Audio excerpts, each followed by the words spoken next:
title is Animating an Owl. Oh, what was that? Message? Oh, I got a message informing me that I am streaming. Okay, cool. Yeah. Alright, that's great. Thanks. Let's move that over here.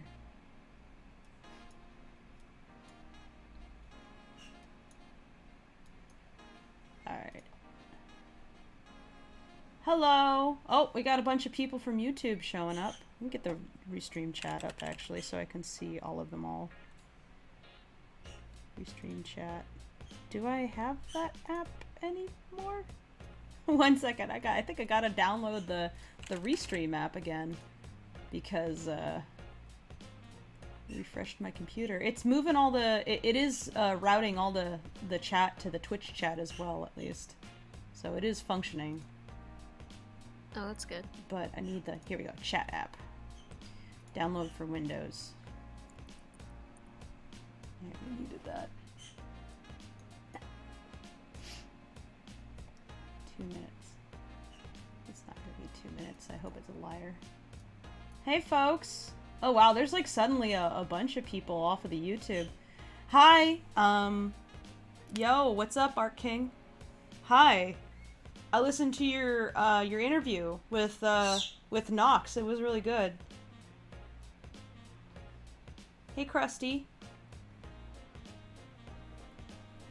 Hey, let's see who on YouTube is saying hi. Twitch folks, like, we're also, I'm sure you can see it in chat, but, the Restream bot is relaying chat from YouTube as well, because I'm also streaming to YouTube today.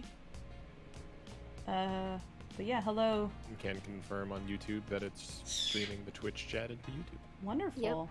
Hello, Desiree Leaf, Brave Chicken, KCP, Rolando Davila, Beltran, Silent D Productions, Isaac Inkwell, Brandon Cruz, Dead Darling, Dragon Fruits, Alex Dream, Diogo Almeida, Jokaha, Issa Foy, Slasher66 Ray, Jessica Luciana Sanchez Jimbo, hello. Cornbread, Bloody Wolf, I like that. Someone's called Cornbread. Fruit Loops, 531 IQ.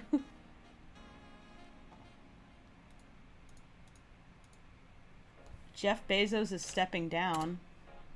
What? Wait, were you really? Holy shit. Did he decide that he had enough money? What? Why would he step down? Holy crap, why? Did he just decide I'm fine? I'm cool with being the... I know that Elon Musk is currently considered the richest man right now. However, how much of that is liquid? I don't know. Second richest man, Jeff Bezos? I don't know. He stepped down, wow. He's stepping down as CEO to become the executive chair. Oh, so yeah, he's not leaving the company. Plus, I'm sure No, he he's still still has gonna all be his head of the stock board. options. Yeah. It's not like the dude is gonna lack for income. It's like, why even take an income at that point? You have that much money. It's like, what's the point? You could literally sell all your stock and be fine for about 500 lifetimes. So why even bother at that point? He's not exactly retiring.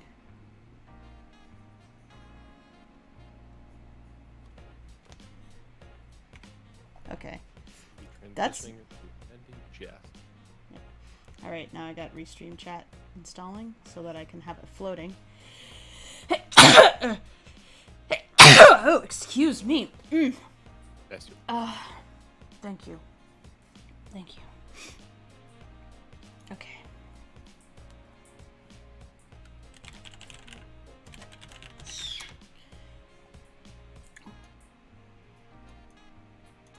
Oh, thank you for the follow, Silent D. Much appreciated. Multi-site streaming, yes, we are. I wonder if I should even bother, because I do have Restream Bot doing its job on the Twitch, so...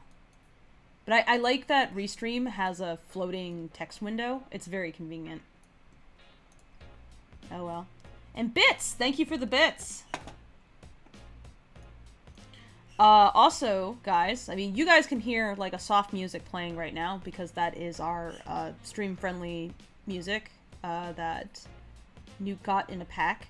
That was very topical, I guess? But I've figured out how to split my, my desktop audio from my music audio, so now check it. If I play Spotify... Let's... If I play this, you won't be able to hear it. Look at that.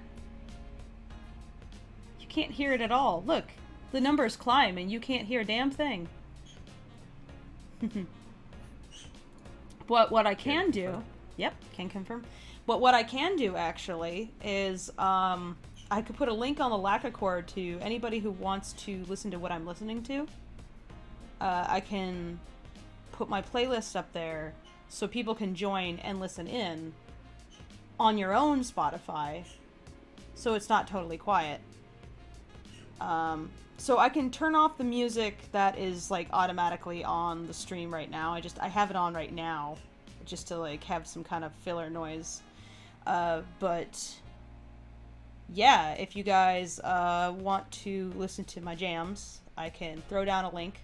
And that way, nobody has to go to jail over quote-unquote pirating music. Because as you know, animation streams are the place to steal tunes. I am modern Napster, after all. I'm a huge threat to the music industry. That's why they come down on my ass every time. But yeah, I'm using a program that I discovered called Voicemeeter, specifically Voicemeeter Banana, which is the free version. There's a paid version, but it's like donationware, so you can like pay what you want. And it allows you to split your audio up so that you can, instead of all the audio on your computer being mixed down to the speakers and then you project that to the internet, you can actually split it up so that I can hear all my computer audio, but you guys don't. You only hear Discord. So, handy, because I really need music to be able to work, and it's kind of depressing to, like, work in silence or just with the same lo-fi tunes looping over and over and over again.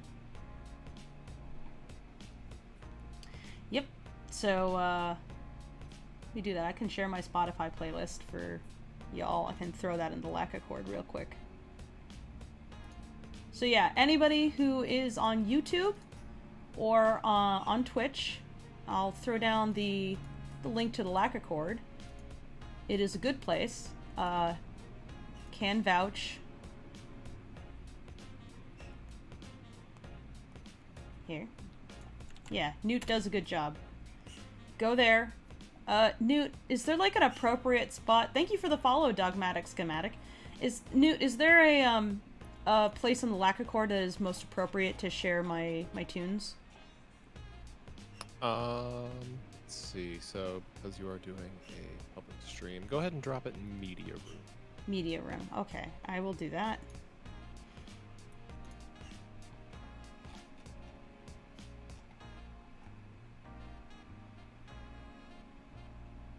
If you want, given the context, you can also copy and paste it into a Lackadaisy animated.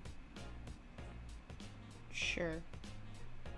Both is fine. I think it might be easier for people just popping on to go immediately to Lackadaisy Animated. So, because I don't want them to, if they're newcomers, I don't want them to be, like, confused. So I might do that.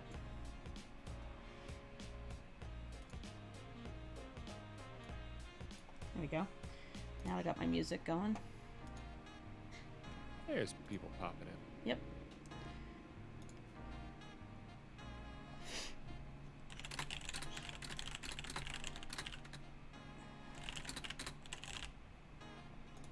Okay. Threw it down in Lackadaisy Animated.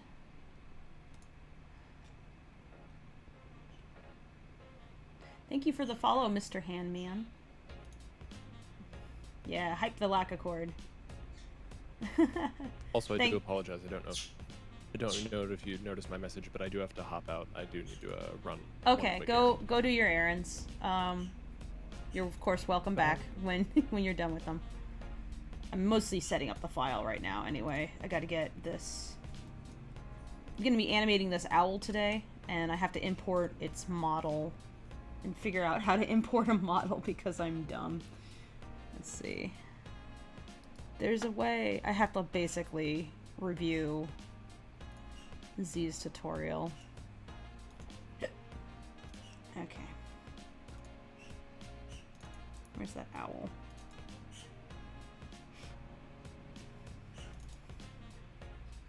Owl. Here we go.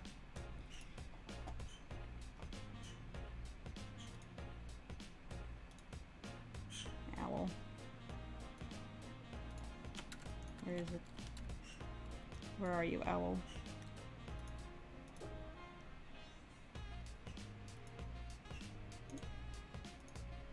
Ah. There it is.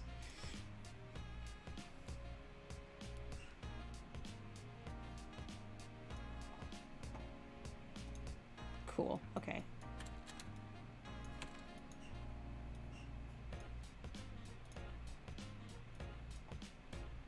Alright. Next thing is I need to import the background that exists for this. See where that background went.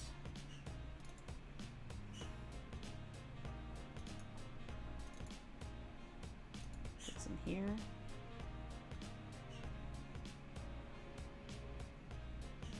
I think this might have been one of Toad's, so I'd have to download it.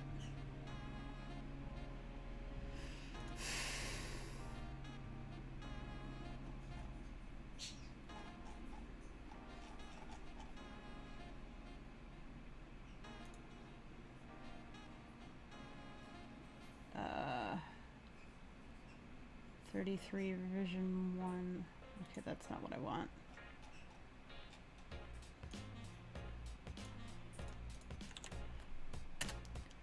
Look at the tracker. It might be, the location might be in the tracker. Ah. There we go. Alright. There it is. Open.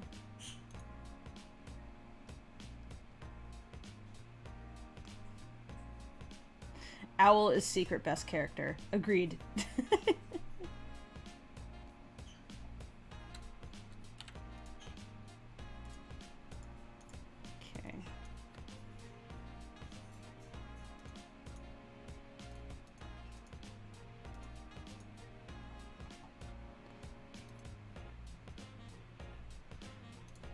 Export a layer.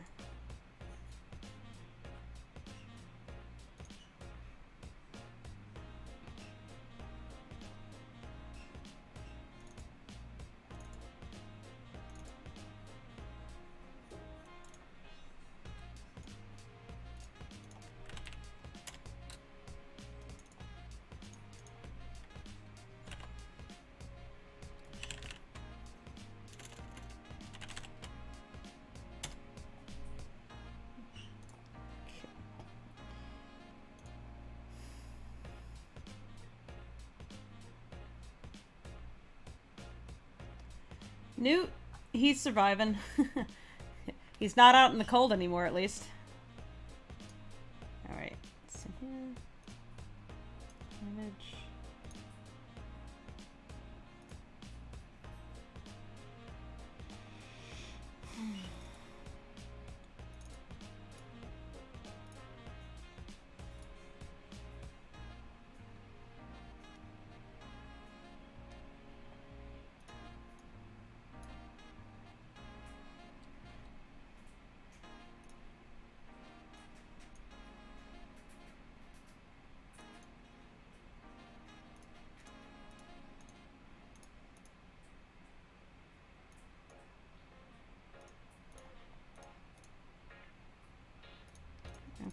cool.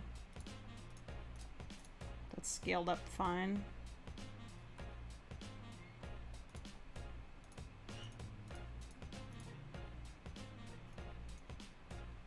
Okay.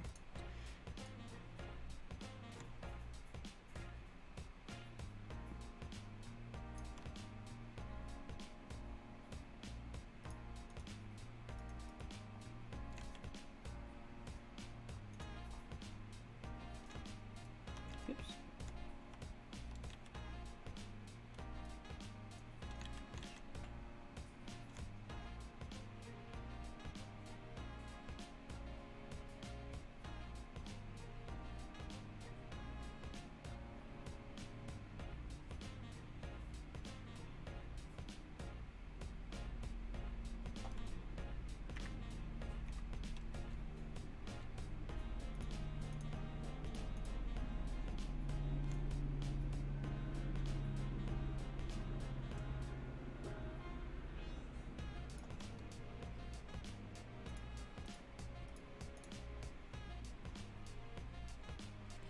Psycho Gorman looks like if they mix Toxic Avenger with E.T. Yeah, it's pretty much, yeah. It's pretty good. I enjoyed it.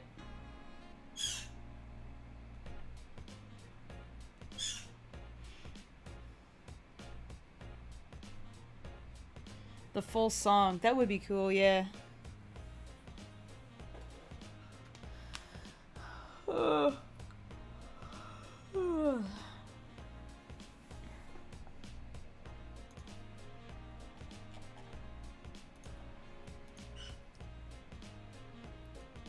Okay. So I ain't animating the boys today. I'm doing the owl today because the owl is very simple.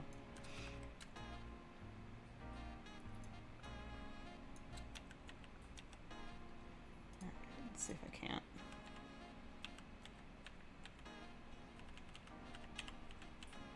Okay. I also have to reset all my I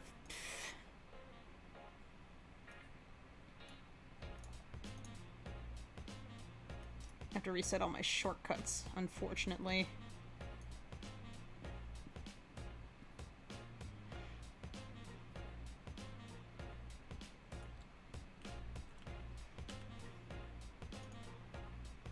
Let's see, can I change the color of this? Mark frame.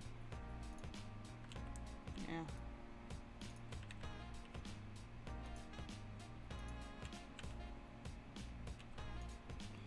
Mark frame.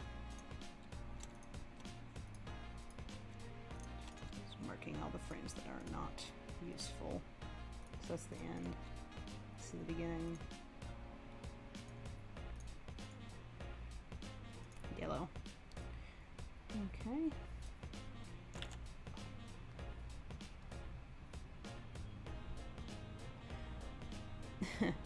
It's more like the owl done a spook.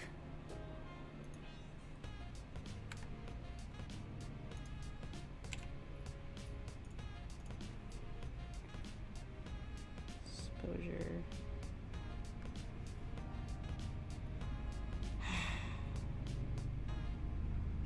What was my add key exposure?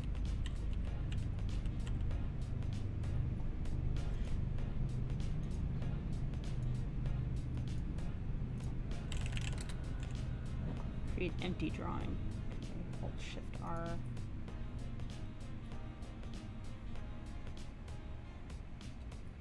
Should I prefer that to be Q? Oh. Cancel. Maybe it does have to be that.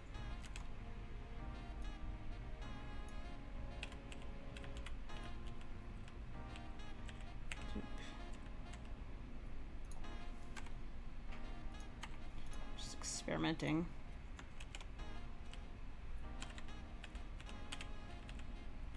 Okay, that flicks it. Okay, all right.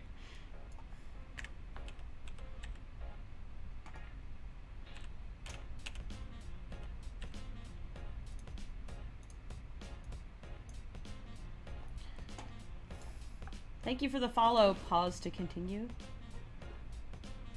Owl video where they record several different birds flapping their wings, and owl wing flaps don't even make a sound when flying. Yeah, it's very subtle. It's a really cool animal.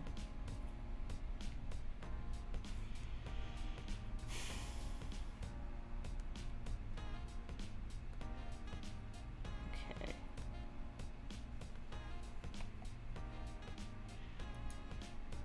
Let's see.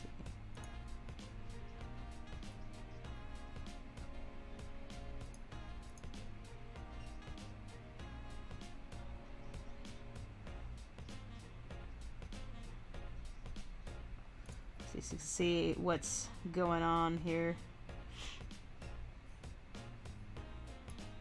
Oop, this actually is the mark. Mark this here. Then here, I'm gonna mark this yellow. Move. Yeah, there we go. That way I know exactly where it cuts.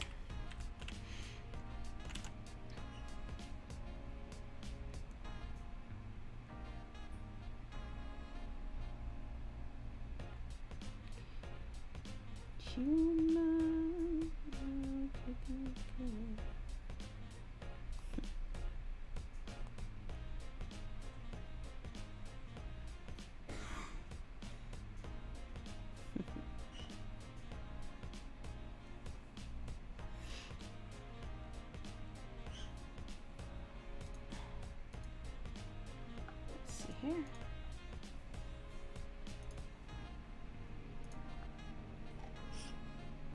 A. Oh, Dunes has some real estate for us, it looks like. Oh no. Okay, I'll humor this. Oh, was this one? Oh, this was McMansion Hell. Their Oh, latest thing. okay.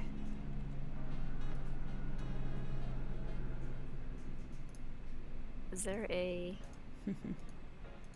virtual tour? Gotta love those virtual tours. It's fun.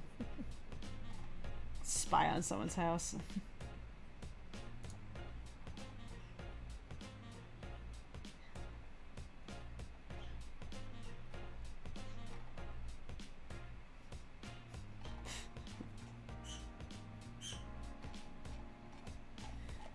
Yeah, the 24-hour comic day was, I think, a good experiment for me because I got to basically get a little bit more comfortable with the a workflow while on my phone.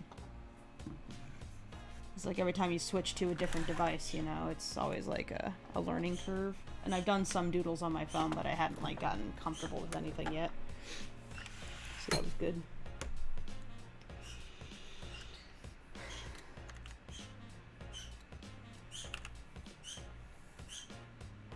Alt B. Excuse me, I am alt being.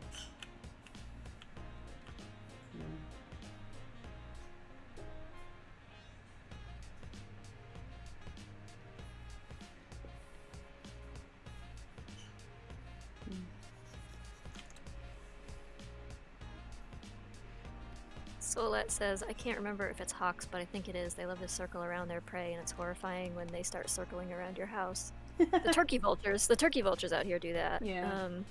And hawks to some extent will do that, but usually like the birds that are slowly circling or like over roadkill and things. Yeah.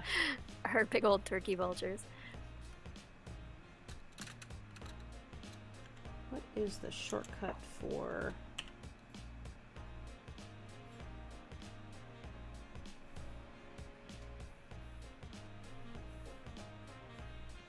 figure out what the shortcut is for like bringing up the search.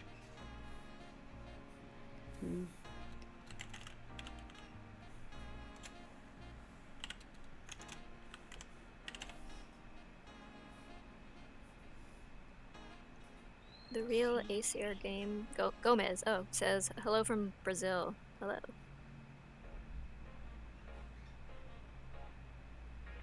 Dakota DeBear says usually they also circle because they saw something and are trying to find prey and a good opportunity. Yeah, I have a pretty extensive bunch of bird feeders in my backyard. So I have a lot of songbirds and stuff that hang around, and the mourning doves come, and they're like hawk magnets. Like the Cooper's hawks will show up and dive bomb them, and it'll just like leave a little pile of feathers, like a pigeon just like exploded on the spot. Yeah.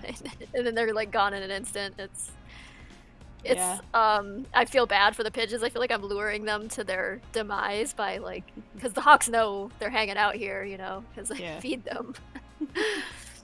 But well, maybe it's a hawk I'm feeder impressed. actually. Yeah. I mean, yes, it is a bird feeder, including hawks. Yeah. Incidentally, but right. Better a Birds bird of feeder than a prey, cat feeder. welcome too. Yeah. Yeah, the cats are hopeless when it comes to the birds. They can maybe catch a moth sometimes, but Your cats or are a not garter very snake. talented. And Sebastian likes to catch garter snakes, but he doesn't know what to do with them. He just picks them up and then they squirm and then he drops them. And It's like, oh no, it's stinky.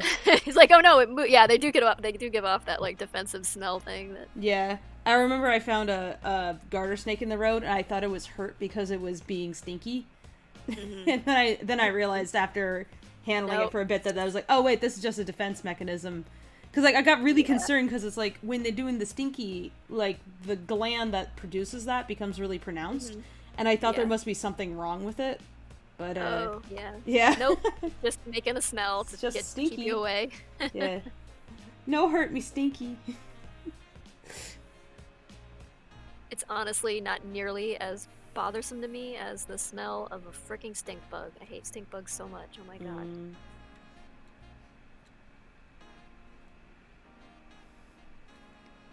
The stink bug problem here is out of control at this point.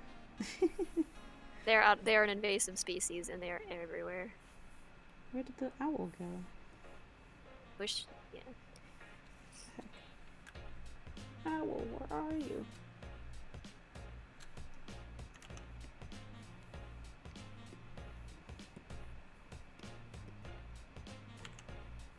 Where's the owl? Damn it. Oh, it's because it's hidden. Duh. Duh, Fable. Production says, crows are intense. I've known crows to bully kids they don't like. Oh yeah, anything in the Corvid family is smarter than it ought to be, and smarter than some people, and they hold grudges. They also recognize you too. So if you feed them, like I've got a bunch of blue jays that they all they know when I go out to feed because they throw peanuts out for them and they all come and feed us.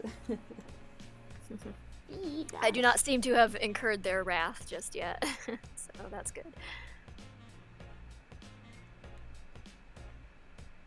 Is that too much to ask? Large thumbnail, maybe. Dakota says, personally, I'd rather keep my animals away from snakes, considering rattlers and other poisonous snakes are around. Yeah, it's not. Yeah, I don't recommend letting them roam and catch snakes. Like mine are stuck in my backyard. Yeah, no. Don't let your cats roam. They are very destructive. Yeah, they destroy a lot of wildlife. Yeah. And it's not healthy for them. Besides, because cats are. You know, people think of cats as like, oh yeah, apex predator. It's like, no, they're just above they're rabbits. Prey animals. Yeah. They're prey animals for coyotes and stupid children, sociopathic little assholes, and they'll get attacked by other cats and dogs and raccoons dogs kill a lot of cats. Yeah, it's cats are not that robust, basically. No, they try to avoid conflict. Like they basically, there's a reason why cats have big litters. Yeah, it's because they die. Yeah. So. Yeah, for your cat's sake, and for the environment's sake, and for the sake of your pocketbook and heart, keep your cat indoors. Yeah, don't let your cat roam, especially at night. Yeah, it's like, just like how you know it's not a good idea to let your dog just run around willy-nilly. It's consider the same thing for cats.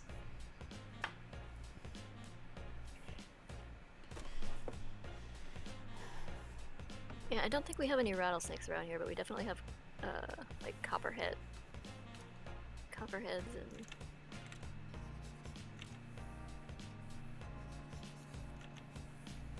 and This is what I do when I'm on a new model. Is I basically just trace it.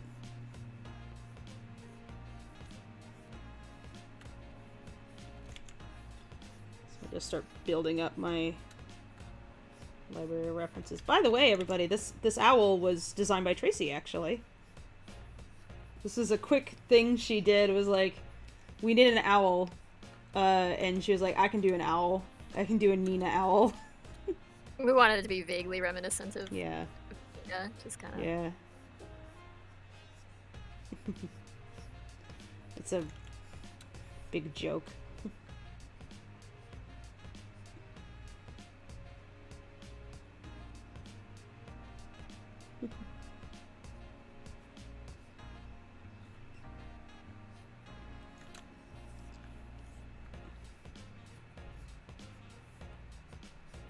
In a way, I'm also building up a cleaned up model of this thing.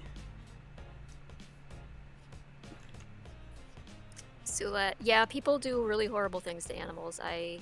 Of all the things out there, like, I fear people most when it comes to my pets, like what someone might do. Because people shoot things for fun and injure things for fun and hit them with cars for...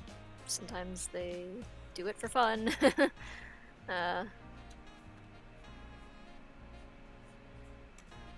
Yeah. People can be Cool bad stuff. like that.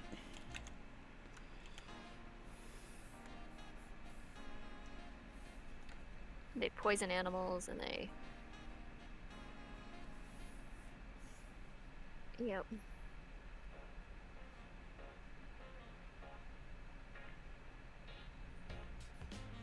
See ya, Chris.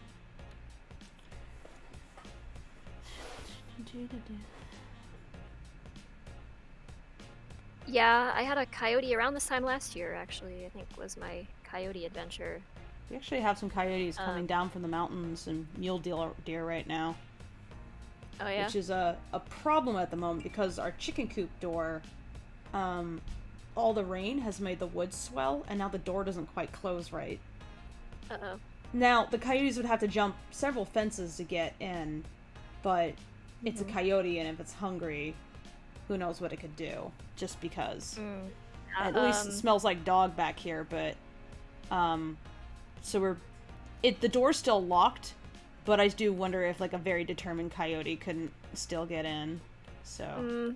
Yeah, if they were starving or something, or if they travel, if they're seeing them in packs, then I would really start to worry. Like, I don't know how many coyotes, but I was told there was a coyote walking down the street, basically, the other day.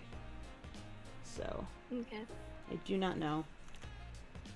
I don't know how many coyotes. Yeah, I have, like, shelters out for feral cats, and we had a storm last year, like a ice storm. It was like an ice storm, thunderstorm combined. It was weird. And then, like, that night I went out and checked the shelters and put food out and stuff. And in one of the shelters was, like, I noticed, like, the blanket had been kicked out of one of them.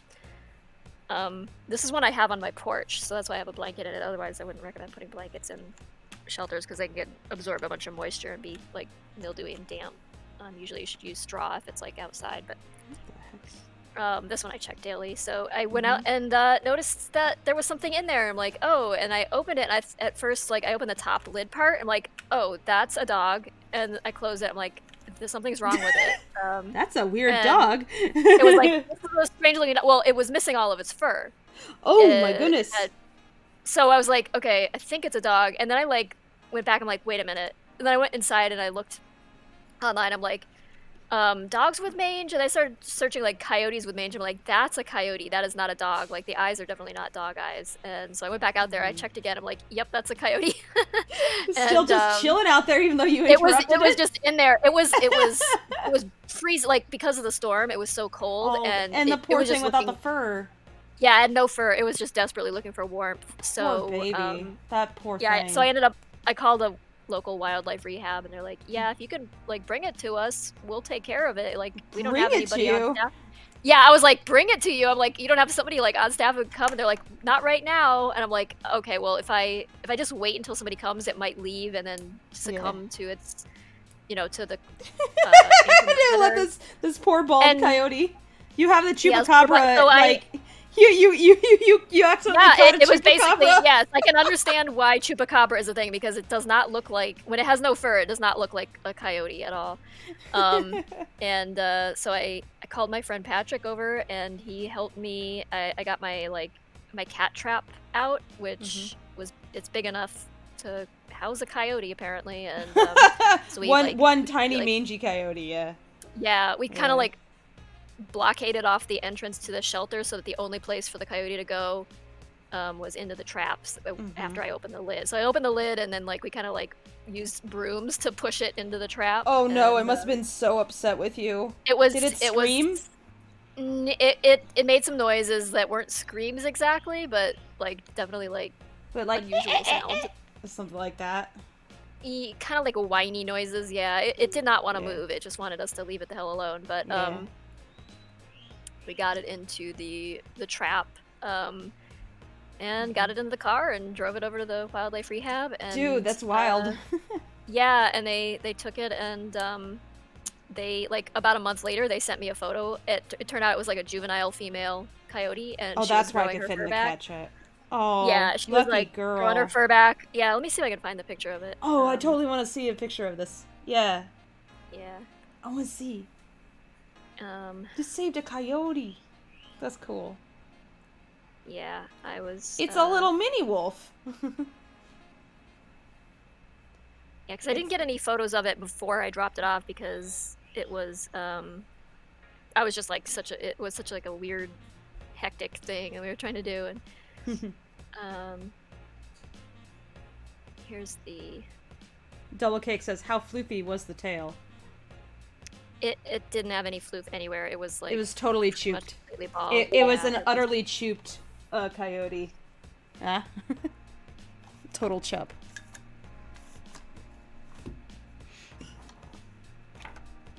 Yeah, I'll show you. I'll get the photo. I'll show you guys once Tracy gives it to me. It's in the voice chat. Okay. That's the wildlife rehab. Gave me this photo of her with her hair growing back, and she was super cute. And yeah, glad. Oh my goodness, she is really cute. Yeah, here you go, chat. Look at this adorable coyote. Oh my goodness, her ears are really chewed up. Yeah, I think they were. Yeah. There were a lot of scabs. It wasn't just that they don't have the fur, but when they've got mange, their fur their skin gets really scabby, and yeah, they are not it is an awful way to go. It's an awful way to die. Because they're so itchy, they can't sleep properly, they can't hunt properly, so they get really desperate. They don't have any body warmth. Yeah, they get very desperate. It's a long, slow death, and they give it to other other dogs and coyotes pretty easily. So if you see a coyote that has mange or something, try and do something about it. They have if you can't trap it, at least call a wildlife rehab and let them know it's around. Or they do have medicine you can put into bait food. So you can bait food, and if you know the coyote's visiting, you can kind of just throw chunks of meat out there with medicine in it. That'll help treat it. So so yeah, mange is no joke. It's dangerous. Yeah. It's a ongoing health issue for canids. Very sad. Yep. Look at that good puppy.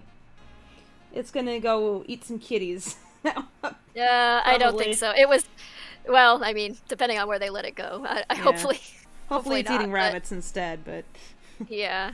Can terrorize the rabbit population next. Right. Well, I've got a pretty stable feral cat population here. They don't seem to be getting picked off at all by coyotes. I could be wrong, but I've not noticed an issue with. Yeah, I mean, I know there are. Maybe if there's enough around, cats, they don't want to be around. But I don't think there's enough coyotes. I don't think the coyotes are desperate enough, or I don't think there's any shortage of squirrels and other easier prey to eat for the coyotes. So. So much. Because while they will grab a dog or a cat, it's. That kind of animal is going to put up much more of a fight and pose much more of a threat and a danger to the coyote getting injured as well. So they tend not to do that unless there's some like a group of them might do it because they're more aggressive in a pack, but or they'll do it if they're. I know that there's hybrids of there's like koi dogs. Yeah, like, koi dogs are very koi dogs much can be a real aggressive. problem. Yeah. Like I've known towns that have had they've been menaced by koi dogs, like kids getting chased. Yeah, like, trying to go to all the feral instincts of a coyote combined with the lack of fear of a dog as a very dangerous animal. Yeah. So it can be a problem. I know that and plus they'll even further hybridize with wolves sometimes, because if there's too few wolves in an area for them to be able to breed amongst each other, they'll get desperate enough to just hook up with anything. And so there's some koi dog wolves, and so basically it's like you have crafty coyote, dog lack of fear, wolf size. Bad combination. Yeah. There was a really interesting photo I saw floating around of a red coyote, and the speculation was that it might have some dog genetics mixed in. Okay. Yeah, it was instead of your usual brown, tan, white, it was more of a orangish with a a tan sort underneath. Of getting that kind of dingo look, or it kind of got that sandy look. Really pretty. Yeah. And they're it might have some dog in it. Just the same as if you see an entirely black wolf, not a dark brown wolf, but an entirely black wolf, the genes that allow for that actual black coat, like a black lab, those come from dogs. That's not something that actually exists in wolf populations. You can get dark wolves, of course, but a black wolf is actually more like a dark brown wolf. Yeah. Yeah, they're not black. Not jet black. That's a dog thing. Brissy Girl says sometimes the mange are transferable to humans too. Yeah, that is true. It tends not to really take hold with people unless you are immunocompromised. But you can accidentally pass it on to your pets too. So if you have an issue where you come into contact with an animal with mange, you gotta bleach the hell out of everything. I had to I bleached the crap out of every single thing that coyote came into contact with. So yeah, because I don't want the cats to potentially get it, or because cats can also get it.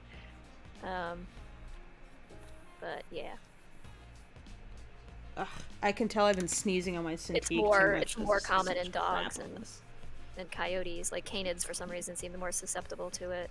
Yeah.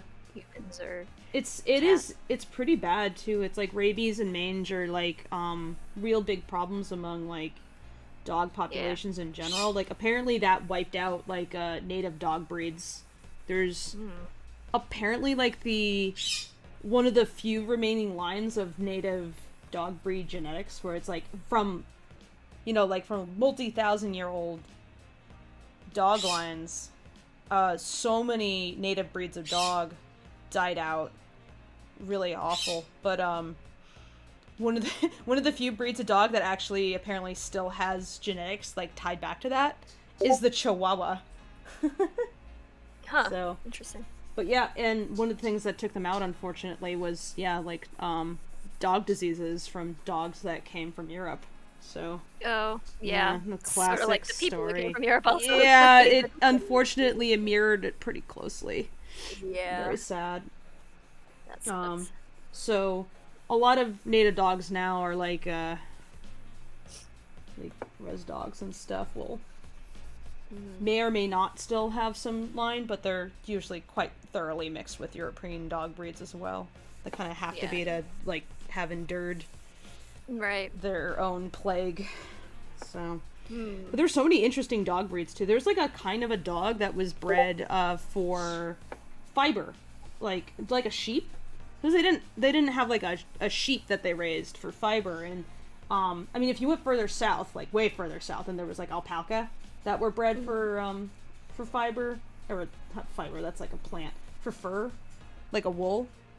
But in North America they had dogs that served that purpose, where you would you would clip the dog. Sort of those commandor dogs that have natural dreadlocks or something. I don't know that the fur was like that. I'd have to double check. But yeah, they were just extremely fluffy, and they would clip the dogs I would down think more and like turn that into like material. poodle fur, probably. I guess you could maybe. Let me look it up. Let me look up the. Let's see, Native American dog. I forget if it was like the Chumash or whoever who had it. Dog breeds. Let's see, Wikipedia. Breeds and traces. The Salish, not Chumash, but Salish. So yes, still the Pacific Northwest. So the Salish wool dog, or Comox dog, is an extinct breed of white, long-haired Spitz-type dog that was developed and bred by the Coast Salish people in what is now Washington State and British Columbia. The small, long-haired wool dog and the coyote-like village dog were deliberately maintained as separate populations. They were kept in packs of 12 to 20 animals, fed primarily salmon. And they selectively bred these dogs. They were confined on islands and in caves. And they were used to make Salish blankets. So the Salish people did not have sheep and wild goats like mountain goats are kind of tough to keep, so they used dogs. But yeah. Interesting. Yeah.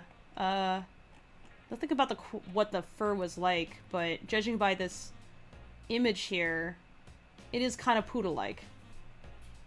Kind of got poodle-like fur.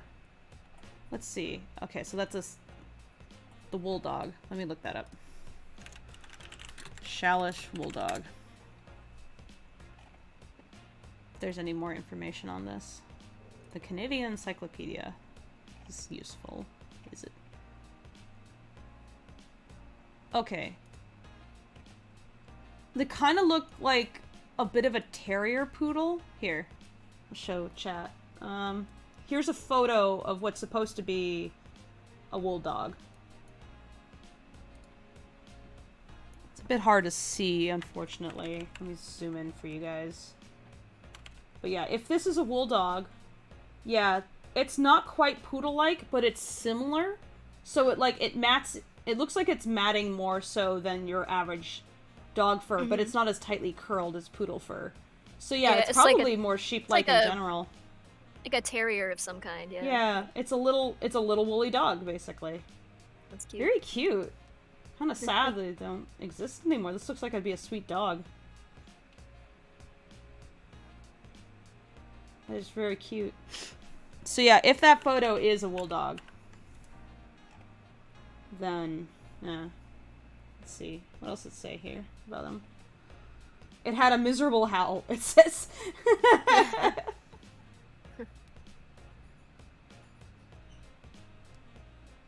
Captain George Vancouver, who saw it, described it as kind of like a big Pomeranian in a way, I guess.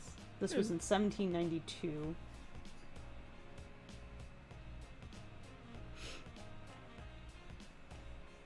Let's see here.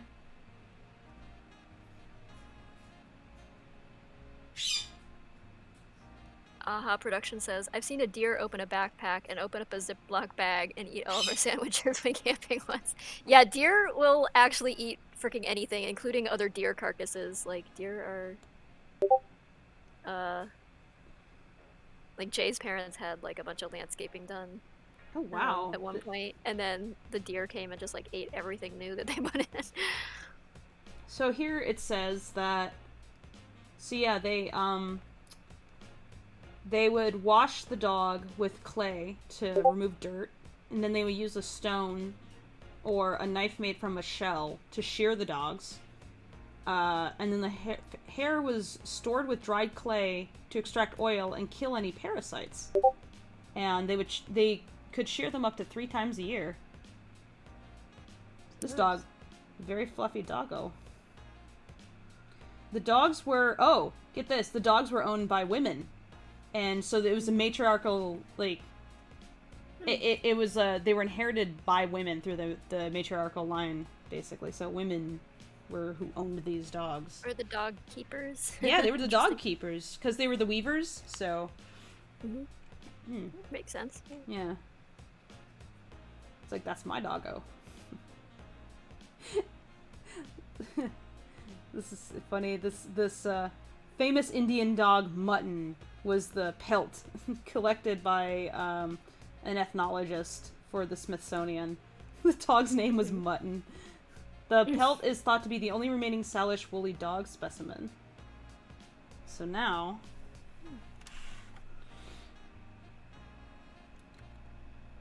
let's see if I can't find that then. Is there an image of that? Do they have it? No. No. Can be found at the Royal Ontario Museum. Long woolly fur. I think that it must be sort of similar to some dogs, but I don't think there is a dog that's like precisely like what is described anymore. That's a rare doggo. No more. By the way, did you see that artist Aaron? It's like E-R-A-N, that Adder. Yeah, I told Adder actually to send that to you. Yeah. Oh, okay. So have you contacted that person? I have not yet, no. Okay, we should reach out and see if they're... in terms of background art, they could definitely, like... They're definitely pretty damn good. Oh, yeah. Probably overqualified. They got a good handle on stuff. I mean, what we would be asking them to do would be simpler than what they have on display, so... Yep. I guess he's looking to get into, like, TV film work or something, so this might be, like, a step in the direction they're trying to go. Yeah, and then, Ying last night was looking to get into more independent stuff, because they've done production stuff, but they really want to get into independent stuff, because they're just sick of commercial work. So... makes sense. Yeah, if we can get them some packets, that'd be good, because then we're not worried about any one person taking on too much work, hopefully. Or if we need to, like, move work from one person to another, it's not going to be that big a deal. I think it's always better to have, like, slightly too many people. Yeah. Yeah, it's less stress on each individual person then. Yep.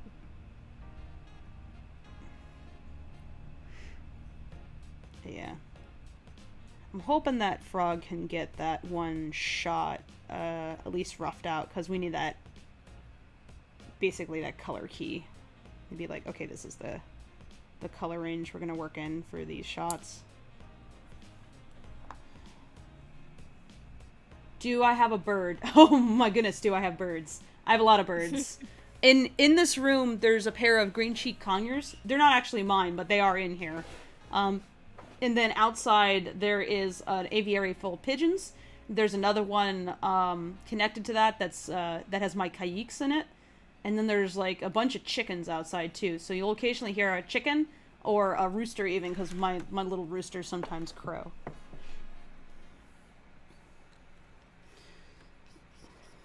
Got caught up in coyote talk. Should be working on this owl. But I like the coyote talk.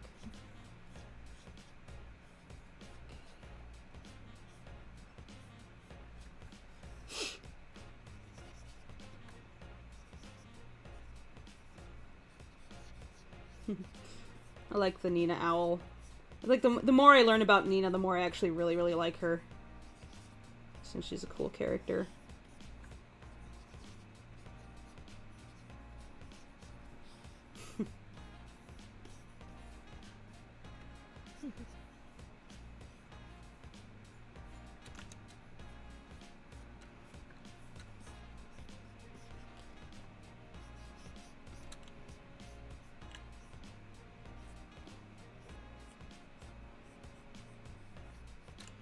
Got a semi-cameo of Nina in this project. It's sort of Nina. She's totally mentioned. She's definitely mentioned as someone who is important.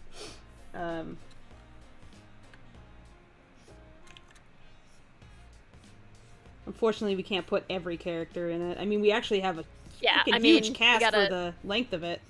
yeah, we've got to keep this thing reined into 20 minutes. Yeah. We couldn't explore every avenue, but If we hadn't earned as much as we had, like, I'm pretty sure that Act 3 wouldn't exist if we hadn't gotten what we had. yeah, or it would have been a much shorter. Yeah. Well, it would have been shorter by just After. eliminating Act 3, and then, like, we probably would have put more emphasis on the car chase than we already do, just to give it some oomph, but then, yeah, I think there definitely would have been some, a lot of reining in, if not for it doing as well as it did. I do kind of wonder how well it would have done if not for the pandemic.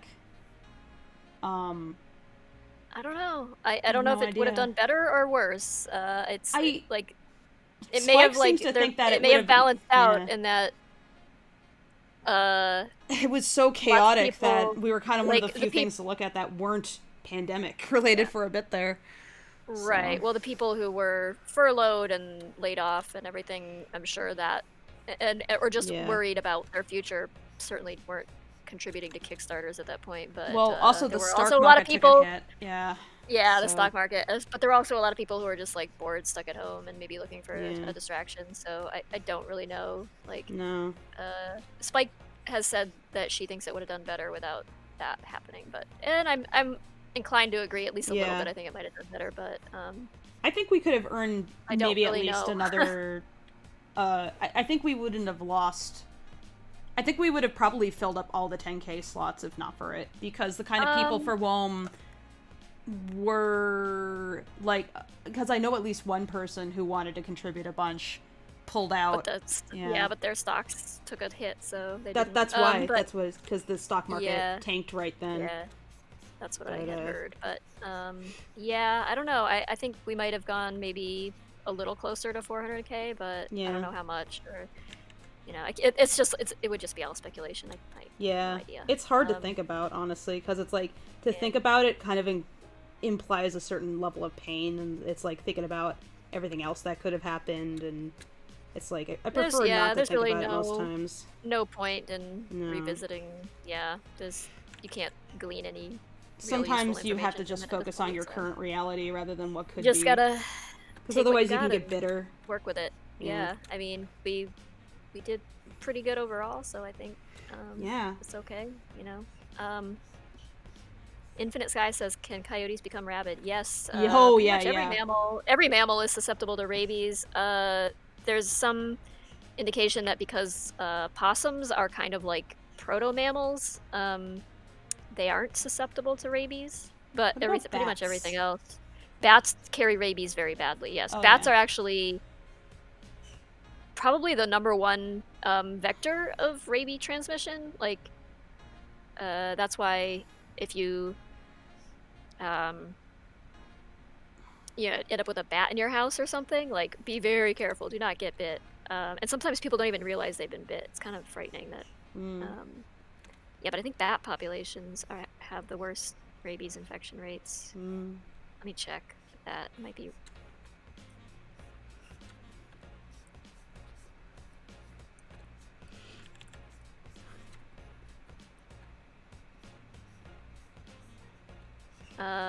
Raccoons, skunks, bats, and foxes are the most common carriers.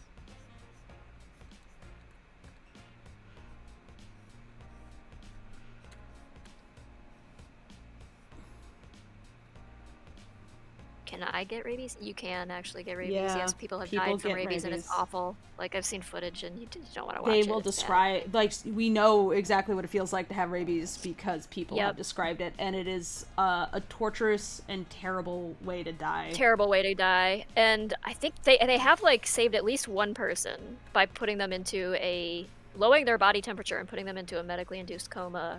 They managed to save one girl, at least. Through really extreme measures. The only other way to save someone from rabies is to catch it so early that you're able to vaccinate real quick.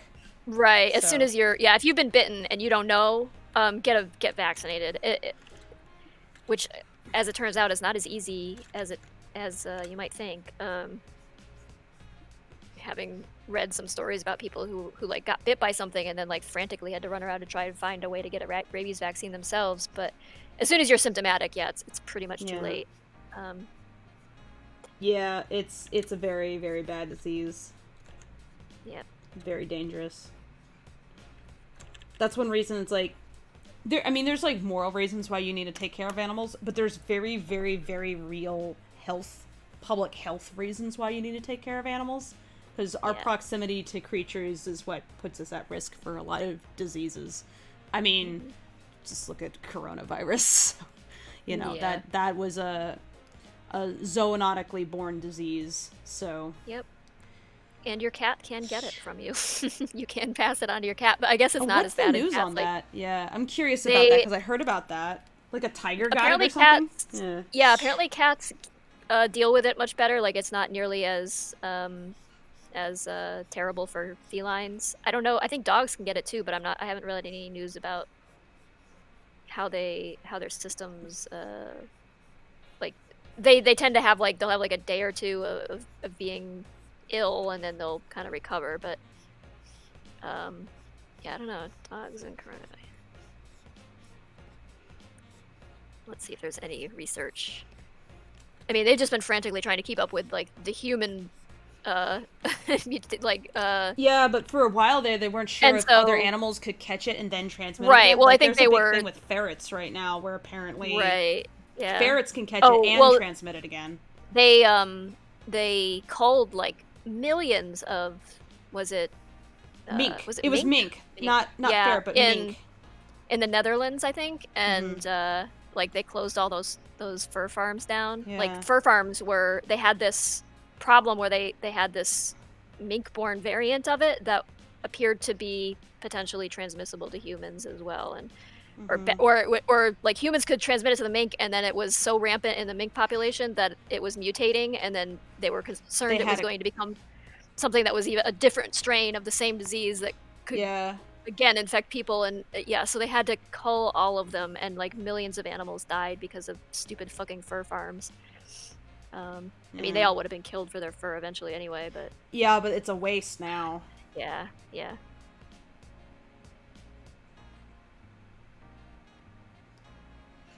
It's like, there was a chicken disease that... I mean, the chicken disease that required, like, a bunch of... Like, every bird in Southern California, basically, you could not... No, in California, period, you couldn't, like, transfer birds around because there was this really bad chicken disease going around that could infect chickens and, like, I think pigeons potentially. And so the disease that my flock died from was not this, but it was a big concern because it spread like wildfire super quickly. And when they discovered that, like, it had gotten into chicken farms, millions of chickens had to be culled. Like, just the chicken industry took a huge hit here. And, like, it was so...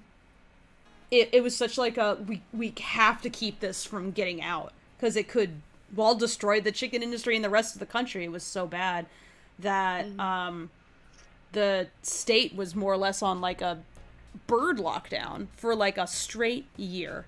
It was one of the longest bird quarantines in a while.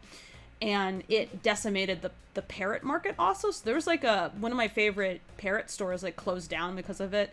Like bird stores like really couldn't like sell parrots anymore. And so if you weren't like if you weren't either breeding them yourself, and so you weren't like moving birds around, or you were primarily relying on like not selling birds to make your money, so you're selling bird toys and cages and that kind of thing, like you could just collapse. And so one of my favorite parrot shops, Papered Birds, like shut down. And I was pretty upset about that. I was like, oh no. Because there's like 3 really good bird stores I know of, and they were one of them, and they were a bit closer. There was another one that I really liked also that was actually in walking distance from my last place. I liked my last place, except for the fact that, like, if I could have, like, rented a house in that area, that would have been perfect. But, because I was, like, in walking distance to a diner, a parrot shop, and donuts, and falafel there was a mediocre Indian place that I actually never ate at, but it was there. And there was like a Trader Joe's just down the street. It had like, it was like all the conveniences of living in a city right there. And the neighborhood was pretty damn walkable. It was nice. Unfortunately, though, it was like the apartment would get way too hot in the summer. Like, shockingly so. And our landlord actually, they were very nice. They actually were like formerly our neighbors at a different place. And coincidentally, they had moved out. And then we moved out of the place that we had both lived at. And they had become the, well, basically the building manager of the place that we were checking out. And they accepted us. And they were awesome. But the problem was is that the company that actually owned the building did not want to, like, invest in the building unless people moved out. So, like, the landlord had to fight constantly. Well, they're not really the landlord if they're not doing it. They're really just the manager. The building manager had to fight constantly to get anything updated in the building. Like, he installing, like, security cameras and, like, lights and updating the AC units and all this stuff. Like, making the insulation better by replacing windows, all kinds of things to make it just much, much nicer. And but the company that owned it was just like, well, we don't want to spend the money unless we can jack up the price. And so they would let they would let the apartment be miserable just to chase people out, basically. Yeah, just deadbeat landlords. Yeah, so even when you had it was Denmark, not the Netherlands, where the mink were. And Glitches wants to know what Jason? program you're working in. I'm working in Toon Boom. Hey, Jason. I should actually stream to Discord as well, so that you don't have to look at my. It's okay. You don't have to. Yeah. I've got a food I'm cooking at the moment, so. Yeah, but Jason just hopped in. Oh, Jason. Am I not supposed to be in here? No, you can be in here. This is Crew Live after all. If you're not supposed to be in here, then I would probably be in meetings. Oh, that's what I figured. I remember that I did that once. It was just sort of like, oh look, people's names, derp to derp to derp, and just sort of that's hopped in. Literally the only place where it's like check in first, because we might be talking to someone about something important. That's about it. So right. But other than that, it's pretty loosey goosey. This is a live stream. We've been talking about rabies and bad landlords and yeah, the things we all deal with. Yes. Rabies and bad landlords. Right. Yes. Rabid landlords. Yeah, when they're combined, it's even worse. Right. I currently I currently have a good landlord who actually invests in this property because they don't want us to move out. We suspected that they might have actually kind of slow walked the application by a different, like a possible new roommate, because they might not have wanted the old roommate to move out, and they might have been pressuring her to stay. That's yeah. So we do need a new roommate though. Like, she's got to move out. Like, her contract, she updated it for 6 months, but I need to find someone else to move in. We had someone check out the place, but I haven't heard from her in a bit. So yeah, better check up on that. Yeah, I'm gonna check up on that. I've just been so freaking busy, but I gotta get back on that. That was a few weeks ago. I think that was actually maybe a straight up month ago, and now I gotta get back on that because I don't want to have that blindside me again. Sure. Yeah. Arc King says, Jason, you sexy voiced beast, how are you? I'm doing fine. How are you? Jason and me were hazing the new VAs last night on the other project. Yeah. I can't say what it is because I mentioned a name online, so don't say what the project is. But I can say that I harassed Jonah Scott. Yep. Yeah. Which it is was always done, a good sign. and it was glorious. Yeah. Speaking of glorious, holy shit! This owl. Hi, owl. Yes, this is the. Hey, you. This owl is gonna get animated in this one scene, so. Yeah. It's the boys are talking, and then damn it. Oh, that's why. So they're talking, and then this owl is like basically watching them go, and it's like scowling at them until Rocky makes like a super loud noise, and it's like, come on, it's like ah, and it flies off. And the joke is that's how you do things in cartoons. Yeah. You know. So it's like grumpy looking, and it's sort of a half-assed reference to Nina, because they're talking about Freckles' mom, and then we cut to this owl as they're discussing like menacing things, including Freckles' mom. So yeah, Spooky owl. yeah. So I was like, I'm animating the owl, both because like the owl's model is very, very loose, so I didn't want to have to spend a lot of time building an owl model that was only going to be in like 2 shots, very briefly. But also bird. So, Oh yeah. yeah, Burb. gotta do burb. Look at that burb. I can do a good burb. So right now I'm taking the sketches that Tracy did, and I'm just kind of drawing over them to build up some muscle memory for this creature, the particular shapes it's got. That's a beautiful creature. Yeah. It's Nina Well, Owl. it's been a long time. How the devil have you two been?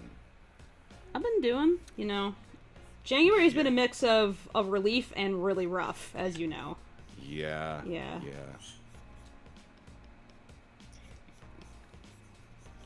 So Burb is the word. Yes. Excellent. How about you? I know you've gotten you got that one good part. I'm excited to see what that is. Yes. Yeah. I got a few things have been cropping up, which have been really great. I've got a recording session tonight, in fact, I think. On the project? 7. Or on a different one? On another thing. Okay, Yeah. cool. Yeah, doing some other project things that I've got. They're piling up my next couple of weeks, which is nice. But it's weird because there's such a it's annoying because I technically have a degree in the engineering of audio, but I still don't like to engineer for myself. I would rather just go into the studio and just do the acting into the mic and let the glorious engineers worry about it. Yeah, I remember. There's something about recording from home where I'm just like, oh man. Yeah, that's it's like A, I do not have that skill set, and that's one reason why M exists, but also B, I don't think that you guys should have to. I remember we recorded Mike and he offered to do a bunch of tweaking and stuff, and I was like, you do not have to do that. Yeah. But leave it to M. Nice. It'll be consistent then. Yeah. Yeah. It is nice to some degree to be able to just, because it's not really all that labor intensive. You just record it and then you just take, send it out and whatever, and you don't have to do too much mixing, and raw files is nice. But I don't know, there's something about I walk in, I sit down, I do the acting as instructed. Goodbye. There's something so nice about that it's weird and so much less it's not less collaborative, but it's just, I don't know, I'm starting to actually, Captain Introvert, is starting to miss the in-person interactions with directors and things. Oh yeah, yeah, the people are naturally social creatures, and even if you're really freaking asocial, you still need something. I am basically a recluse, but I'm feeling the cabin fever, just right. I get it's out of when here you and don't just have wait the for something. option at all. That's when it sucks. The extremely rare times where I actually have a friend arrive at my door, I want to cry. It's oh my god, there's another human being that doesn't live with me here.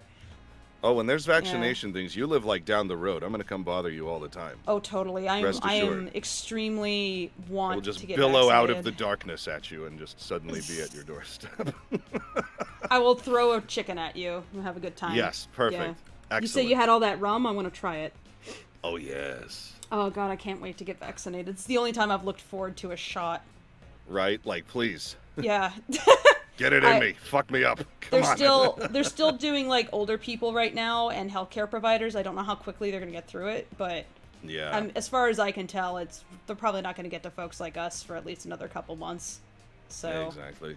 It's but apparently, fuck, who knows where I'll go with the whole shutdown order lifted. Let's see what actually happens. But they said that cases actually were going down.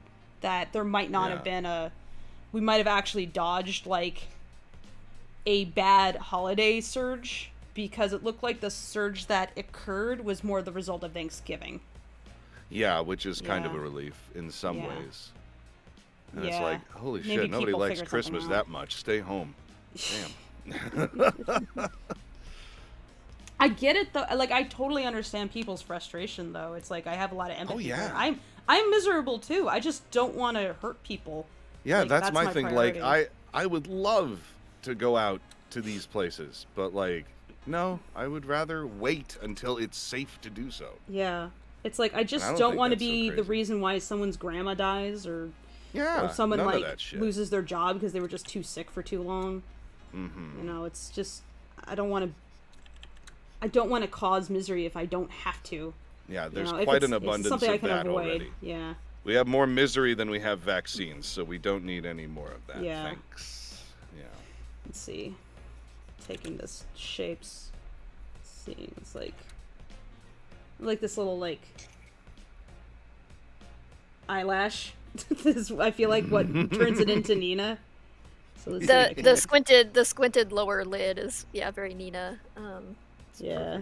She's just constantly upset. Can you blame her? She's discerning. She's constantly Yeah, there you go. judging and discerning. Mark Segris says, "Remember last February?" No. You mean in the before times? Yeah.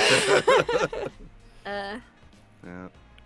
We Like had- the last thing that I did we were before also unsuspecting. Last February is Yeah. actually in certain respects for me more stressful because last February we were It was preparing lead for up the to Kickstarter. we were scrambling to get ready for the Kickstarter. That was terrifying, but yeah.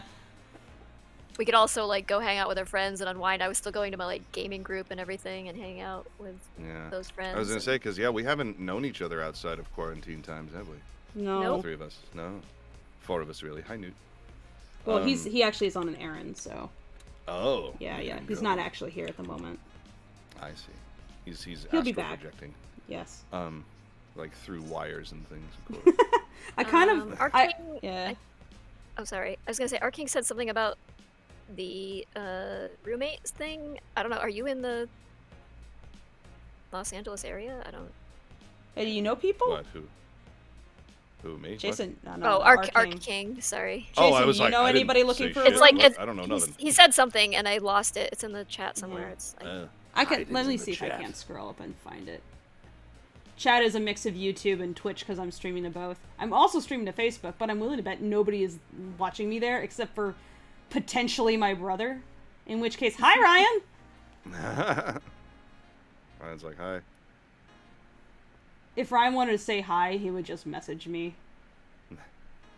Knowing Also, him, he would you guys troll. have gotten me saying booze cats as well because I. My lasting I randomly- contribution to I- Lackadaisy is Booze Cats as Yep, its I secondary accidentally was meaning to say Lackadaisy, but what came out was Booze Cats, and I'm like, oh, well, no one else will know what that is, I suppose, will they? So I had to readjust.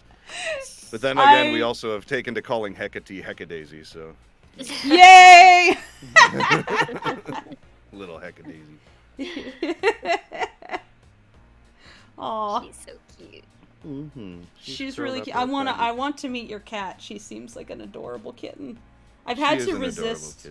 I've had to resist the cat urge, the urge to have cat. It's like you cannot cat right now. This is a bad time for me to have a cat. I actually had an offer earlier in 2020 to get a dog. Yeah, I was like, I had to seriously talk myself out of it too. It was my Yeah. dream dog was being offered to me by a breeder. It was a Scottish Deerhound. She was like, hey, so I have Oh. puppies, and the dog that I'm breeding has some, like, little dark females, like what you said you wanted. Are you interested? And I was like, I am, but I can't right now.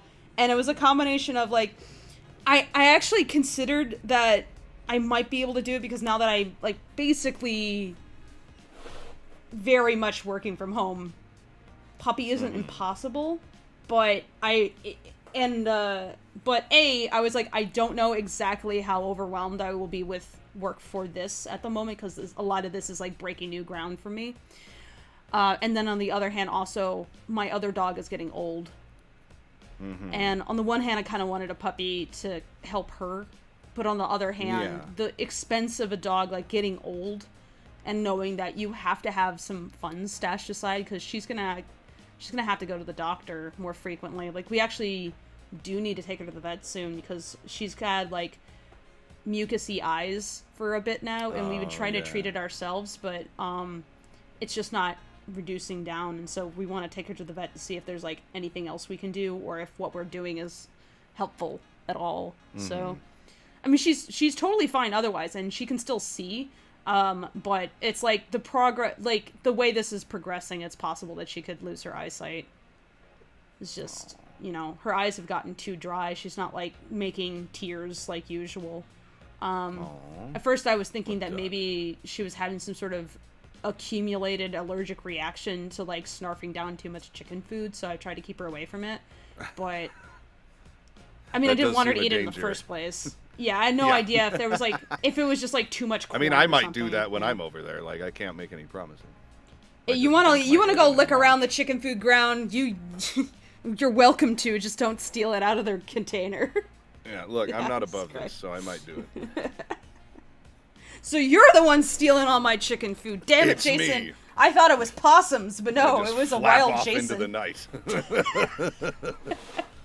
Making various poor chicken impressions.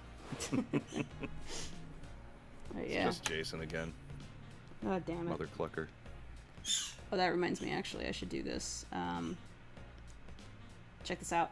So, I figured out how to split my computer audio so that instead of everything mixing down to the speakers and then you project that out to your stream, instead, you can actually intercept that before it mixes down everything. And so my Discord audio is actually on a separate track than all my other computer audio. So I'm listening to music right now, but nobody on stream can hear it. And so I don't have the Twitch police coming down my ass. That makes sense. Yeah, It now is I can actually... inconvenient. Yeah. And now if people do want to listen along, I posted a link on publicly on the Lackadaisy if they want to, like, listen to the playlist, in which I basically can DJ that all to my liking. That's awesome. Yeah. And that is totally legit, too, because, like, this is actually a feature built into Discord that is, like, part of the perk that you can get if you pay for Spotify. Because it's, like, you can only listen to it on Spotify, so, like, it takes you back to where all that music is licensed, so you can listen. Gosh, that's crazy. Super freaking legit. It's basically been what I want, because it's hard for me to work without music. It's like, I need that mental bubblegum, or I struggle. Yeah. Ooh, mental bubblegum. I like that. Yeah. Yeah, because that's exactly what it is, right? Like, Yeah. just something to... Yeah. That's really good. It's energizing. Mm-hmm. So. Me, I need to, when I'm working on something, especially if I'm, like, editing audio or anything like that, like, I like listening to music, but it can't have lyrics, because then I'll get distracted. It needs to be just instrumental. Yes, I am that way if I am writing, if I'm editing, if I'm especially listening to writing, anything, and if I am doing what is it? If I'm doing thumbs for animation where I'm actually planning everything out, I can't have words because it eats up that part of my brain that's involved in planning and processing. But yeah, I can have instrumental stuff, so I'd love to have, like, piano and things. Yeah, Lo-fi, lo-fi hip-hop, beats. yeah. Yeah. Those are great. Yeah. Some of that stuff says that it's, like, Twitch safe or whatever, though, and it's not. Yeah. So it's like anything that claims that it's, like, safe to stream with is actually a bit of a crapshoot because you don't actually know what's been added to the playlist. Like, it needs to actually be, like, used actively by someone. It can't just claim to be. So, like, I have Ross Donovan's Twitch safe stream, and then I have his playlist of music. But then I also have my own that I built, which is entirely indie artists who I got permission from to use. And they are not, like, represented by any big label. So unless sometime in the far future they suddenly got picked up by someone, it wouldn't be an issue. That has actually happened once before. I used to listen to Brad Sucks while I did stuff. Because the guy behind Brad Sucks, you know, he was like, my stuff's a copy left. I don't care if you share it around or whatever. I'm not big on that stuff. but then he got picked up by a label, and now every bit of like YouTube music, every YouTube video I have on my old account that has his music on it got copyright claimed as a result. So I was like, ah, shit. So it's like, sometimes that can happen too. It'll be okay, and then it could be 5 years later, and it's suddenly not okay. So that's kind of the thing you risk dealing with. So like, let's say that M's music, because M's, I don't know, the band, if you want to call it that. It's really just M, is called Izuna Drop. If M got picked up, then suddenly, by a label, then suddenly all my VODs could actually get flagged. Oh God. Yeah. Even though it's like retroactively. That's weird. Yeah, that can happen. Oh man. Yeah. I mean, I guess I'm not too surprised, but damn. So Craig Leo on YouTube asks, where did Rocky's Old Man River monologue come from in Volume 1? I love the way it's written, or is it something of your own creation? That's actually Tracy's own work. The vast majority of poetry that you see in Lackadaisy is actually Tracy's. Like, she is a pretty damn good poet.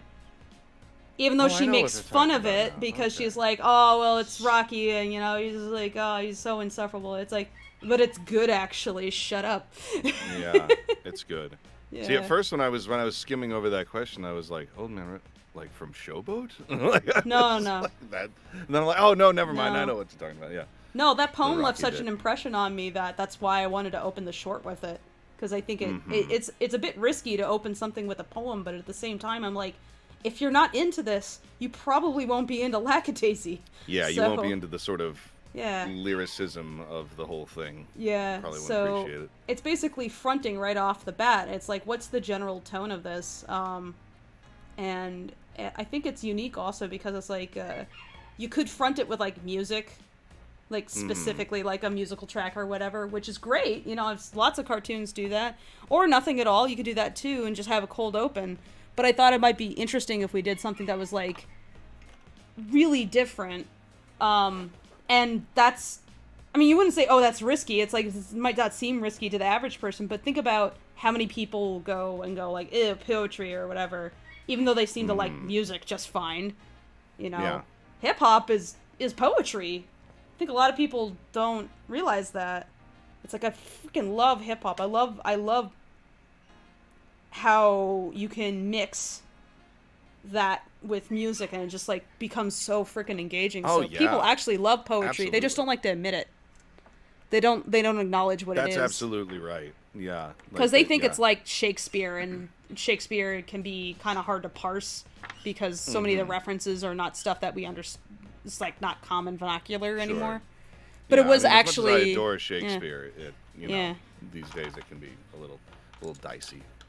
Yeah. It's like, I like Shakespeare when it's performed because the context is more apparent, but also when it's performed in a way that was how it was, which is that it was just some body raucous like sex jokes. Oh, yes. Basically, it's not high and mighty entertainment. It's specifically like low class, and I think it's better that way. But we associate it with this hoity-toityness because of like it's where it occupies in our culture, and I think that's a mistake. Also, I think poetry also gets kind of shoved down kids' throats when they're younger, with stuff that they don't like quite understand themselves. But I'd say that if you weren't into it and you're grown up now, look back on it again. Some of that stuff that you're like, this when you were a kid, if you go back to it, it might actually hit different. Like, Langston Hughes. Oh man, if you had enjoyed 2020, go look at Langston Hughes' work. He's a Harlem Renaissance poet. That dude talked about some heavy shit. Yeah. And it's still relevant today. So, there's just so much good stuff. But An embarrassment of good stuff. It's so good. And let's see. I remember as a kid liking Shel Silverstein because he did poetry that was very friendly to kids, where I was like really understandable. It was like topics that you could kind of process. That was like the only poetry that I remember being like more or less popular with kids, if you could say that. That was fun.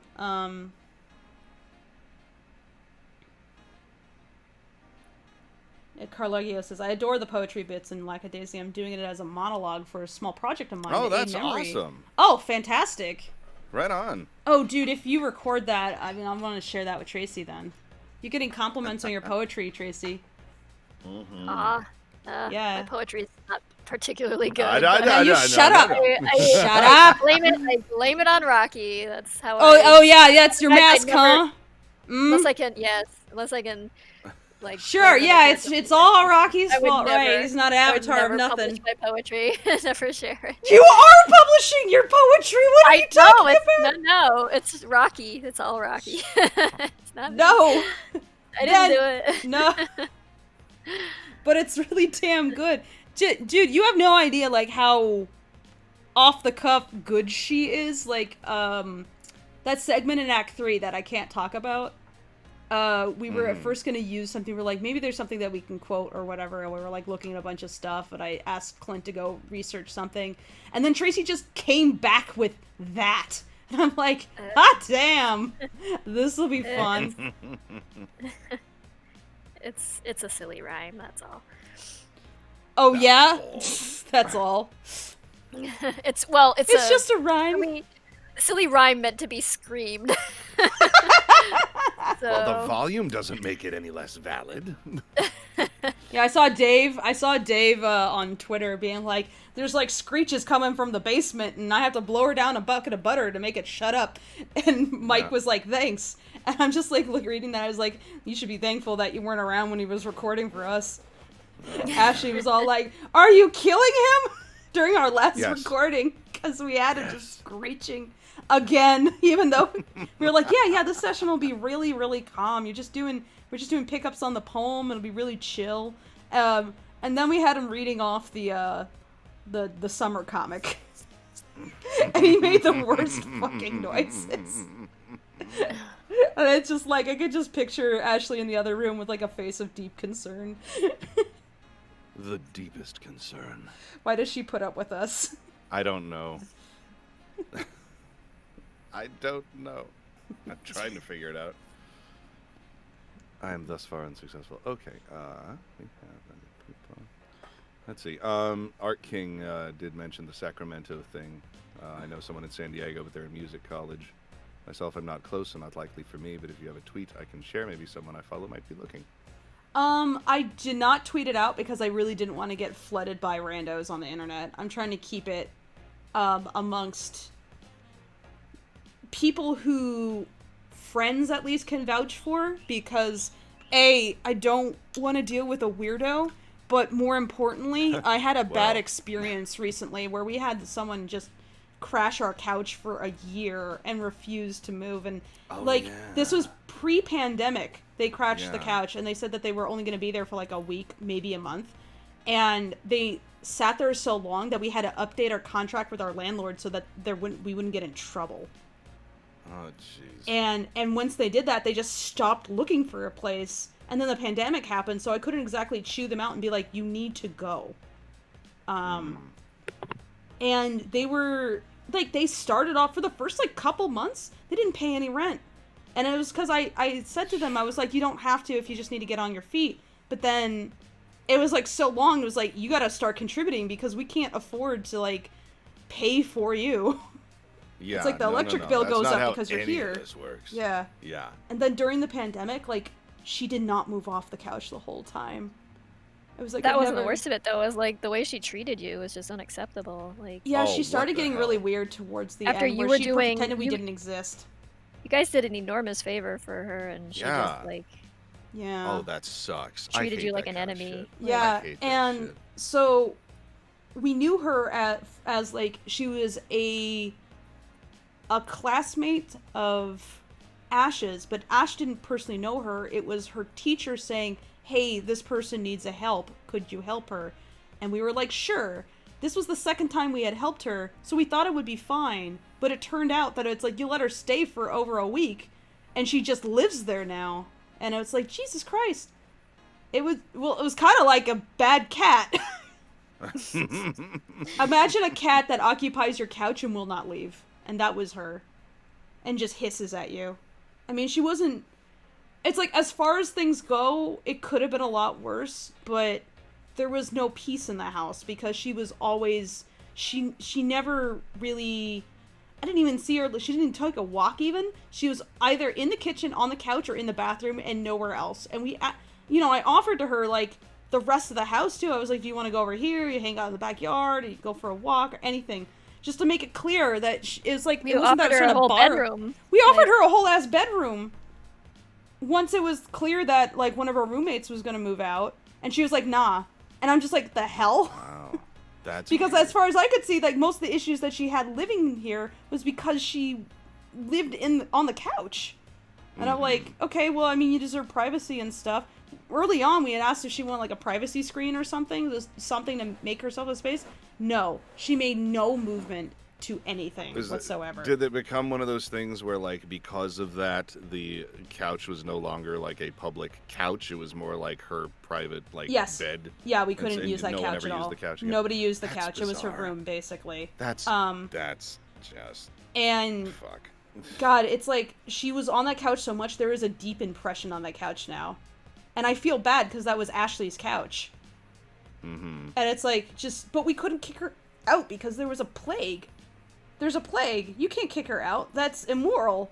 But you have to sit there and you just grind your teeth. Because it's like, what do you do? Like, what's the right thing to do in that situation? Sounds like one of those weird things where you're sort of living around them.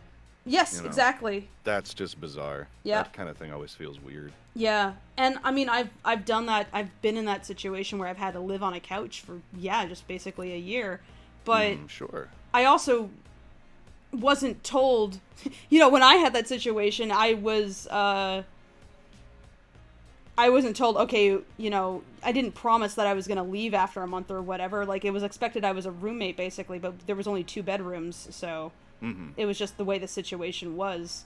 So it was that same kind of weird in-between, but it wasn't like everybody else didn't have access to the rest of the house or anything. And the big problem I had with that was that I had a huge lack of privacy. But eventually I moved out.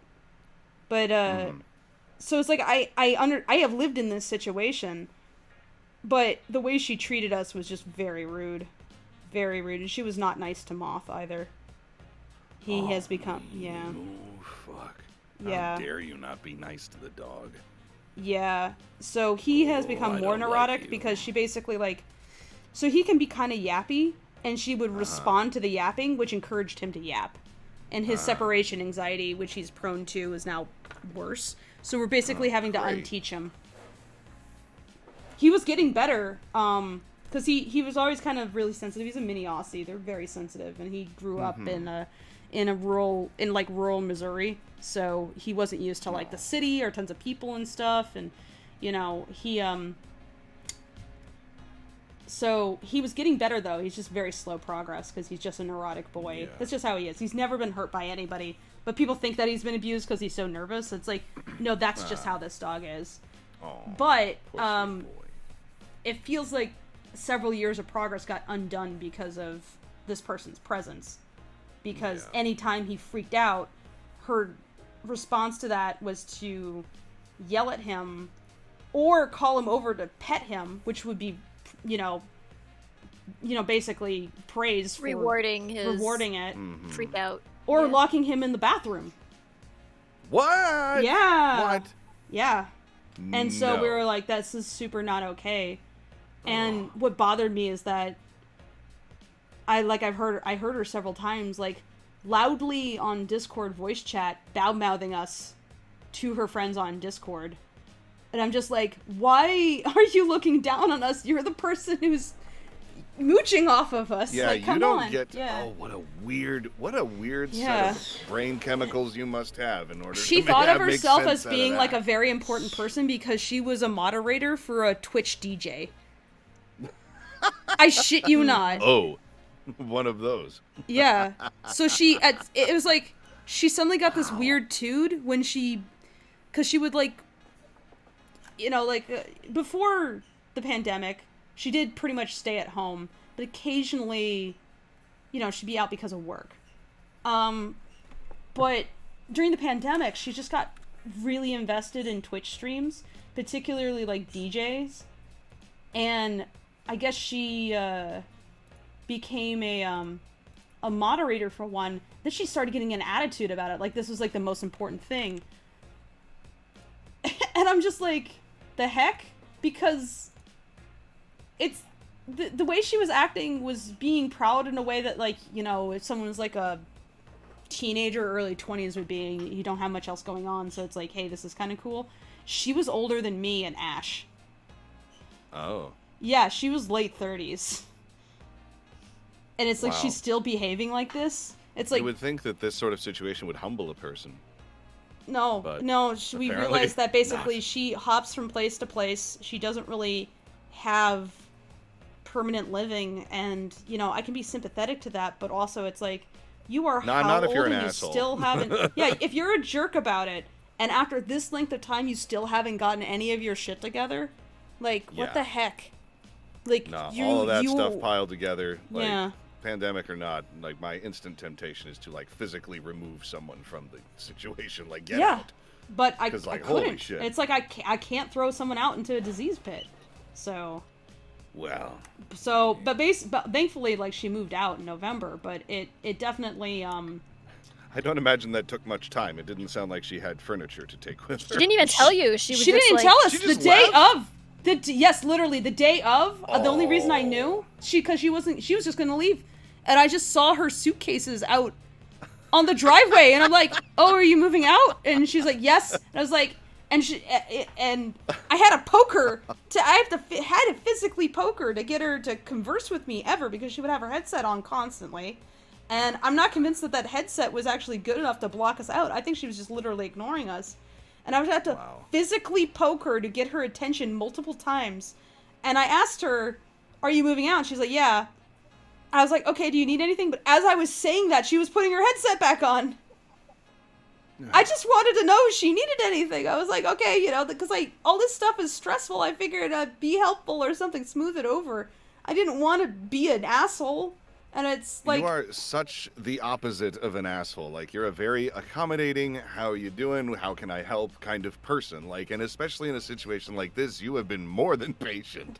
yeah. yeah, So, and fuck this person is what I'm yeah, saying. but yeah, she just kind of got so freaking snippy, and I'm like, I was left with the distinct impression that the story that she gave us this second time that she had stayed with us, which is when she overstayed her welcome, might have actually been entirely exaggeration, because I'm now thinking, given the way that I overheard her talking about us, and I don't know how I strongly suspect she's just hopping to another couch. Well, yeah, she was like telling you how awful her last living situation was. It's like, what were you? Was Where the you person that was she's that living real, with the though, awful now? person, or like, because then suddenly you're the enemy after you've gone way out of your way to help her. Yeah. It's like, this is a pattern with her. Clearly, Yeah, she basically would hop from like Airbnb to Airbnb, which baffles me because that's more expensive than renting. Why would you do that?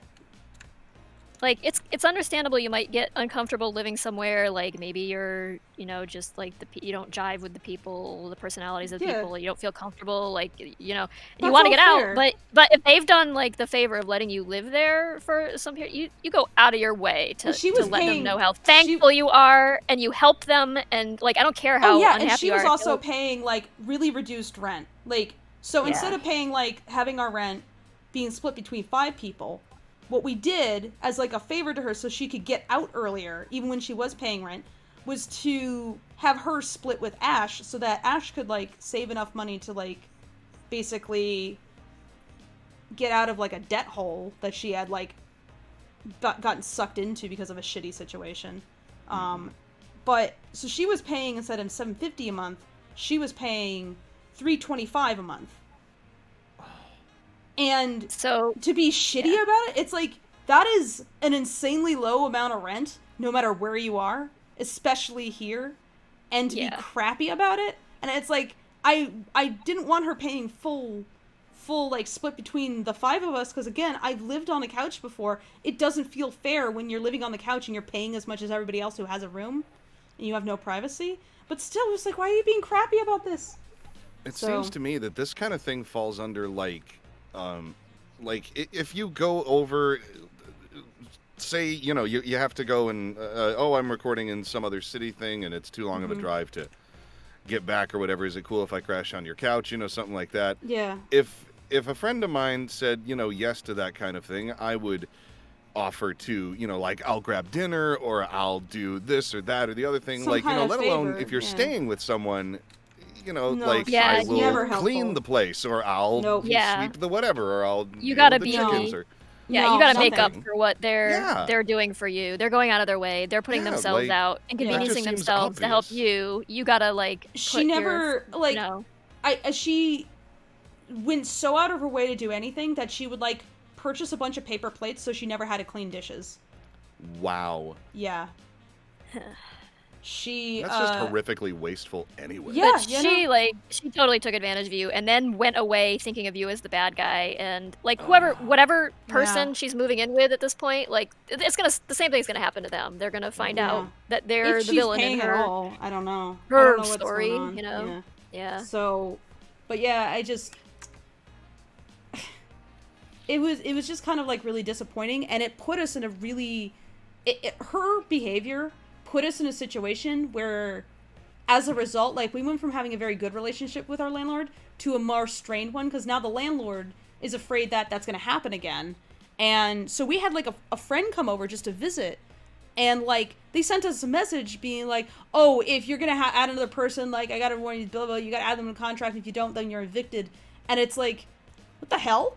And I realized Whoa. the reason why they were doing this was because we were being nice to the couch person. And I was like, The couch person. the couch, I don't even want to say her name because I really don't want And I'll to go drag with her the couch actually person. personally. The feel couch Yeah. person, the couch Personally, I'll go with- gremlin. yeah. I don't have like long-term like, oh fuck you. Like, she didn't steal anything. She didn't do any permanent damage or anything. It just was a stressful situation that was made worse by the pandemic. Yeah. Yeah. And so I'd rather not be mad at her forever, but it's like what she did has the landlord now wondering how trustworthy we are as a result. Because we had no idea she was going to pull this. Because again, like I said, she actually had stayed with us once before for about a week or two. No problems. So we didn't. But now, because of that, I'm like, I can't have anybody like come in here now that I don't have Can't like. risk it. Yeah, Yeah. if they're not like vouched by one of us in some way, like has some sort of You have personal to connection. Yeah. vetted by some Yeah. So trusted friend or something. yeah, so it's like, it's not even so much the internet being weird randos or whatever. I'm more concerned about someone like just being weird in that way, just becoming like strange. So yeah, you know, very frustrating. But at least, like, being part of the artist community, like, there's definitely someone out here who's looking to move here. Even with, like, all the drama of the pandemic, it's like, I don't honestly believe that LA is just going to suddenly, in the next year, just collapse. I don't think that's how it will work. No. It's like, honestly, I think everybody is just waiting for the moment to jump back into everything. Like, they really, really just want to go do what they've Exactly. done. Yeah, Just the they're- shame of they're it is that a lot of poised and places ready. couldn't survive, but Yeah. plus also, like you said, Jason, it's like, even with remote work, there is a lot of convenience to a physical space that people can congregate to regardless. And so there's still going to be a need for recording studios and you know, another thing is that freelance artists frequently do not actually have equipment appropriate for their jobs, because most studio artists don't have equipment appropriate for their jobs because the equipment that they use is at work. Only if you're like someone who's a frequent freelancer like me do you have a system that's built for this. But so many professional studio artists, you know, what they have at home is like iPad level. They don't do work at home.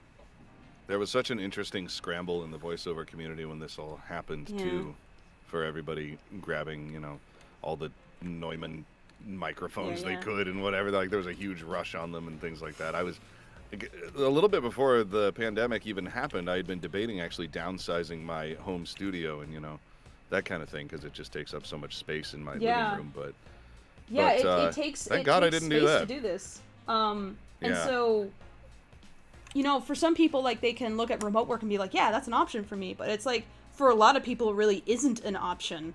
And what's more is that, like, even when I was freelancing for, like, I was doing board work for Cartoon Network, and they would call me in every other week to come in for meetings. So you have to go and do meetings, and so there's still, like, a location. I'm hoping that kind of thing can now be done over, like, Zoom calls or whatever now. Yeah, I think frustrating that's to kind of drive, a but benefit to Yeah. a lot of gigs now is that like They were "Oh, so we resistant can to do using this." tech that anybody else who's been familiar with this environment is like, yeah, you can do this, but they would Yeah. be very resistant to it. When now, I was working though, at a certain tablet company, which I will not name names, but when I was working doing tech support for them, I had left by the time the pandemic started, but they were still having people come into the office, like against like COVID restrictions. Like they were still Uh-oh. having people come into the office and do. And this had been all the whole time I worked there. We were always like, we can do this from home if we have to. Like when the monsoon season happened not too long ago and whatever, and everything was flooded and it was impossible to get anywhere.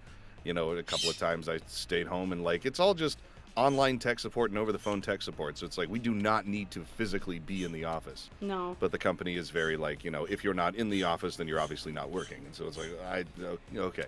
That was their attitude. So that kind of shit Yeah. is just drives me nuts. It's like, no, if it's safer. It's honestly, it's like, do it who from home. cares if I'm not working? It's like, who cares if I'm working 8 hours if I get the amount of work that you want me to do done during the that was day always or that's during my the favorite week. attitude with like one of my bosses when I was a janitor for a couple of years was his attitude was, I don't care what you do, just get your work done and then you can do whatever extra stuff you want to do, or you can just hang out or whatever, like and I just think that attitude is so good for It's healthier. just making someone feel before the in pandemic there control. was that like It's like, why keep that- people there? some companies Yeah. were starting to do that like results only work environment thing, so Mhm. and it's like that's how it should be in this Yeah. day and age when you don't need to be in the office because that's where Yeah. your secretary is or the Rolodex is or the Xerox machine is. Like nobody needs that anymore. It's like the phone Mhm. system is your own cell phone, so work at home and base it on, instead of like butt in your chair sort of mentality, Yeah. like how are they getting results, and if so If you're not, it's like Yeah. the kind of work that we do just doesn't need 8 hours. Like I physically cannot animate for 8 hours. Like nobody yeah, can. it just It's actually leads to that. terrible for you. It just leads to that thing where people get rewarded for appearing to be like they're working when they're not, and Yeah. and Yeah, I lost work honestly because I worked too fast. yeah, and And- feeling like you're gonna yeah. get punished because you're 10 minutes late and like all that bullshit. Like, Yeah. why? Bullshit. No, that's it's a different competing one, C.S. Jones, if you're referring to what I was saying. Starts with an X. Oh, I think I know what you're talking about. Yeah. I always love art streams, like watching it, because I can't draw for shit. So watching everybody just like shoop, zoop, zoop, zoop, zoop, look, a thing, is just so crazy to me. Yeah, right now I'm warming up, so like this is actually more involved than the owl will be. Right now what I'm doing is I'm working off this sheet and I'm just tracing it just to get like used to Drawing it quickly. yeah. Yep. Hmm. I'm just getting used to like the shapes. It's like I'm basically building a mental library of how this is going to be. So if I trace over the model, then you start to get like familiar with how to draw it and you build up some muscle memory for it. Also, all my shortcuts got goned because of my C drive replacement. Technical term. Yeah. So I'm having to like relearn all my shortcuts because I think I want to keep with the defaults now. Since the defaults are actually pretty useful, and usually I'm kind of resistant to defaults, but after seeing Z work, I was like, I gotta work the way that the program was intended instead of warping it to the way I want it to be. Most programs can handle that, but Toon Boom has some quirks in its coding that actually make it kind of frustrating if you change out if you change out the brain. If you change out the shortcuts. Oh, it's like if you change out the brain. Change out the brain, guess. yeah. I did change out the brain. That works. Yeah. Jenna says, quick question for those with Toon Boom. Can a Chromebook be supported to use it or no? Can a Chromebook run Toon Boom? I don't know. No, it can't. Probably not. Chromebooks are explicitly hyper lightweight. Yeah, I don't think Chromebook can even do Photoshop or anything, so... No. Or Clip Toon Boom Studio is... Yeah. If a Chromebook can't even run Clip Studio, it definitely can't do Toon Boom. Toon Boom is a program that does require at least some meat on your computer's bones. You can't just have potato. Right. I know Chromebooks because have their own... Yeah. Like, they have their own operating system, don't they? Yeah, It's that not too. even Windows, Yeah, right? it's... Chromebook is just a glorified browser, really.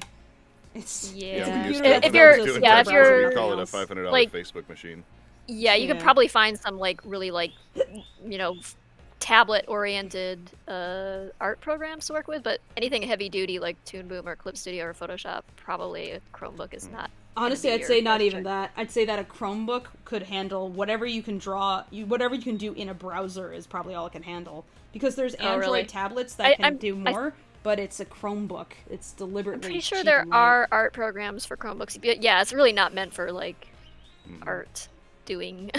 art Lalo making. says that it's a Linux system, so Oh, it's Linux. Okay. it's Linux You and can it has very little power behind it. So that's Not a lot of whatever horsepower, that can handle is processing. what it can handle. Yeah, you need some like processing power and graphical processing power and some RAM for stuff like Toon Boom and A handful of RAM. Photoshop. Yeah. And you won't be able to render any damn thing also. It's like it would be a better investment to get an iPad at that level, honestly. Probably. Yeah. And I wouldn't recommend an iPad to do anything like what I'm doing on this level. It's like I think No, it's like a good idea to iPad, have like- lightweight. I think you should totally like have It's if you can good find a for program to traveling. animate on. Yeah. Yeah, travel around, and if you're just doing like hobbyist stuff, or if you're, or even like I know Teaching yourself. professional illustrators, character designers who just rely on Procreate and an iPad. But for anything like animation, you probably want something more. Anything Yeah. you're dealing with, where you're dealing with video, rendering, animation, yeah, get yourself a pretty decent computer, at least like a gaming laptop or something, and probably a desktop is going to be your better bet, though. Nox just gave me some muns.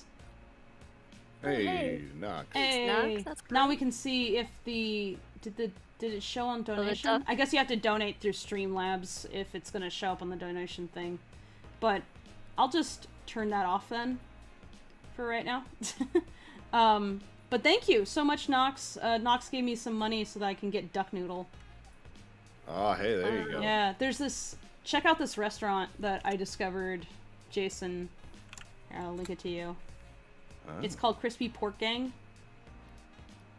I mean, that's a movie and or band that I would absolutely tune into, so it's definitely a place I would Yeah, eat. kind of like Jewish Space Laser. Yeah, I was just about to say that. Yeah, I was laughing with M the other day, and I was just like, M, you need to actually make Jewish Space Laser music. 'Cause we were saying, it's like, Name a song that at least. Yeah. Yeah. Like, Yes. Oh, wow. Look at all this stuff. Cinedragon says, that's why I love doing cleanup work. You learn to draw a certain character this way thanks to muscle memory. Oh, you're a cleanup artist. That's cool.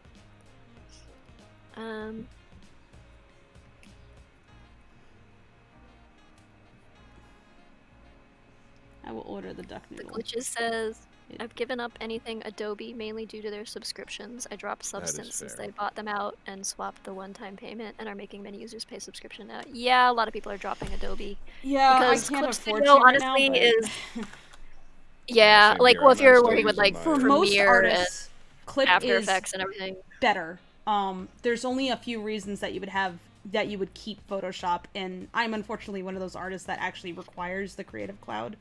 For me, it's actually Yeah. cheaper to have than paying for every license. but I'm the exception. Most artists really only need like 1 or 2 programs. And there's now like really good And if programs. using Photoshop for doing like 2D art, like Yeah. you might as well switch to Clip, because Yeah.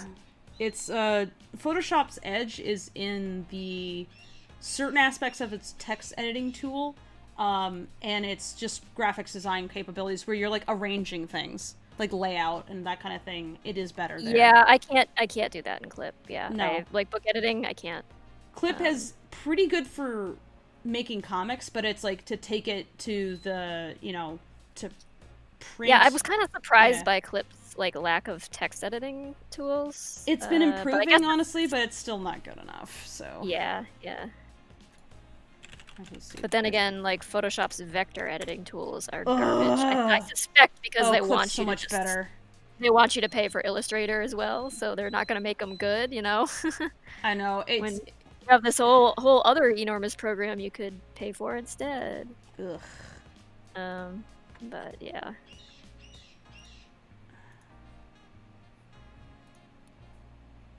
Get a large.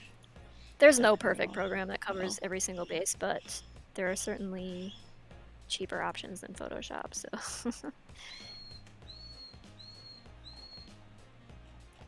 And then I want that so if you lime iced tea. If you aren't doing something that explicitly requires Photoshop, check out Clip. Yeah. Yeah.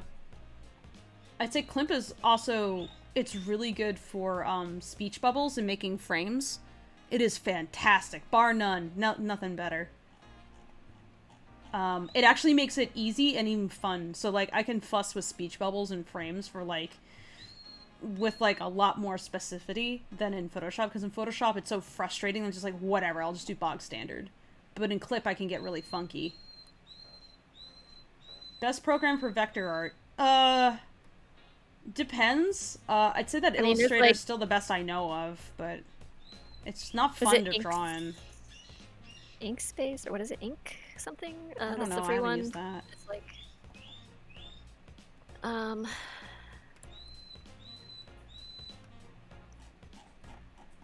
Inkscape. Yeah, Inkscape is pretty good. It's kind of a like low rent version of Illustrator, but if you're not doing anything super fancy, you don't need Illustrator. You can do vector stuff in Photoshop. It's just like not. It's kind of like fighting the machine fighting the program to. Yeah, I'd say honestly, it's like if you want something that can do vector, but it feels like bitmap drawing, Clip. I forget. I think you can actually export Clip stuff out to Illustrator even. I haven't messed with that myself, but yeah, Clip allows you to take any brush in your arsenal and it will auto convert it to vector if you're working in a vector layer. It also allows you to well, here's the thing I can actually demonstrate in Toon Boom, because Toon Boom is primarily vector. But so, say here, I'll draw Rocky. So, and I have all these, this is crappier even than what my example should be. So, say there's like I draw a head, and I have like this, and all these like overlapping lines. This is really garbage on purpose, sorry guys. So this is just the outline of his head, and it's like, oh, there's all these overlapping lines, how do I clean this up? Well, here, there's something called the cutter tool, where I can just, like, go and, like, swoop. Why? I don't know why it's not cutting that, but... So you can see I can, like, clean it up a bit, just by, like, doing a stroke. Oh, that one didn't work. There we go. So yeah, now I've kind of, like, cleaned it up. So you can do that in vector program. So I can do that in Toon Boom, and I can also do that in Clip. Clip has a similar tool for that. It makes it simplifies inking for some people. Personally, I don't work that way usually, because I'm just so used to working extremely precisely that it's kind of redundant for me. But if I was doing cleanup, like when I'm animating and I'm doing cleanup, then I absolutely do need that, because I have to be really, really, really meticulous with my ink work in a way that is not terribly natural for me. So whatever can help me, like, just quickly. Yeah. Do you think Toon Boom could have a better name? Toon Boom is also called Harmony, so it has a better name. It has like 2 different names. I was always kind of annoyed at the sort of approximate rhyme of it, but it Toon doesn't Boom, commit yeah. enough to like, oh, it's so close, but no. Toon Boon. Right, exactly. Like, I mean, that still grammatically makes sense. Like, it's a boon to animators A everywhere. boon. Yeah, you It's know, a boon whatever. to tunes. Yeah.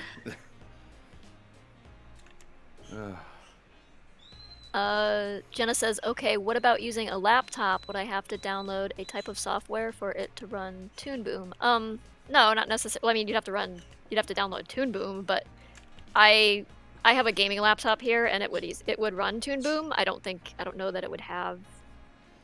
It's a pretty powerful machine. You It's not don't quite have to, the level like- of like a modern desktop. Yeah. You don't have to.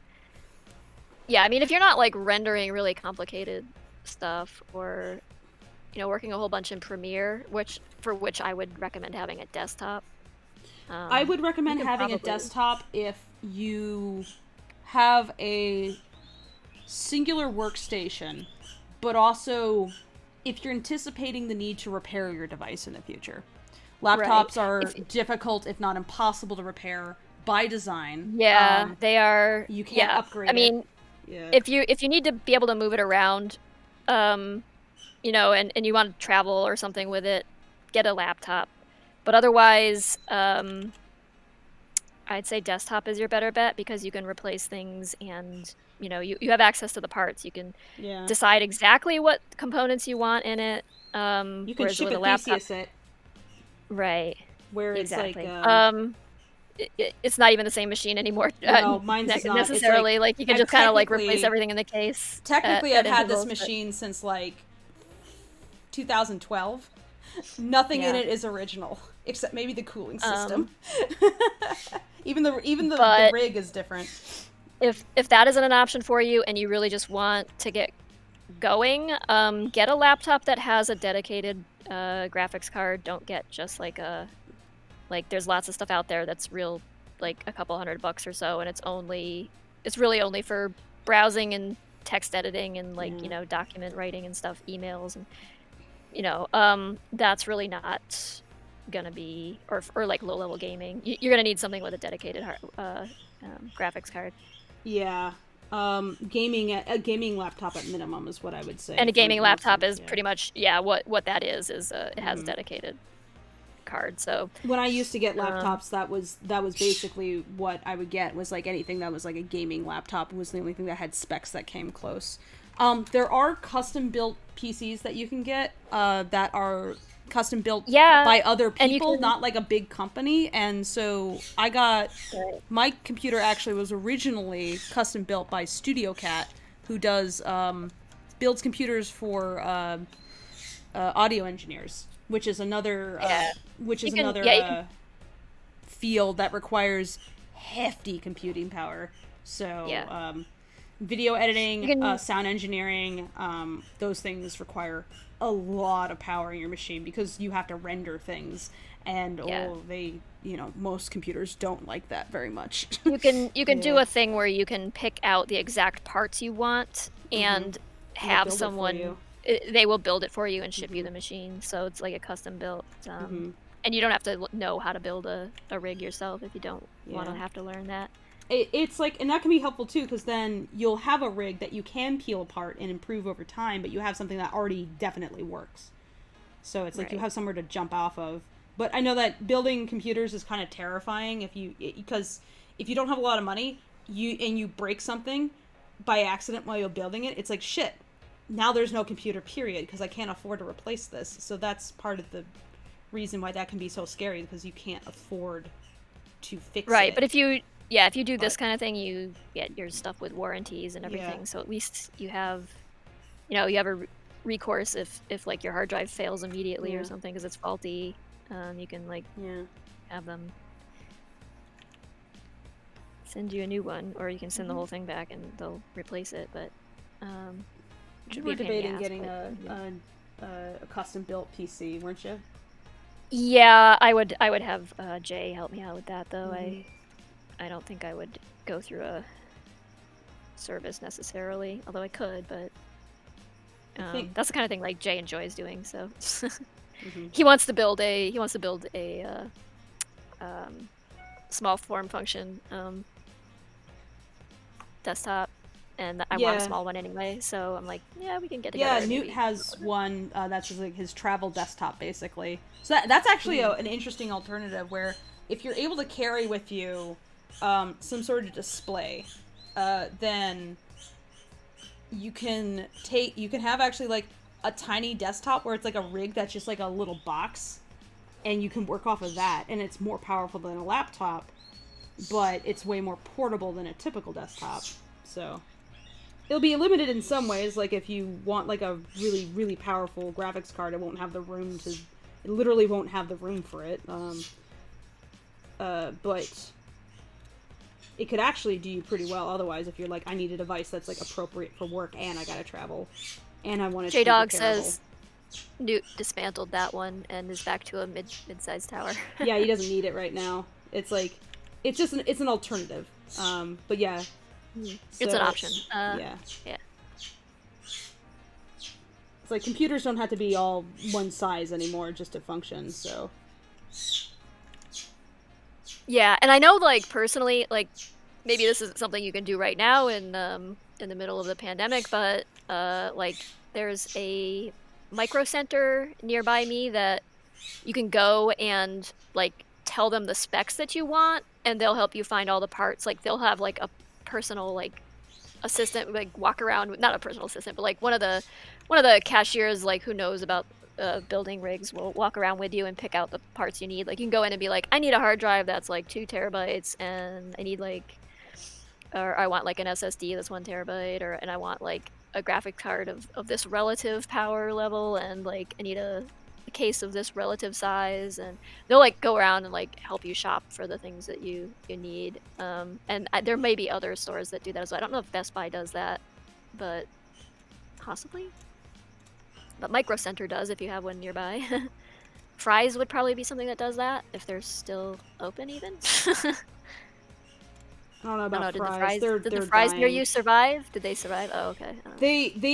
I asked them once, I was like, are you guys dying? They're like, no, we're on consignment. And then when I brought Newt there, he was like, oh, they're doing like a payday loan thing. They're dying. They're like, that's the sign of something dying. J-Dog says Micro Center is basically retail Newegg. Yep, pretty much. I want all of the cores and all of the terabytes. Yes, I guess they would be happy to sell you all of the cores and all of the terabytes, I am sure. But that would cost you. Yeah.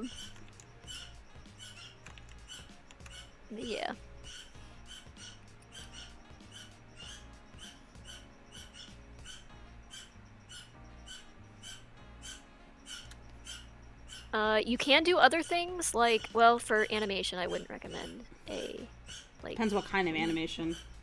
Yeah, well, for, like, a mobile studio, I'm sure I could animate and clip with it, but... You can animate a mobile studio. I have, I had some issues with Flash running on it, but it was because Flash, was programmed badly, not because Clip Studio couldn't handle it.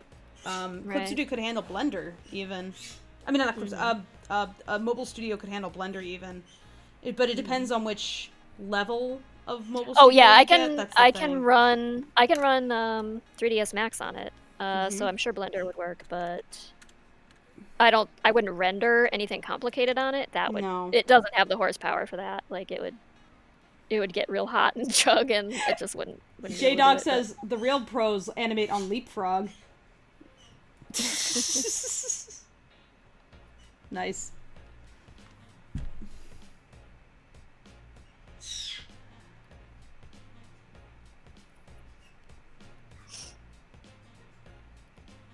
But yeah, you got a lot of options, so.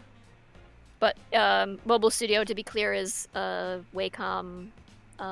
It's pricey. It's a tablet. It's a tablet, and it's what I'm working on right now. And it's very expensive. Yeah. I'd say it's only worth it if you are like, if you are otherwise debating purchasing a laptop and a Cintiq.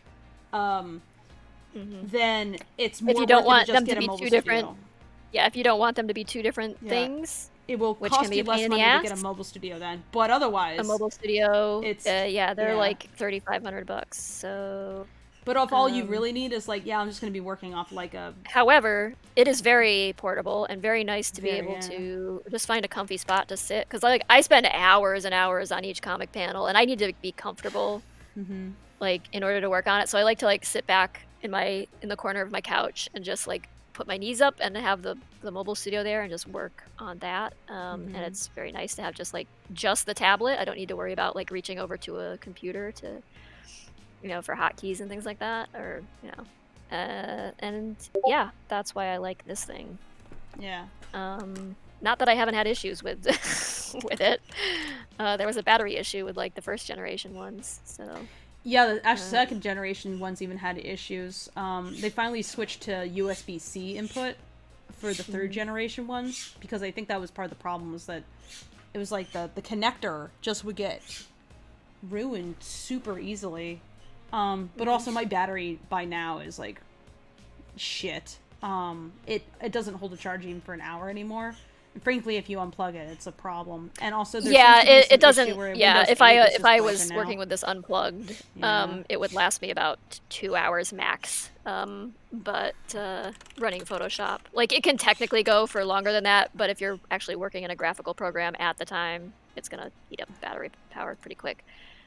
But yeah, having it plugged in and working on it is totally fine, and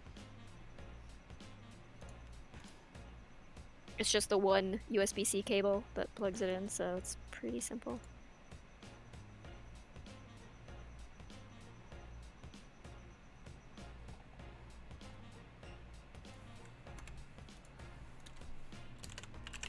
Yeah, you can get them used as well, refurbished. Like what was it called before it was Mobile Studio? It was It was called Companion. Cintiq Oh, it was a Companion. companion. It was Yeah. a companion. Yeah, so they had like Companion 1 and 2, which are the older model ones, and then the Mobile Studio came out, and now they've got like the Mobile Studio second generation, which actually allows you to access the battery and everything. Like there's like an access panel really? in the back. Finally. Yeah. Because Yeah, it's like which that is was what the big problem.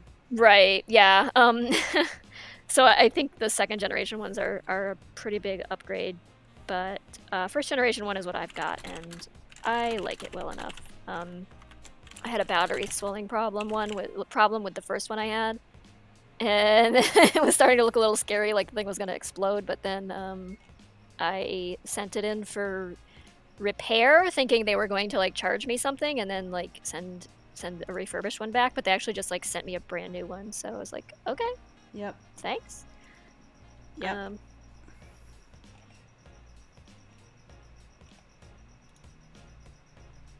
Okay, I'm ordering that duck noodle. Alright. It should be arriving soon. I will get duck noodle and a lime iced tea. Hurrah! I like the idea of a lime iced tea.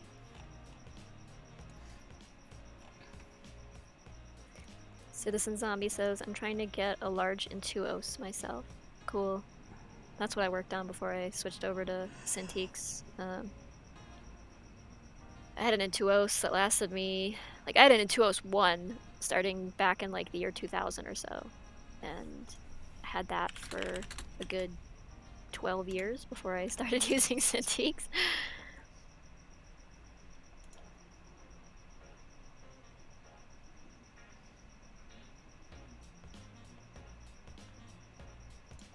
I would say the most of the Lackadaisy comics were done on an Intuos tablet.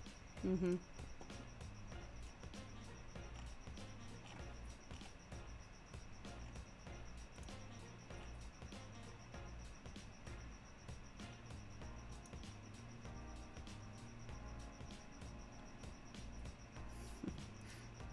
Nicholas Bryant says, those who master MS Paint are gods among mortals. Didn't they deprecate that? Is that even... I don't think that even exists anymore, does it?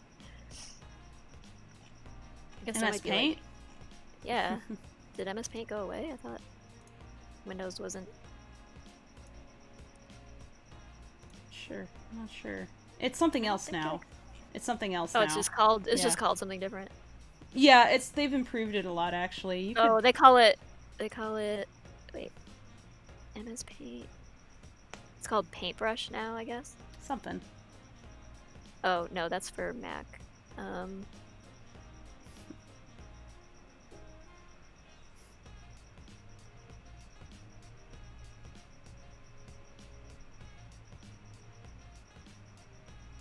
Oh, I guess.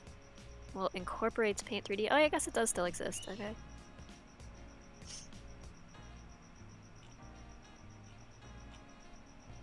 You can actually manipulate 3D objects in it, apparently. Yeah.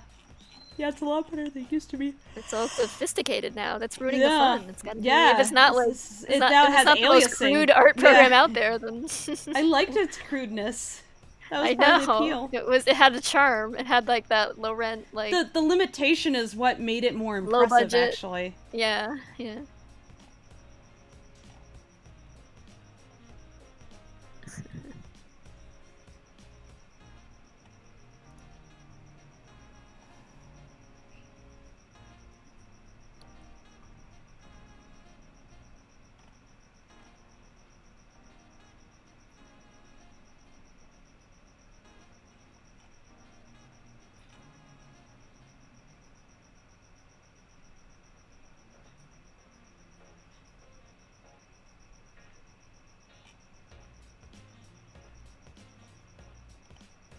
What kind of owl in Lackadaisy? This is a great horned owl, is what this one is based on.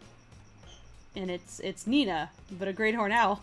It's a Nina owl. I picked a great horned owl specifically because the little feathers there look like cat ears a little bit, so I wanted it to look like also, catty. they are the sternest looking owl. They are, yes. Apparently, as birds go, though, owls aren't actually that smart. They have that, like, people associate them with wisdom and things, but I guess it's the big eyes. In the realm of birds, like, they are kind of on the dumber end of the scale. I guess their cranium is taken up by their Harry Potter eyeballs. films, they had a lot of difficulty teaching the owls to do anything. You could pretty much teach an owl to carry something, and that was it. I know you could get them to, like, say, fly over here. And I guess you could get them to carry something, but it was a real struggle. Like, it's better to just use a CG owl, frankly. It's like, don't ask a whole lot of owls. They're not meant for this. Yeah. Look, all they do is they sit around on branch, listen for mouse. Catch mouse. Eat mouse. Listen for more mouse. Not a very complicated creature. Not very sociable. Animals have like a complex social life, are the ones that tend to be more intelligent. Yeah, owls are not social creatures. So, if there's a more social owl, it might be a smarter owl. I'm sure something is like that. But hey, Z. Hey. Hello. Hey, Z. You want to hear some good news? Yeah. Yeah. I'm a Toon Boom ambassador now. I know. Yeah. I just want to jump in and say maybe owls are untrainable because they're too smart and they don't give a shit. That's maybe Sure, like cats. They're like they're just like I just don't wanna. I can't grasp it. I don't feel like it. It's like we think they're Like dumb. you're not the boss of me. I suspect whenever there's those like dog intelligence test things, I kind of suspect sometimes that it might be that the dog's just not motivated. It's like, isn't one of the tests like you throw a blanket on a dog and like how quickly it throws it off, figures like, out how to get out? Yeah. And meanwhile, but what if dog is cold and it just wants a blanket? What if it likes it? Is it like someone just dog? If someone just threw a big fuzzy blanket on me, I'd contemplate just sitting there with it over my head. Yeah. Also, how are you peeps doing? But then again, I'm not that bright, so. I'm currently sketching over owl to get a feel for owl shapes before I animate owl. So I have here, go back to here, you can see the actual sequences. Here is owl, and then it goes, and fly off. And so I'm going to be animating that. And I'm hoping to get as far as, like, just roughing it out today. Woo! Yeah. Okay. But yeah, so right now I'm basically drawing over the owl over and over again until I get familiar with it before I go and I rough everything out.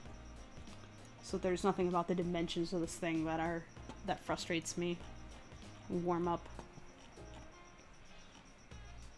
Aren't seagulls also massive jerks? Will they poop on things?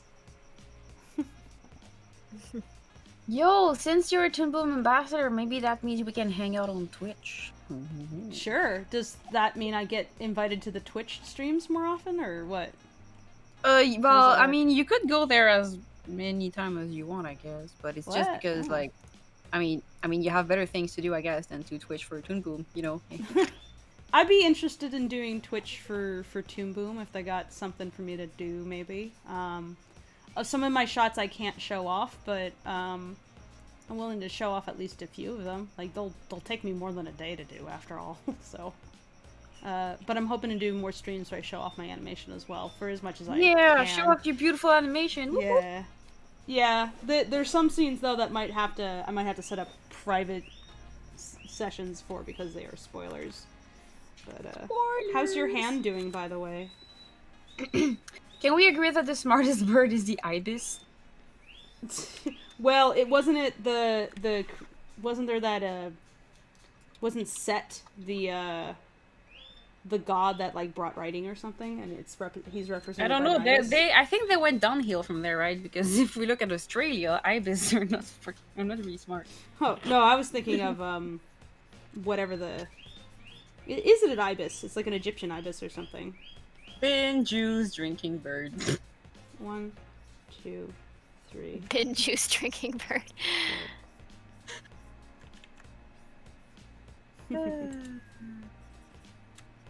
Yeah, I think it's still ravens, right? Is it ravens or crows who are considered? It's Yes. definitely the corvids. Corvids. That are the. Ravens Yeah. and crows. Oh, so Z, you want to be able to listen to your music without getting, making YouTube or Twitch mad? Mm-hmm. Okay, there is a program called Voice Meter that I'm using right now to, listen to music, but nobody can hear it on Twitch or YouTube or whatever. Because I've actually split up my audio so that, none of my music audio is coming through whatsoever. And I am playing it off my computer. So yeah. The C.S. Jones says African That's Greys what are I do actually smarter. usually, but I That can't may be have true. you talking at the same time. But I'll consider it then, so I could have you Neither. on my stream when I have music. let me show you. I will link you to this. This is this is easy to use. It looks kind of complicated, but I watched a video on like how to use it, and it's quite easy. Basically, I mean, how much more complicated than Harmony can it get, right? it's way less complicated than Harmony. Yeah. Oh yeah, my brother talked to me about that. He was like, "You Yes, could use this that for your streams." I was like, "Yeah, maybe one day." Yeah, I'm using it right now. It's like it takes. It looks really complicated, but it's really not that bad. Like I learned it in about 30 minutes. I think the most annoying thing about it is that you have to restart your computer a few times. That's about it. Oh, well, thank you so much for sharing, and I'm sorry. And it's free. That's even better. Yeah. There is a paid version, but the amount you pay is whatever you want because it's a donationware. I'll So give them $1.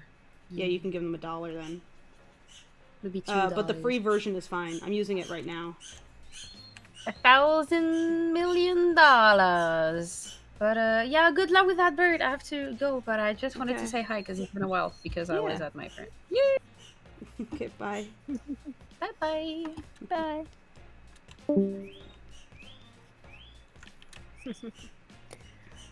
I guess it's African Greys actually are technically the smartest. I don't know. I don't know how you would even rate it, but it's like how do you decide which one is smartest? Like along what lines? I don't know. It's you also have to bear in mind that this is Comparing them to humans. Also, we're comparing it's them like- to humans. it's Really, like what how we're saying is anthropomorphic like, is it? Yeah. yeah, it's like how close to they are like in terms of our estimation of what intelligence is. It's kind of yeah. But Mutari says, can you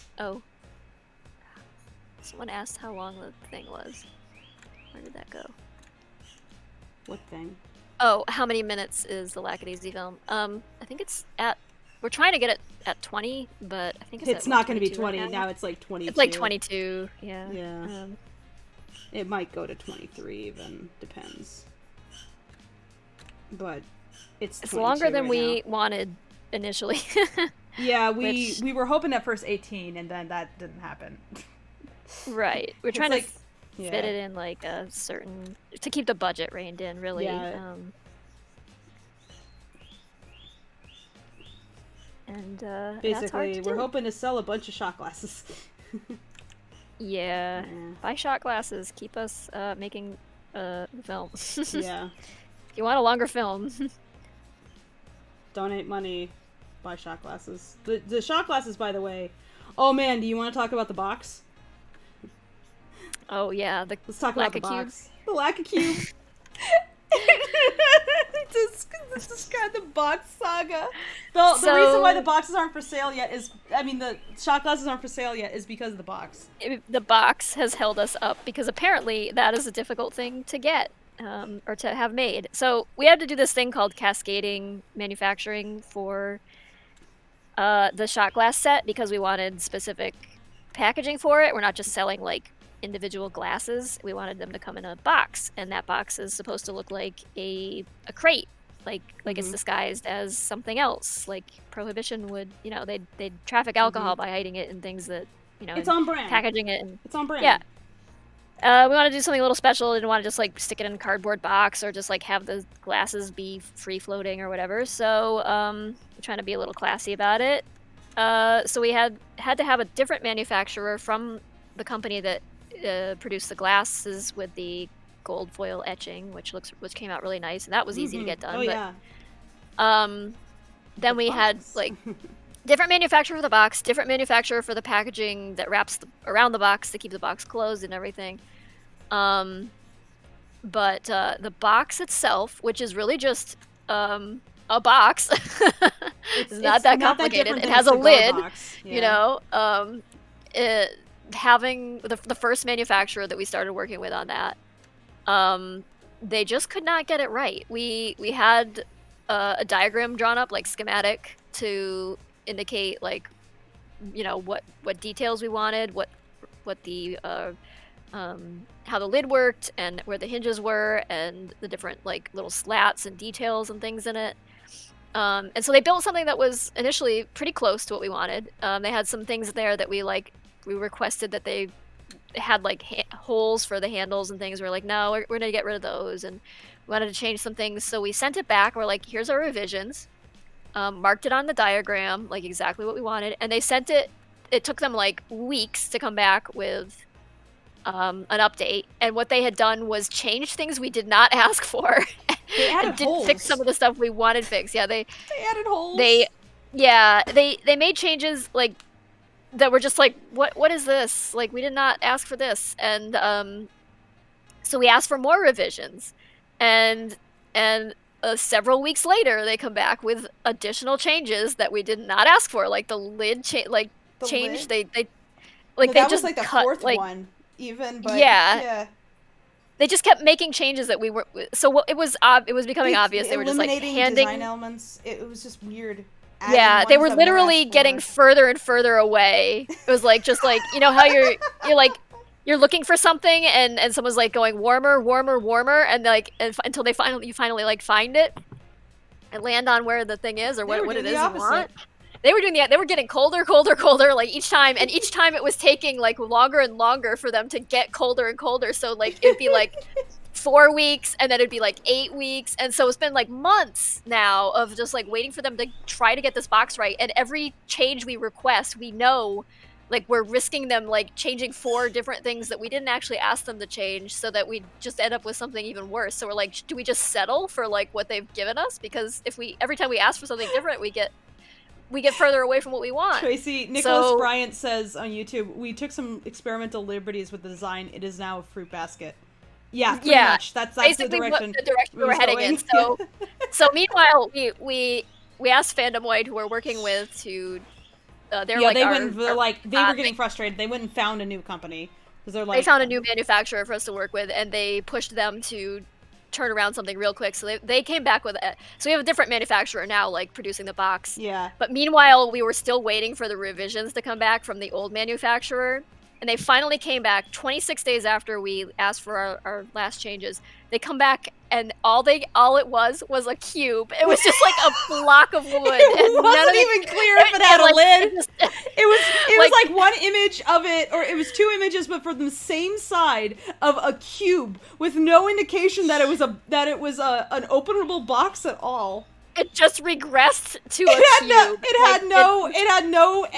It didn't have the faux slats in it. It didn't have anything. It was just like literally if you took 6 pieces of wood and glued them together to make a cube, that's what we were presented with, and we were just like, what the hell is this? It's like if we keep going with them, like if we kept this up, eventually they just like send us a picture of a log or something that had just been like fresh cut. It was like we were just like going backwards, like sliding back toward the primal shape of the wood instead of like toward. It was like, why did you send us a picture of the raw cube? Like, let's say that they were just like, okay, progress thus far. And it's like, why would you, and they were like still working on something, why would you send us a picture of like, what is, you only just glued it together? Why would you send that to us? It's like, I can't give you any response. The other company that we got, nailed the design in almost one go.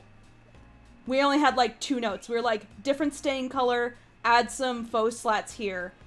And I'll be right back. I got something in the oven I gotta take care of. Mm-hmm. And it looks, and they were far more thorough, because like before they even built anything, they were like, here's the diagram we're imagining, make revisions to it. And so we made our revisions to the diagram, and they followed the damn diagram. It was just like, it was so much simpler. Basically, in about 2 passes, they got it right. And it took under a month. Versus the other place, which took 6 months to get to default cube in Blender. Bizarre. So anyway, they were extremely fired. It was a waste of a considerable amount of time. Really tried everybody's patience. And the shame of it was that that company that fucked up the box that bad came very highly recommended. Apparently they did like jewelry boxes and stuff. So this really should have been nothing. This should have been nothing to them. It's so not that complicated, and yet. So what we imagined was that we just got like backburnered super hard, and my personal theory is that they actually might have outsourced the work to a different person each time that we asked for a revision. An entirely different person touched it. That none of them were in communication with each other. It was a disaster. And that's why we had Phantomoid in the first place, because product design can be a nightmare situation. And so having Phantomoid meant that we had someone experienced on how to deal with disasters, not just who to reach out to. So once they were like, okay, this is going nowhere, they immediately stood like looking for someone else.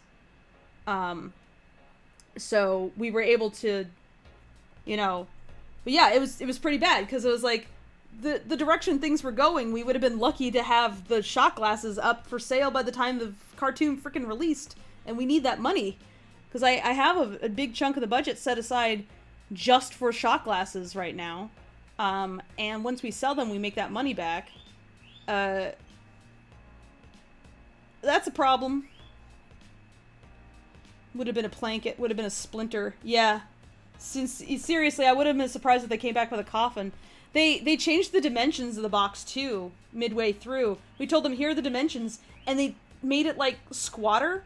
It was like the box was supposed to be a lot more, like, cube-like, and they made it squatter.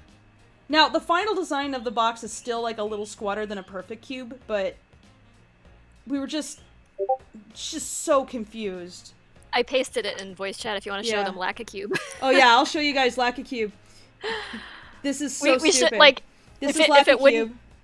I don't want to give away what the actual product is looking like just now. Like, my patrons can see it, how it's looking, but... this is the last image we received. We should do, like, one of those, like, how it started, how it's going things. Like, That would be great, yeah. This is the last image we received. You can tell we are not exaggerating. What the fuck is this? like great progress, guys. It's Much progress, very box. Mystery cube. The Lackey cube. Yes. All hail the Lackey cube. I said when I looked at that, I said, I'm not entirely convinced that this isn't a shitty 3D render. I was like, I think Newt could, if Newt had a minute, he could make this in Blender. No effort. What is this? It's literally a Minecraft block. Yes!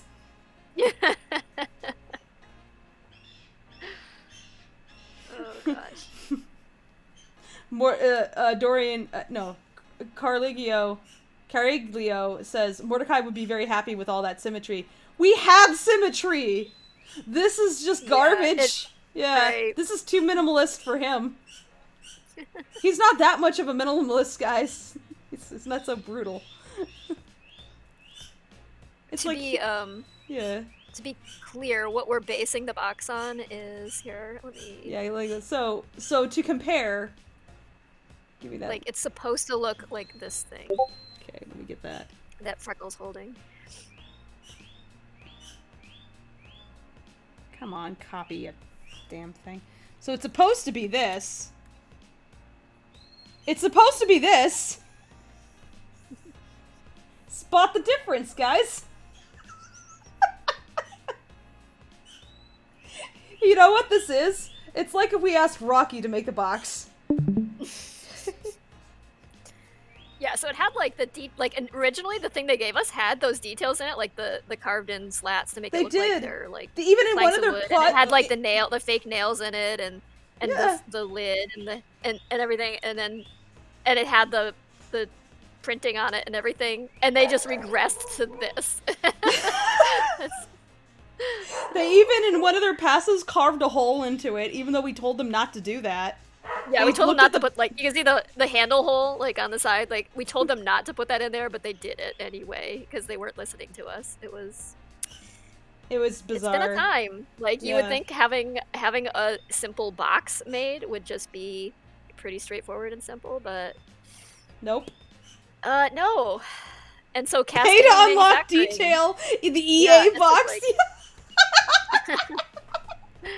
It's been a painful ride so far. but- Every time Nick came to us with like, "Hey, we got an update," we were like, "Uh-oh," because once it was box stuff. After the first couple box updates, everybody was like wincing.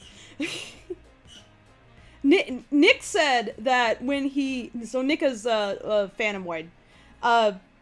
Nick said when he received that image on the left of the box, he literally flipped a table. He literally flipped a table. He's just so angry. So yeah, they're extremely fired now.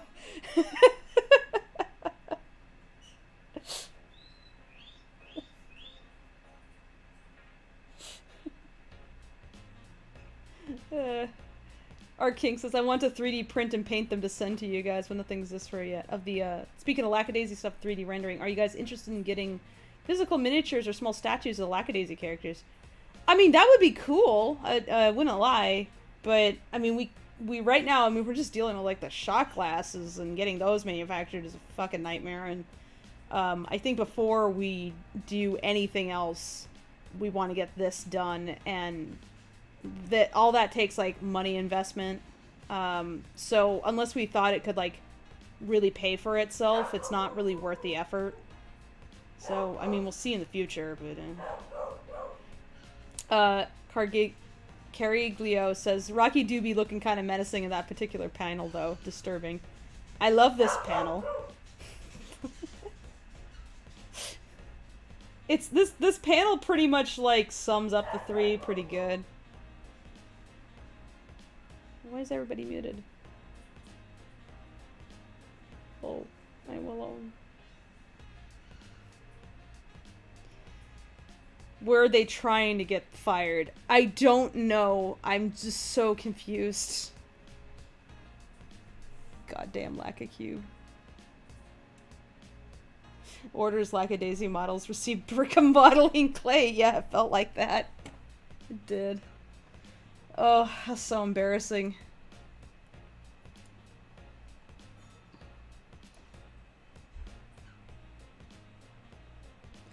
Oh, you just want something to do? I mean, yeah, man. If you want to make something cool, you want to make some fan art, then go for it.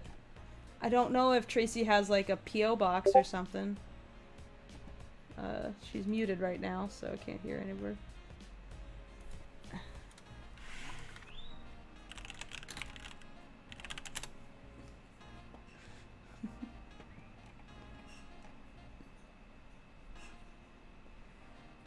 Hello, Glass Jumper. It's going good. We're about halfway through, both in terms of production and time. So far, so good.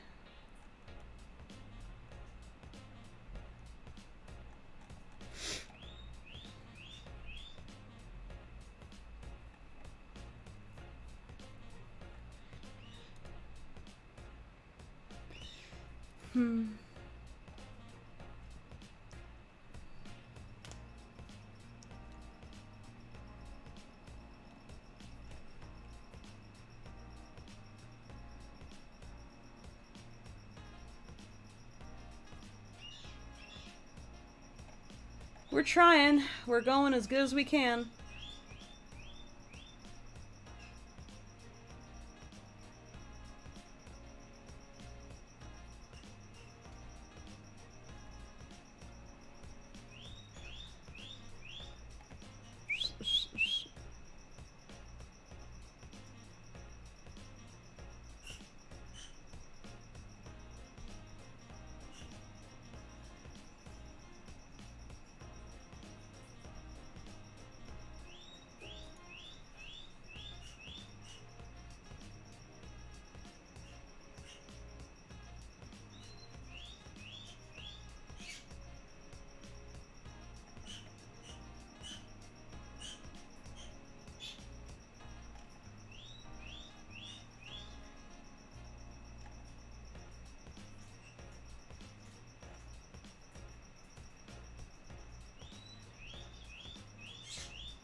The wood it is sitting on looks like it should have been. I don't understand that sentence.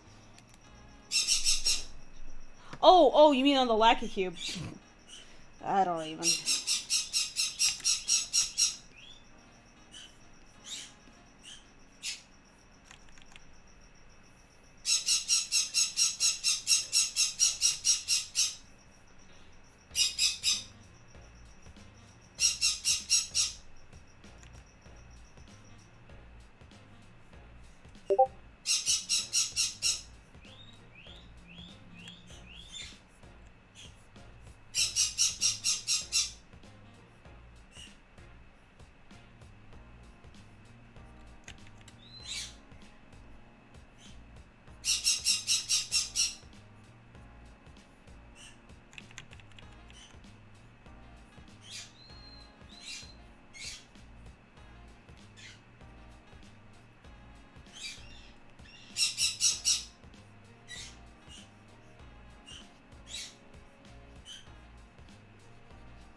can our bird friend see the owl?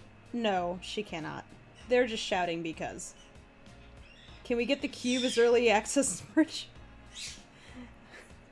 If you want it that bad, you can build it yourself. I promise you it'll take you less time and cost a lot less money. Just go to any, like, art store or, like, a Home Depot or whatever and get a couple planks of wood, glue them together. Now you have the Lacka cube.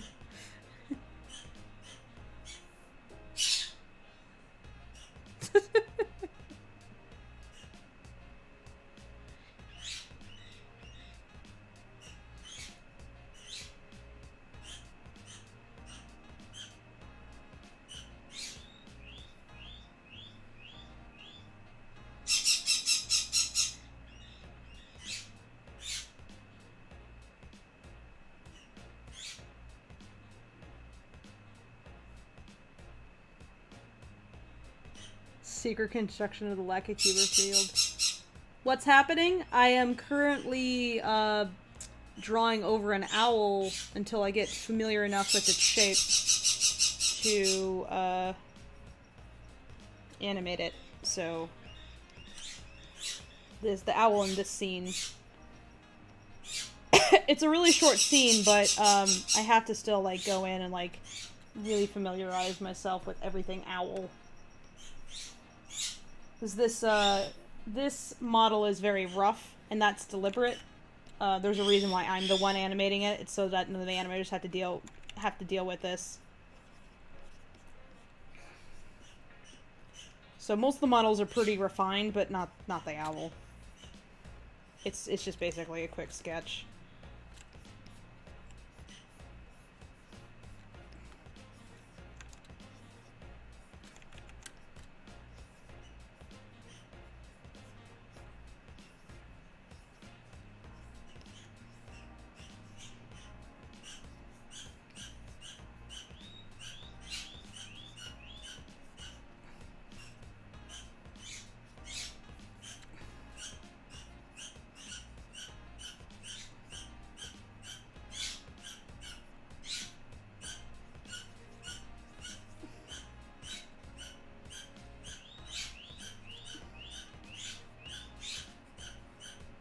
Boo.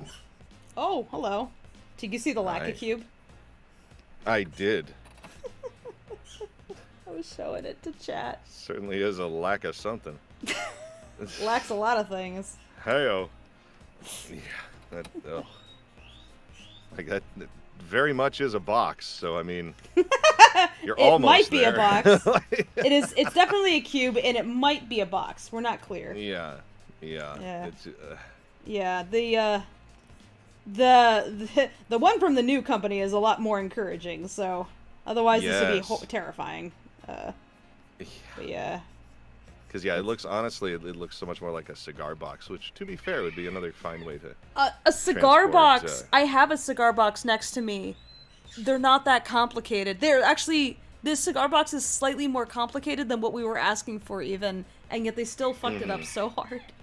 Yeah. We do not understand how they kept going backwards, because their first prototype was not that far off. But then it kept getting worse and worse, and every time we asked for a revision, it got worse. And it was like, are you punishing us? What is this? It's weird because just seeing that picture, it looks like they just kept making it like more streamlined, futuristic, and it's like, no, back the other direction, no. Yeah, what are you doing? Stop it. Oh, it's so baffling. It Like, is no, weird. a crate. A crate. Yes. It's like, why is this so tough? More rustic. I did not understand. I think it's this design telephone. They gave it to a new person each time. And it turned into that. It's like almost God, I impressive. think you're right. They're like, Yeah. specifically like a crate for, what is it, embalming fluid? Yeah. Yeah, Yeah, So exactly. it's like crate for embalming fluid. Okay, crate for embalming fluid. Then the next person gets it and they're like, okay, crate. Okay. All right, box. Okay, box. Cube. Okay, cube. Next it's just going to be flat, like square. Oh. Yeah, just a plank. Then eventually it's just sort of wood. Then it's like a sapling. just keeps like devolving into. Yeah, we were honestly we're just wondering what the fuck it was gonna turn into. Art King Yeah. says, I just realized Jason can pass for Seth MacFarlane with his voice. The amount of times that I hear that I sound like Brian from Family Guy when I absolutely do not. You do not sound like I Brian. No. I do not hear. I barely even hear Seth MacFarlane. Like I No. really don't. Do we both have sort of clear, timberific voices? Sure. You both have a But cadence, but Yeah, that's but not I the ju- same I as the same don't. voice. No. No, I don't. I really don't hear it otherwise. I mean, not that that was meant like as an insult, of course. Like but just I've had my voice Yeah. compared to Dory, and then oh, I don't hear that really. yeah, I'm like maybe. I mean, the placement is but kind of similar, but I don't really hear like I I'm don't a little hear a copy or too- anything. grouchy. Yeah, you're way too grouchy. You're Yeah. not as continually innocent, perhaps. I've never been that innocent. I I think you gotta go wouldn't back know a anything lot about further. that. No. Early on, I was just like, people think I'm a weird little monster? Okay, then I am. And I just kind of embraced that. And it's so metal. Well, they can't bully you for it if you're like, fuck it, that's good. Exactly. Yeah. If you just own it and take the Yeah. reins, then screw it. It's like, why, if you're queer, why come out? It's like, because I don't want anyone to own it over me. It's like, I want to own Yeah. it, so. So you can't control me? Fuck you. Sure, I'm a little monster. But, Well, Dunes 8, I have done some trailer narration before. yeah, you do Funnily have a enough. movie trailer voice. You definitely do. Yeah, I do. The, Also, hi Knox, I see you. And yes, I suppose that is an important question. Have I learned about Duke Nukem now? Vaguely. I didn't look too deep. That's just something that's so not in my periphery. Like, video game zeitgeist stuff is not. Like, movie zeitgeist stuff, sure, absolutely. Like, theater stuff, yes. Broadway stuff, yes. Video game stuff, not really. Like, it's just never been. I mean, I grew up playing, NES and Super Nintendo at my grandma's house because that was what she and her many children had. My grandma was a whiz at Tetris. She was amazing at it to the point that on her old tube TV downstairs, when you turned it off, the Tetris screen was burned into the screen. nice. Yeah, she would play it. I'm sure I've mentioned this somewhere before, but she would play, those old rectangular NES controllers. She would actually play it instead of using her thumbs. She would have it facing away from her, using her index fingers. I don't know how she did it, but it was astounding. But yeah, do I know who Duke Nukem is? Kind of.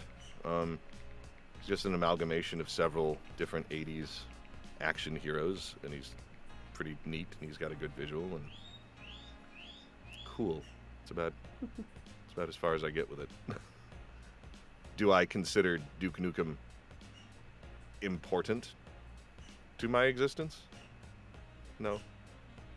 But did Fable get to rib me for a while about it? Yes. And was that deserved? Sure. I'll take it.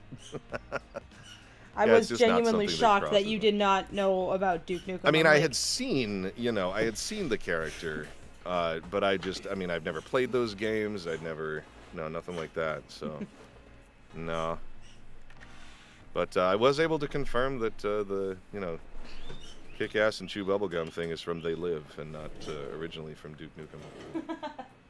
Because I was like, no, wait a minute, I know that quote. That's not from. What's that? No, I know that's from They Live. Yeah, Duke but, Nukem was full of pop culture references, so I'm not surprised that Oh, they yeah, no nabbed it doubt. from something else. It's kind of Deadpoolian, I suppose. Yeah, In terms of, yeah, it was very, even in its own time, it was kind of snarky. It was just like the 80s action hero archetype really played up like as much as possible. So Oh yeah. that was Which Duke Nukem. I respect because I think that kind of thing is fun. I think things like the Expendables movies are fun for that sort of reason. Where anything that's that self-aware and is able to just sort of like oh, this is about nothing but explosions. and, like, Basically, yeah, one-liners. it's like, not perfect. trying to be anything other than what it is. Exactly, which I have every bit of respect for. Because I just think that's Duke Nukem is not deep. No. It's like you could Have you ever probably played write an any of the interesting Duke Nukem? narrative around it. Let's see. Personally, no, but my father played it. I watched him play it. Yeah. What system was that for? What OS was anything at the time? This is the early 90s. We had it on PC. We played it on PC, so yeah, I figured. Okay. my brother and you could play it on a lot of different things though. So Tracy, you were familiar with it then? yeah, back in the 90s. Mm-hmm. Must have been 93, 94. We played it. I see. Then again, I'm so out of the loop of video game things that, like, even when Pokemon first came out, and I was, I would play that when that first came out and whatever, because that was just what everyone did. But the little meme thing that's been going around now, where it's like, select all the starters that you've ever had or whatever. I stopped so early. I have like 3 of them out of a at list least you know of, what like, Pokemon 10. is. Yeah, I'm like, it's like Jason. You newer- were squarely in the target demographic at the time. You didn't know what Pokemon was. I'd be like very disappointed in you. Like I don't know any of the newer generation Pokemon. I have all no the idea. ones I'm like, from- what's that? I don't, Yeah. ugh, why does it look weirder? I'm a bit lost on them at this point, but yeah, I mean, Yeah, I have no idea. Like when my fiance or our roommate says, like, oh, hey, there's a Gaxenflap that's, out on Pokemon Go, and it's over there or whatever, whatever the fuck. I got Gaxenflap. Yeah, that's pretty much what I respond. I'm like, oh yeah, one of those. Like, to be 'cause fair, I that have sounds no like idea a what that is. legitimate Pokemon name. Yeah. so- Yeah, honestly, I think I did that. They can use that. Nintendo, if you're listening, you can use that. That's yours. Have it.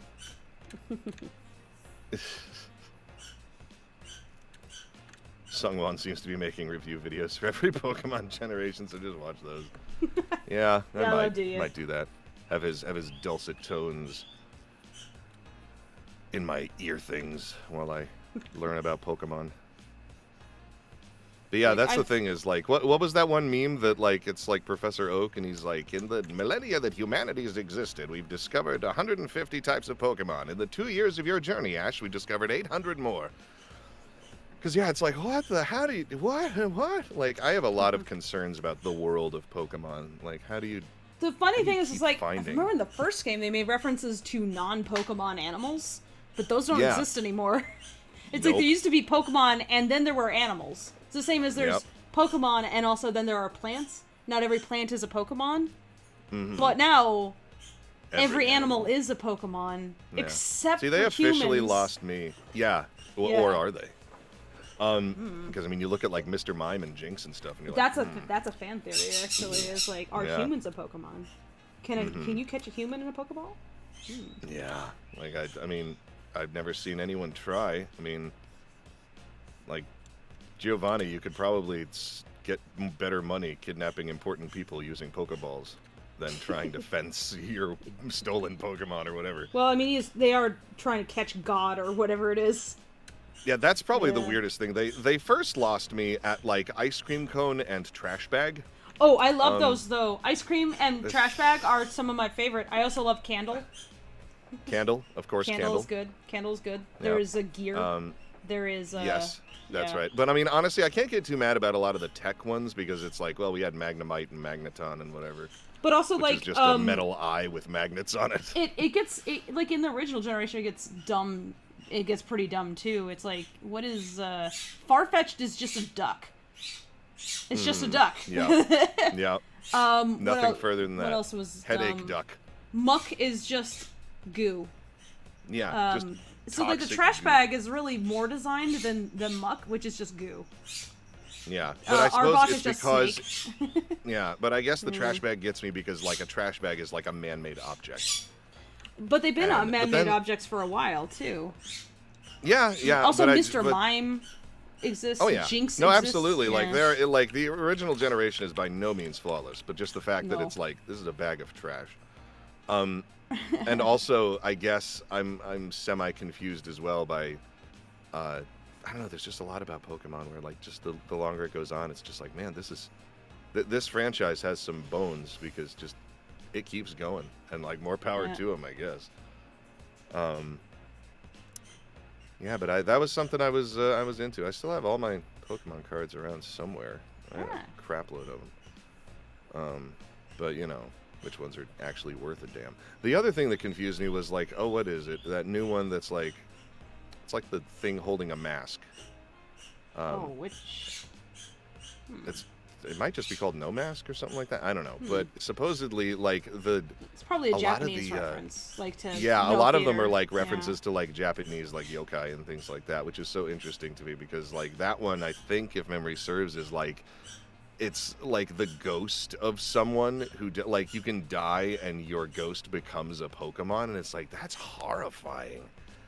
Like that, like some of it Yeah. gets really dark, and like there's like a balloon one and that like absorbs it's never the lightened souls of up either. children. They've always been like kind of horrifying, and they haven't lightened up this entire time. Like the descriptions are still horrible, which is great because considering how otherwise like extremely kid friendly Nintendo is, the fact that they still allow this like this subtle horror that's always in the background of Pokemon, it still exists, and I like that. The game, like the way you play it is definitely refined a lot at this point. It's because the first game was so broken. Like, apparently, like special defense just didn't work. So you would have like a special defense stat, and it meant literally nothing. So the game was incredibly broken. That sounds right. Yeah. Yamask, that's it. Dragon Thank you, types. King. Appreciate Dragon types were very broken. It wasn't very balanced. it. Yeah. Oh man, but yeah, the Pokemon's just such an interesting franchise. Because it feels like Pokemon's other similar like competitors, like Digimon and stuff, just kind of fell by the wayside at a certain point. Their focus was like entirely different. Like Pokemon was a game, and then it had a cartoon. Digimon was more of a cartoon that had a game. Yeah, right. So that's kind of fundamentally the difference. Like the Pokemon cartoon, and it is, it's not doesn't like matter that much compared to the game. It's more like a way of advertising the game, really. Yeah. But yeah, I don't know. Pokemon's let's see, Generation 1 didn't split special into defense and attack, yeah. Yeah, honestly, I keep meaning to go back and play one of those games again. The last one I tried a chunk of years ago at this point was, I think it was Leaf Green. And that's when I started to learn about all the different kinds of Pokemon they have now and all the animations slightly changed and stuff like that. And you're getting acorns out of trees and things like that. And I'm like, huh? The game that I recall the most fondly, besides the first one, because that was my first one, was I really enjoyed Same. Black and White. I feel like the graphics in Black and White were kind of like peaked as far as that particular style of everything was like not 3D. They all had like these subtle animations to them. Black and White had like some story also, like, and it had like what was it? Yeah. Wait, was it Black and White I'm thinking of, or Diamond Pearl? I don't know. But Diamond Pearl, you like catch God. Oh jeez, yeah, that's the God Pokemon. Is probably That the had most like a whole confusing. thing where there was like you could go and enter a church, and they would talk about the fact that there was a Pokemon they worshipped, and there was the God Pokemon, and I was like, I remember. Which game was it where they were actually questioning about whether or not it was okay to make Pokemon fight? Like, where the bad guys were not necessarily ideally bad it should guys? be all of them, but I have no idea. Because I think that the last one that I actually stopped playing on like a console of any kind and wasn't using like an emulator thing was probably Crystal. Like I don't think I never got to Black and White. I haven't played any of them on emulators, but I've been meaning to because it seems like the only way to really tolerate it anymore. It's like the game is kind of slow. It's And I like just the idea don't that you can have speed I just through don't it. have any of these gaming systems anymore. You know, like I stopped have a having Switch? gaming systems after. No, I don't have a Switch. Huh.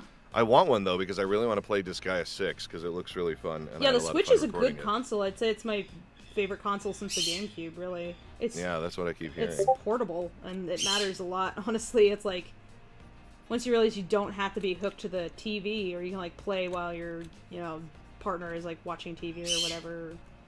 And the fact that like you can remove the controllers and like you don't have to have like your arms like out in front of you. You could like have them resting to the side and still play the game, which is nice if you have like frequently sore arms like me.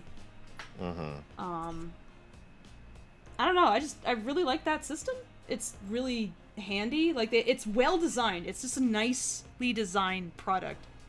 And yeah, that's something I keep meaning to get one. Now that it's died down in the rush to get them, maybe I should try and grab one. They're like a couple $100, right? Yeah, and I think there's like you can get one that doesn't have, I would still recommend getting one with like removable controllers, because there's games that because there's that one, and then there's the light one, which is essentially a Game Boy Advance. Looks like wow, you are behind. Looks like it to me. Yeah. Look. Looks over at his gramophone. They don't even thing. call them Game Boys anymore. I still call them Game Boys though, because it's like to me it's always. Yeah, I mean, it's forever a Game Boy. I had the original big gray brick Game Boy Dude, thing, which I you could remember kill a man with. I remember the first.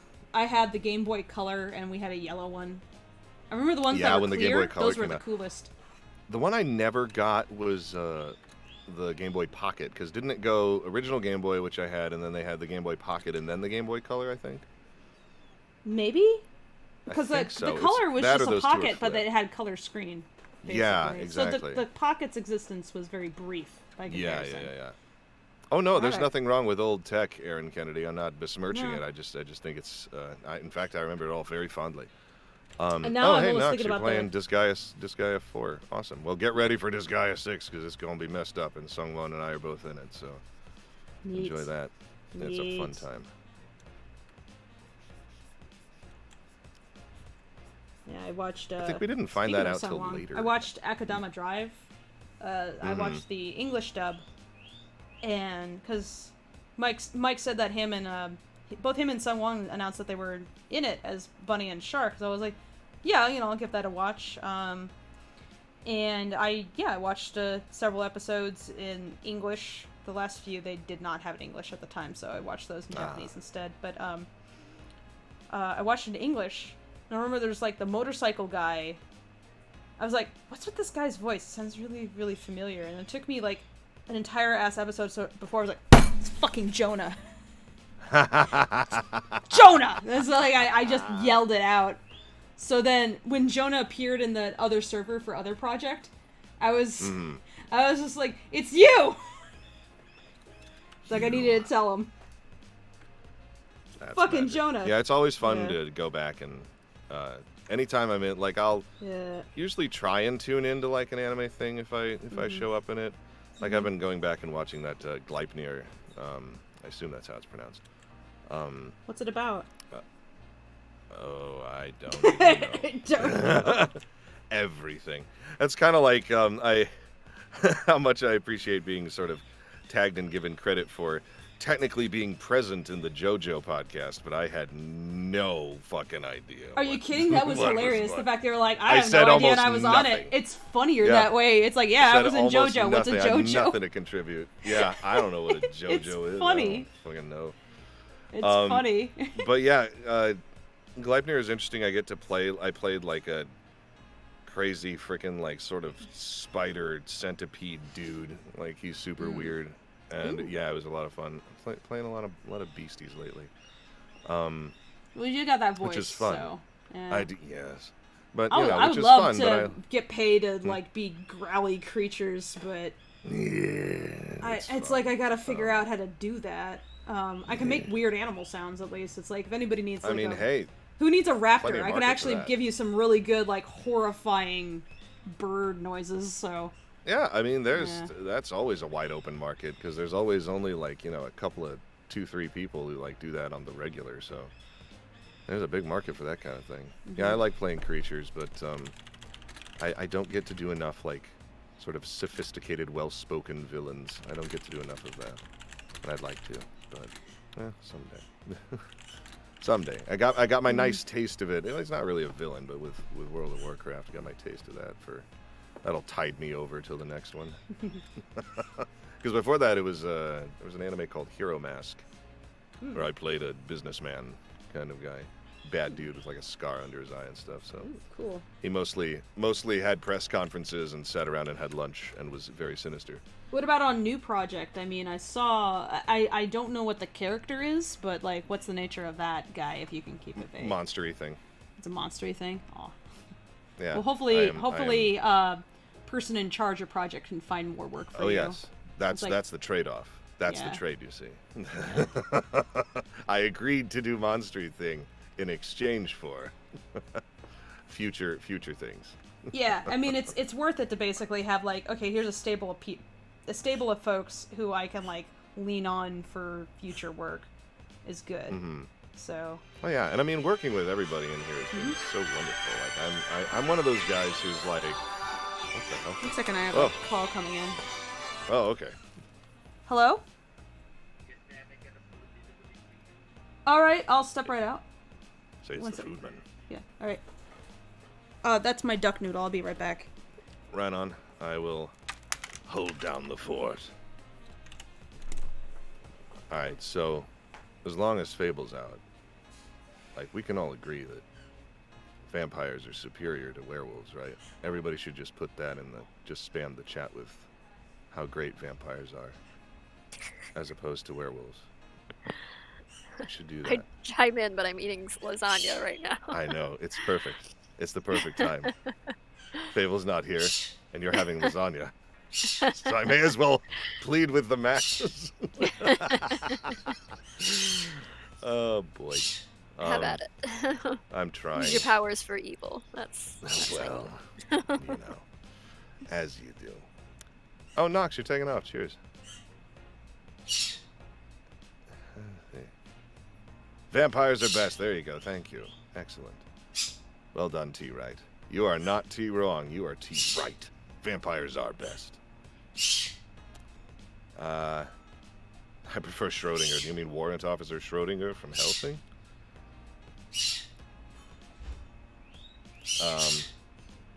Scythe Mouse. I like that name. That's great. Lasagna superior to vampires and werewolves. See, I don't actually like lasagna, but I'm weird that way. Honestly, me with noodle things. Yeah, it's a texture thing for me.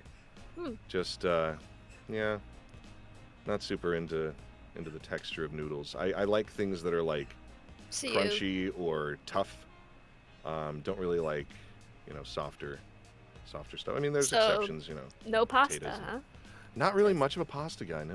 Wow. Yeah, never really was.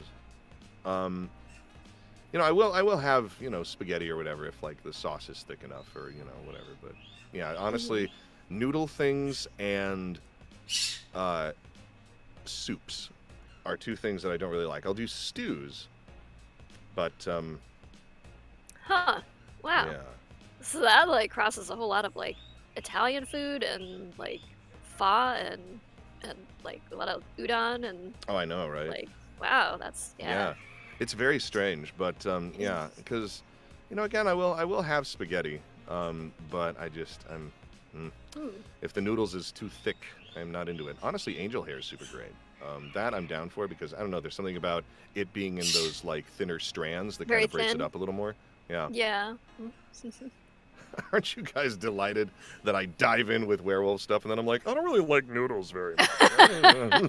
I guess wolves and noodles and vampires don't like noodles. I don't know. Yeah, Maybe- vampires. Yeah, yeah, exactly. Vampires can't do a whole lot of Italian food either, so I guess everybody wins this whole time.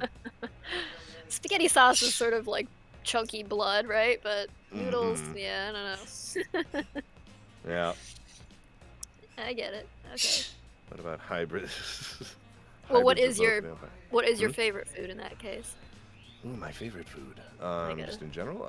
I'm a big fan of I love sushi. Okay. Yeah. Big fan of Yeah, I'm down with sushi. yeah. Oh yeah. I also like. I think it was early on. You had some of the voice actors on for a Lacka chat, and we were asked like what we can cook, and I actually make a pretty mean fried rice.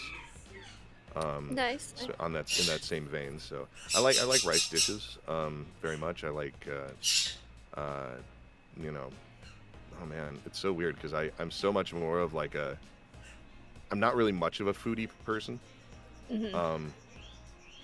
But and I like staples. I'll have a steak or a burger and things like that. Red meat, very nice. That kind of thing. Jason, what's your take on rice? Well, I think rice is good. Actually, we've been getting like from Costco like those big fuck off bags of rice, like 50 pounds of rice, and because they just last forever. Enough rice to swim in. Yeah. Exactly. Yeah, this is the perfect amount. And then and the rice we get is like sushi rice. So after you rinse it out a bit, it's just wonderfully sticky and excellent, and just goes with everything. So that's been a big relief, because sometimes you don't necessarily want to cook a whole lot of stuff. Just whip up some quick fried rice with some onions and egg and some greenery and some carrots and whatever. Just throw it all in there. Toss in some garlic, a little bit of soy sauce, and there you go. Just something nice and quick. Yeah. But yeah, I mean, I've on my Instagram I post some of the things I've made on occasion, pork things and that sort of stuff. Cool. Okay, what do we got here? Now I'm being asked questions. Vampires are doing this because garlic. Yeah, true. Kramer and potatoes. Yeah. Favorite dessert? Honestly, I like a key lime pie. I'm that guy. Yeah, I like a key lime pie or like a cheesecake, that kind of thing. Never much into like super heavy desserts, Not much. Yeah, of a sugar I don't like guy. the stuff that weighs you down. Yeah, and I'm way more of a salt person than I am a sugar person. I'm More- saltier more- than I am sweet. More savory than sweet. Yes. Yeah, exactly. Yeah, I tend toward the salty, savory stuff as well. Mhm. Not that I don't like chocolate as also, but Oh yeah, obviously. I mean, yeah. yeah, I don't know. Dessert-wise, I'm not sure what I would say my favorite dessert is. Yeah, right. Yeah, I so seldom even eat dessert. I guess. It's such a I love restaurant thing. Yeah, it's like and I don't even usually when you make it go or have it at home. I haven't been to a restaurant in a very long time, and even when I Yeah. do go to restaurants, I usually don't order dessert, but I'll usually do it guess. to go if I'm gonna, Yeah. if I'm Like, if feeling you're dessert, going I'll to- usually grab it to go. if you're going to a place that has a specialty dessert of their own or something, I like creme brulee though. I do like creme brulee. That's it sounds very snobby and fancy of me, but creme No, brulee is very perfect. good. Oh, creme brulee is delicious. I'm with you Yeah. on that. Oh yeah. Yeah. And so satisfying when you can just Yeah. knock it open and everything. Yeah, when it's got the nice little thin crust on top and comes with blueberries or raspberries or something like Oh that. yeah, It's delicious. absolutely. Oh, there you go. Honestly, here's another one. I like a nice blueberry pie or an apple pie. Oh, I love blueberry pie. Yeah, gosh. pie. I'm definitely Yeah. more pie than cake person. Yeah, exactly. There you go. There it is. Yeah. Yep. Yeah. Yep. More I'll pie take than cake. blueberry, blackberry. My favorite is strawberry rhubarb though. It's Ooh, got that nice strawberry little rhubarb. tang nice. in it. Yeah. Nice. It's hard to that's find. good. Hard to find around here, but Yeah, honestly, I just find now it. I want pie. I'm gonna have to find a place to see if they can throw a pie at me. I'm sure in LA you can find just that thing. Exactly. Yeah, an embarrassment of pies. Yes. Arc King 01, Jason, you down for some Rainbow Six Siege or Warframe at any point? I have no idea what that is, so probably not. I don't know what kind of drug that is or what it would do. I assume Jason, that yeah, those you're are not drug really. names. Yeah, we were just talking about how you're not really the gamer people would expect you to be. I No, guess. No, it's yeah. kind of like anime and stuff. Like I'm not much of an anime watcher, but I will voice in anime, Yeah. and I'm not much of a video gamer, but I will voice in video games. Like but if I one just were don't- to look at a photo of you or listen to you, you sound and look like you would be a gamer. I don't know why, Mhm. but Yeah. so I can see why people assume that. But yeah. Mhm. it's Oh yeah, not I do really- too. I completely understand why, and all that good stuff. Because a bearded, bespectacled gentleman. Honestly, though, at this point, my claws may be too long for a much efficient game. No console games with fingernails like that. Yeah, exactly. I'm gonna have to work on well. that. Because now I really am kind of considering getting a Switch. Switch That is might pretty be fun. cool. Yeah, Yeah, I have a that's Switch what I Lite. keep hearing. It's Oh, you have pretty- the light one. That's the one that doesn't Yeah. detach and shoot. to No, the it screen or doesn't whatever. detach, but I Okay. don't need it to. Yeah, because why yeah, not? I mean, Yeah. Yeah, I'm Yeah, not 'cause doing I those always- co-op games or anything where you're. oh god, yeah. Yeah. I'm gonna throw out something that might peg me as even more of a terrible gamer. I do not and have never cared for since the first release Smash Brothers. Super Smash I Brothers. actually have never played Smash Brothers. Yeah, it's not my jam. I mean, I don't really like Mario Party either. Those are just like two. Speaking of co-op stuff and whatnot, I was just thinking about it. I'm like, you know what? I'm gonna be bold and say that I don't like these things. It's look, okay. look at me go. We will humor the difference of opinion, I suppose. But Exactly. yeah, no, I'm not I've saying played, anybody else shouldn't like them. Everybody like what you want, as long as it's not hurting anybody. That's I fine. have played many Mario games. Mario Kart is like probably my all-time favorite game. I think I've had the most fun just like playing with friends. But yeah, I've not played Smash Brothers. I don't know why. Just never. Yeah, I mean, I love Mario Kart, like especially on the N64. Because Yeah, you want to talk about like just a nice ergonomic controller. Like Yeah. the N64 was pretty amazing, right? Like Yeah. Yeah. That was like the big console when I was a kid. mhm. Yep.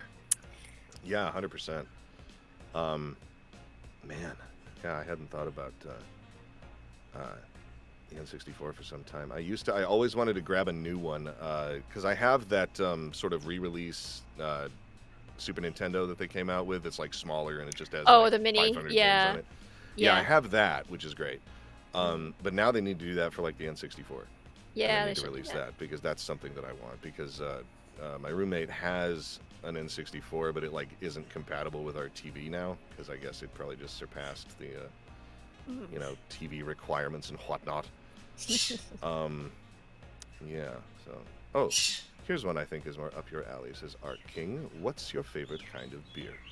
I'm much more of a whiskey man myself. I like my scotch. 1 second, I like my right back. sippable whiskeys. soup But here. beer-wise, I like I just like pretty simple like lagers, just something you can sip in the summer with a twist of lime in it, maybe. Just something nice. I don't go for like super heavy dark beers. I can't do that anymore. Ever since I was hanging out with one of my buddies from the UK, and all we drank for like a week was Guinness, and I just can't even look at it anymore. Yeah. Can't even look at it anymore. Oh, so that's me. I don't know. Anybody else? Beer types? You like beer? I live in a beer town, but I'm not much of a beer drinker. I will go drink beer if I go to like. There's a bunch of little indie breweries popping up. Sure. Lately. I sure hope they survive this. By the way. Oh 'cause, gosh, like, yeah, they right. Were Anything like that's like a small place that's been opening up and all this, I'm like petrified Right. for them. St. Louis, long history of being a beer town. Of course, Prohibition and like destroyed a lot of the breweries, and then they rebounded, and yeah, lots of little indie brewers showing up. And I will drink like IPAs and things in those situations, but like I've never like latched onto anything that I find particularly like suited to me. I'm more of a wine drinker. There you go. Yeah, I like my wine. My wine and My- creme brulee. I sound like a snob. But No, not at all. I am back. My Yeah. duck noodle arrived. most of the time, There you are. Yeah. though, I'm just like drinking coffee and eating like a Twix or something. I'm not. There you go. Ah, Twix. Twix. I love Classic. Twix. You know Yeah. what Twix I is was my thinking about the favorite other garbage day? candy. Well, I my used mainstream to. Garbage candy. candy. Yeah. I vacillate between Twix and peanut butter cups, Reese's peanut butter cups. Those but- are good, but yeah, Twix I'm has definitely texture. like Twix has the crunch that, and like Yeah. sometimes I just need that satisfying like cookie crunch in the middle of it. So like yeah. Oh, is Jason trying to prove to me that people want vampires? Let's see. I would never do that. No. Okay, no, granted, there's- the 9/6 vampire is pretty damn good, but most vampires are not she. She is special, so. But also, she could also be. There's no. When you're a vampire like that, you could also be werewolf. But she's not, and it's probably a conscious decision. Well, also, this is Resident Evil, so she's probably not like vampire. You know what I mean? Oh, are we I talking know, about yeah. that lady? Yes. Tall lady. Dimitrescu Very or- tall. Tall Yeah. lady with even larger hat. Yes. Tall lady, big hat. Yes. Boy, the internet Is it sure bad has that a is it big bad crush that my on her right first now. thought upon seeing her design was to go, you really shouldn't wear your hat indoors. That's rude. That was my first thought. That's the kind of person I am, I guess. It's true. It is bad etiquette to Yes, wear it's your very hat bad indoors. etiquette. You're supposed Like, to take that it off. But Besides, it's 8 feet wide anyway. No wonder you're having Who- trouble getting I through mean- doors. It's such gonna a tell huge her hat. what- It's larger than me. Exactly. It's probably like a I could 6 fit foot in the wide hat.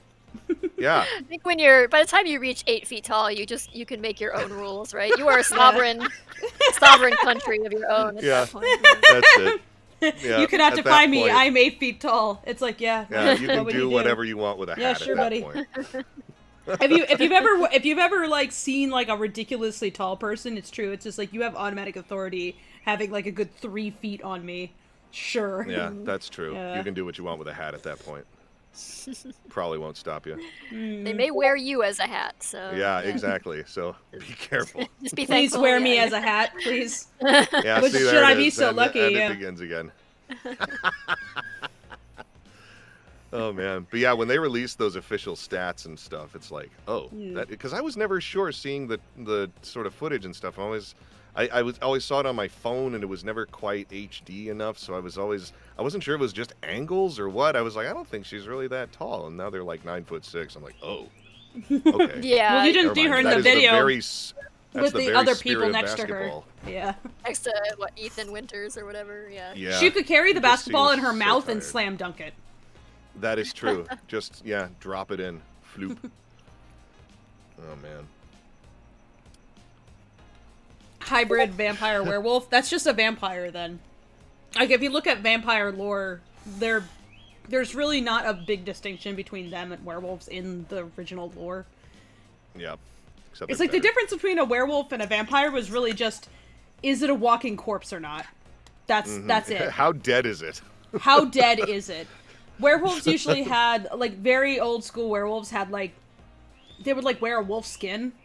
Was often Yeah, I was it. gonna It's like say, wasn't and they even were- a curse. yeah. It's like the whole like full moon thing, not honestly all that common, and even like Mm-hmm. the killing people was not necessarily every story. And it was more like you actually It was turned more like into a- a wolf instead of a Yeah. wolf man or whatever. I always kind of got the impression like werewolves almost came more from a like a- fear of people with like certain mental illnesses, or possibly even from like highwaymen. Yeah. Who were just like jazzing it up a little bit with the. Yeah, well, that's kind of like how But, Dracula's about a fear of foreigners and things like that. Yeah, Specifically yeah. Jews, which is awful. Yeah. But, But also like I think thanks, Bram Stoker. the Bram Stoker, but the sort of like vampire that predates that from Mm-hmm. actual folklore seems much more of a fear of just like dead bodies and. Yeah, yeah. Um, Because Misunderstanding stick a decomposition. rock in their mouths. Right. so Yeah. that would bury them and all Decomposition. Right. Wasn't well understood, and so No. when they would occasionally a corpse resurfaced and didn't look particularly decayed, but looked different from the person that it was, and that. Mhm. There's It's also like something bloated, about so you werewolves assume. and like if a wolf, if there was just like an area with a lot of wolf attacks and they were like, oh, the wolves are too savvy, they'd be like, oh, it's werewolves or something, because you know the fact that like a bunch of animals could get the better of humans, I think was uncomfortable. So attributing it to Yeah. something supernatural, but then wolves in general were attributed to supernatural stuff. So Yeah. true. You know. Yeah. it's like werewolves also sometimes had like their own weird romantic quality. Like there's the idea of werewolves like specifically killing loved ones, like that was part of it, or else loved ones being able to turn them back from a werewolf by like saying their name. Yeah. Which So- seems convenient. Yeah, so it's like it's funny because like old school vampire lore, not romantic. Old school werewolf lore, rather romantic, and then it kind of inverted. So Honestly, Yeah. I always prefer when vampires are, especially like Dracula, when he's not some sort of tragic, figure or whatever, like especially Heartthrobs, book-wise. Yeah, sort it's of, like no, yeah. Dracula's a monster. Like Dracula's Yeah. evil. did you like the He's Castlevania Dracula? bad. I mean, I do. He was like, a bad guy, I- but I- also he is like an interesting Yeah. person. I mean, yeah, like I'm all for versions that Yeah. do that. It's kind of like the Gary Oldman version. Well, you know, yeah, it's much like more I might romantic. prefer dragon, but also I like other stories with dragons that aren't my preferred Yeah. dragon. So Exactly. Yeah. Exactly. So it's kind of like that for me. Like I can still Yeah. appreciate those kinds of versions, but Yeah. if I'm reaching for a vampire visual, that like if I'm reading something about vampires, I want it to look like Max Schreck is in Nosferatu and things like that. Like a really weird, scary creature kind of thing. Like not entirely human and certainly not like, hello baby. Like not I like the whatever idea that of was. them like getting more weird over time, like they dissolve. Basically. Sure. That's cool. Yeah, and What We Do in the Shadows kind of does that with Peter. Yeah. How he looks essentially like a Nosferatu. Yeah, there's creature. in the TV series they actually have another Nosferatu like one who's like a very old school The vampire. Baron? Yeah. Yeah. Yeah. And it's pretty Yeah, good because he's the he's Baron more when of a he comes to character visit. even. Yeah, and you always know it's Doug Jones because he's doing the hands thing. There you go. Oh, Doug Jones. Oh, Doug he's Jones, what a wonderful, treasure yeah. he is. What a treasure Yes. he is. Honestly, funnily enough, I believe he's, they were doing, there was a small studio that was doing a remake of Nosferatu, and he plays Count Orlok. Oh, fantastic. Yeah, the prosthetics, initially I felt were a little too much, but then they, I guess, toned them down, because more of the more recent shots, he looks fantastic, so Oh, good. I'm here for, like the longer fingers and the weird bulbous head and the pointy ears and things like that. Like, it looks really, really great, so Cool. I'm here for that. I like that. This duck noodle is pretty good. Is it? Oh yeah. So I was wondering. yeah, it's like the broth is really good. I'd say the noodles are a little, maybe a little on the. So I'd almost prefer a thaw noodle over this. But the duck's good. The broth is delicious. It comes with like some I don't know if this is bok choy or something else, but it's pretty good. Like maybe a rapini. You know, one of those Yeah, broccoli I bok sent choy that things. link over to my fiance when you mentioned it, and she just went, "Ooh." Yeah, they got a lot of good This actually things. all looks pretty good. I think I've gotten other stuff from them. Let me look at the menu again. Let me double check. Let's see. Did I get other things from them? Aaron Kennedy says stories to keep people on their toes, not be stupid when going out in the world. Yeah, I'm sure a lot of it came from cautionary tales. Oh, But yeah. I think kind of a mix of that and also just certain prejudices. Like, if you think of like how witches became feared, it was mostly about, I would say, knocking knowledgeable women down a peg in society, as Christianity, which is very patriarchal, kind of took over pagan religions, and they wanted to kind of put Probably humanity's midwives dumbest and decision. A lot of the Midway- werewolf you know, women stories who- feel very pagan also. Like, it's Yeah. like they feel very pagan at their core. And it's like, take this idea of like someone with like a, with like a wolf skin going out into the woods and associating with the beasts, and then say, okay, now that they're evil. So like, Yeah, Wolfwalkers yeah, is an example associating of a with- different werewolf story. Yeah, like So- the association with animals and nature and being knowledgeable about herbs and medicine and midwifery and things like that, like always would be the targets to villainize women who did not fall into the like subservient wife, and Well, they mother challenged role. the court structure. Yeah. I mean, the church structure basically, because Right, it's like they exactly. were an authority in their own village. They were and so you outside. wanna take their authority yes. away. So. Yeah, they were authorities. They were respected, and they wanted to knock them back down to so it became something to despise, and it was easy to villainize them like that. And so some of that, and then. But then, with like vampires, I think it came more from like, fear of dead bodies and disease, and not understanding that when you bury something and it starts to decompose, like it can start purging fluids and things from orifices, and like so they'd open a And if casket you and don't they'd bury see- it right, the body It can end looked up like- back on the surface or Exactly, elsewhere, like yes, they and- would rise up, flooding and things like Yeah. that would cause caskets to surface, Yep. and they'd have like crusty blood and things around their mouth, but it was really just And they'll look more full because they're decomposition. just bloating because Right, the they're bloating just and a the dead body. the pallid skin and the bloating and the crusted like bodily fluids and things coming out of the mouth and whatever else, and the fingernails most appearing pleasant. to have grown, even though it's really just the skin like receding. Yeah. You You know, still see it's- people today who misunderstand how decomposition works. So they'll like find Right. so like when the when lips cows drawn get dead, back, and, yeah. exposing the teeth, and so Mhm. all of It's that that thing kind where of, people turned thought into that a- like they were like, oh, aliens are dissecting cows, and it's like, no, that's how wild No, animals that's- get into corpses, and like flies Right. like eat eyes Yeah, and that it's- kind of thing, and so people even Exactly. today still misunderstand this. Yep, it's a total misunderstanding of how decomposition works. It doesn't just collectively affect the whole body all at once necessarily. I mean, it depends don't on just the melt, weather conditions yeah. and the wildlife and things that are going to come and eat and chew on it, but and like the insect life and everything. But yeah, like you can so easily mistake it and attribute it to something. Like, Yeah, that's why you see people going like, oh, it's a monster when like a whale washes up on shore or a seal. Yeah. Right. because Like the Kraken. Like, no. Yeah, or thinking, oh, it's like it's fully exsanguinated. It's like, no, the blood is just pooled, and Yeah. so Yeah. it like into the parts of the lower resting parts of like gravity acts. they on the don't blood, understand no what longer... Right. insect bites look like or their effect, you know. Mm.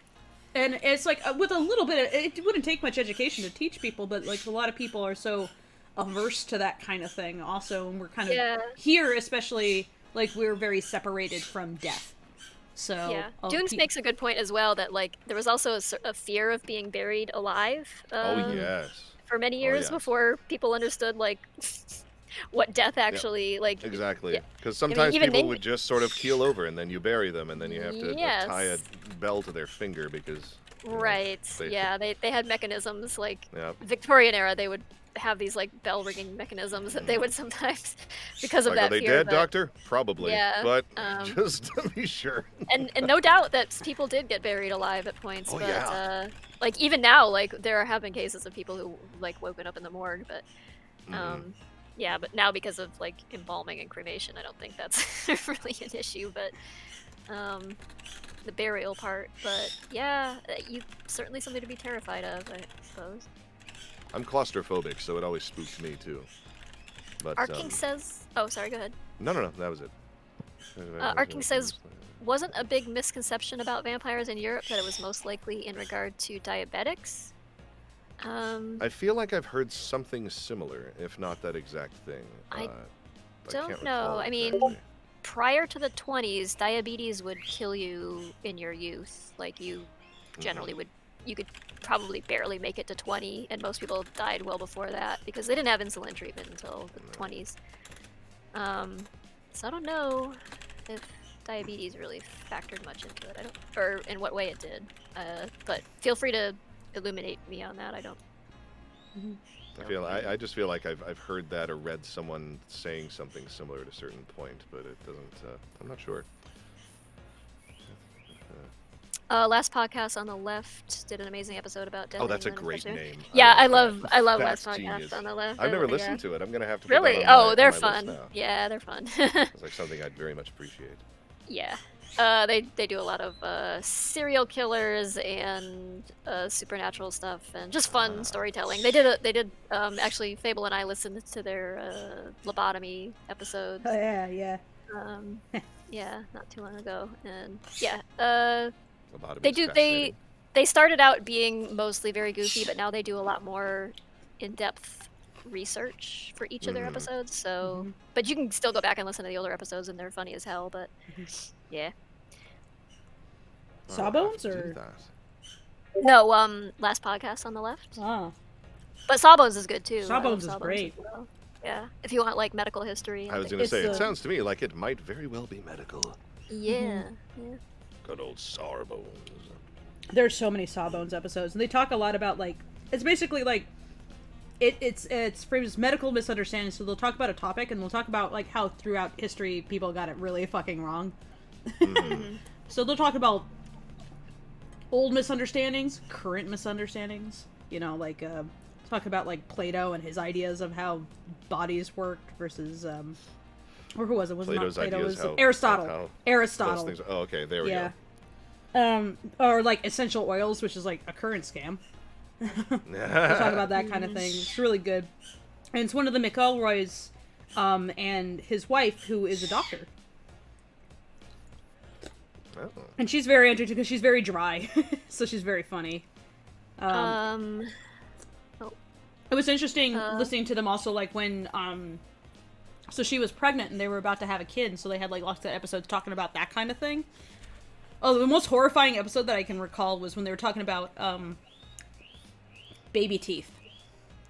Where people used to think that you had to cut a child's gums to let Yes, the they teeth killed. out.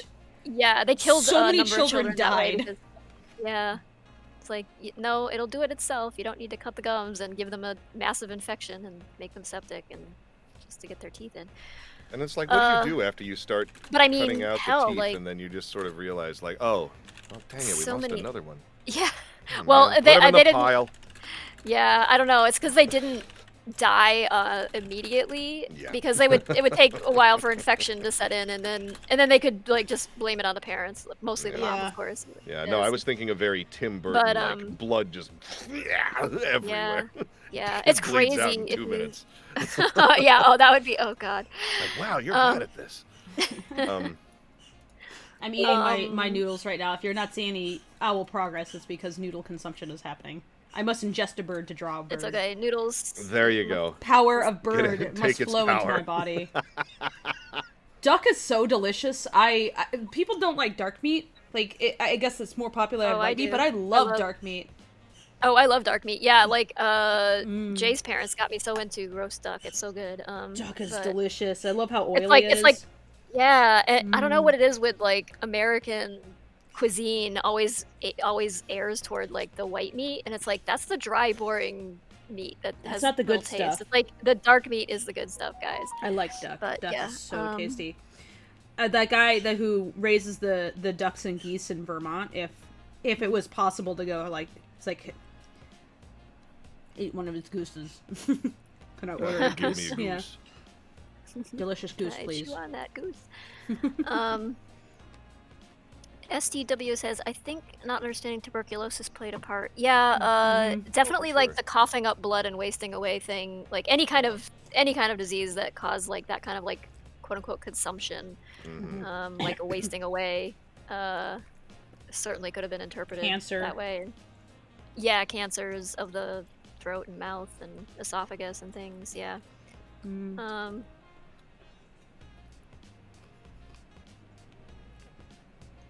Thinking The that four like there humors, was like yeah. the four humors thinking you had to have a balance of fluid, so you just like bleed someone out because they didn't understand that blood was that important. It's like you Yeah, can't do like- that. Like Abraham Lincoln could George- have maybe lived actually, except that No, not Abraham Lincoln. It was George Washington.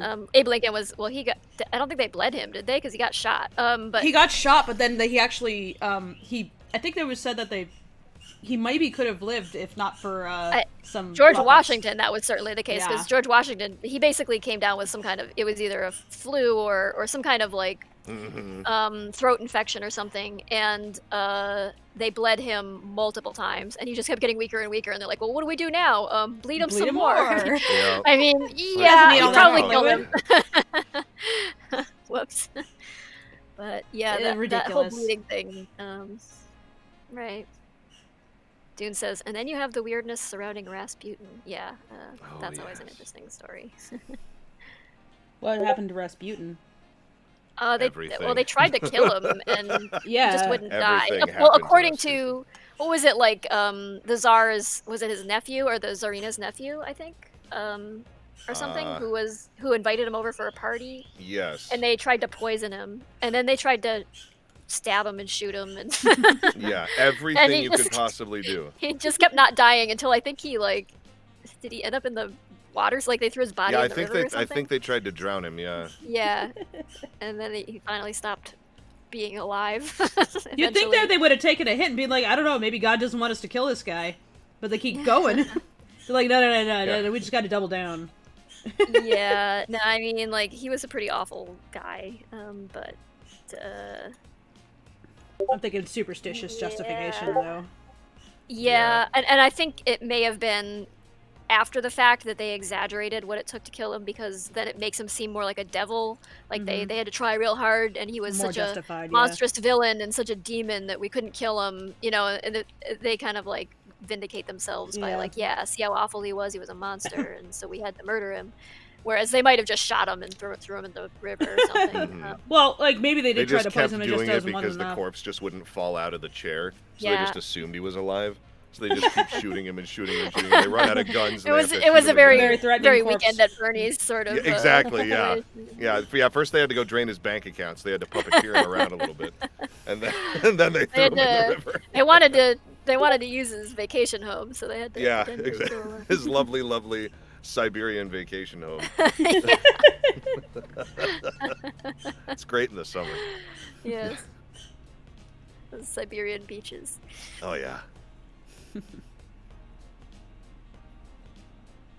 quite good. I'm enjoying the soup. Thank you, Nox. I don't know if you're still in chat, but thank you. I appreciate the I think funds. Knox took their leave. Oh. But Oh, yeah, yeah, I'm honestly, excited to I'm go. looking at this this menu you sent me, and it just looks Yeah. spectacular. You can get a whole duck. I'm like, oh, I'm gonna just get a whole duck and just go to town on it. There's this Nom, nom. so the 99 Ranch that I think is like in Sherman Oaks or Van Nuys or something. There's this place next to it that sells, like whole roast duck. It's so good. Oh, It's that's so magic. good. It's not You that just get it pricey sort of either. like a rotisserie chicken. You just sort of pick it up. It's in a box thing. And you just go.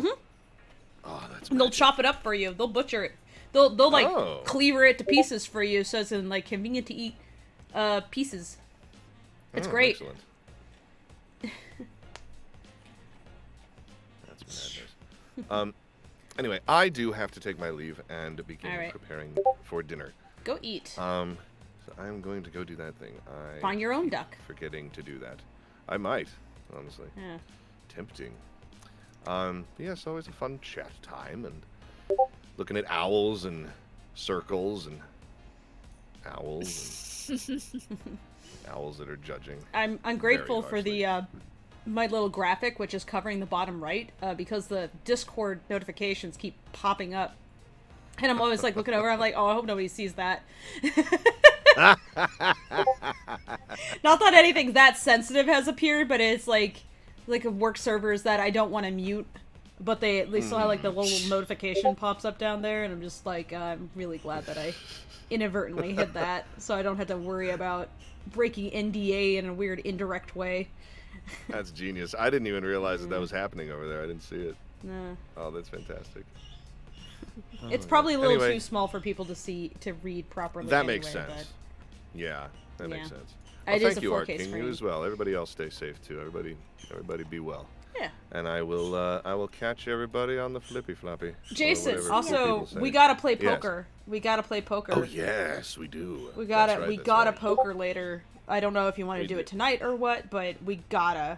Tonight I cannot. I have a recording session Yeah, tonight I'm that goes doing into the wee hours ish. Probably. I'd like to but, get more progress on this owl done anyway, but we gotta like Yeah, sometime what this time? week I'll yeah. probably hop on or something. Yeah. Why Yeah, not? let me know when you're available. We can just like do some poker. We taught Mike Okay, how to play poker also. Oh, good. Yeah, now he knows how So that to lad do knows. big boy game. Ha! So that lad knows how to play Now, poker yeah. and lose his money. Well, His pretend money. All the pretend money. All 2,000 I know, pretend right? chips. Yeah. just like throwing it around the room in a slow motion sequence, but it's like not even there. Yeah. It's like Bitcoin. Yeah. Ugh. All right. Well, anyway, I will catch everybody later. You guys stay well. All You right. too. Have a good Bye. night. Alright, cheers. Good night. If I can remember how to. You click the Disconnect. little Aha! button. I cannot leave or I cannot disconnect. That was like what happened last night with the new Oh, potential yeah, BG yeah, person. yeah. They accidentally clicked Yeah. into something and then clicked the wrong thing. Yeah. great.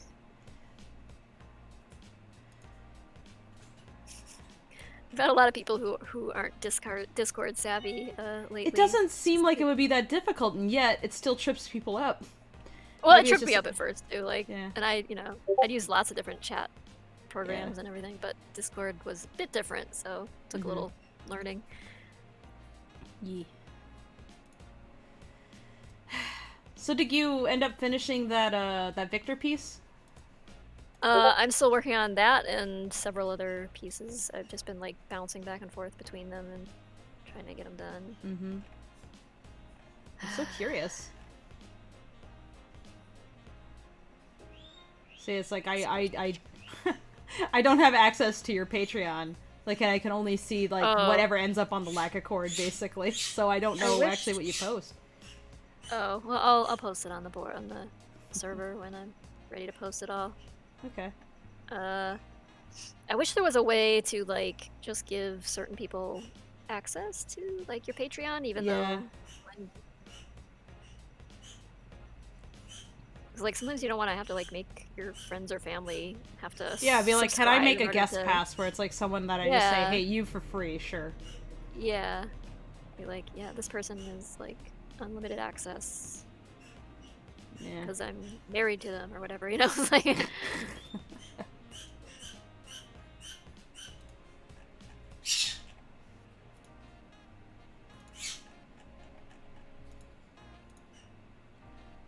They don't have that. They don't have anything for like offering.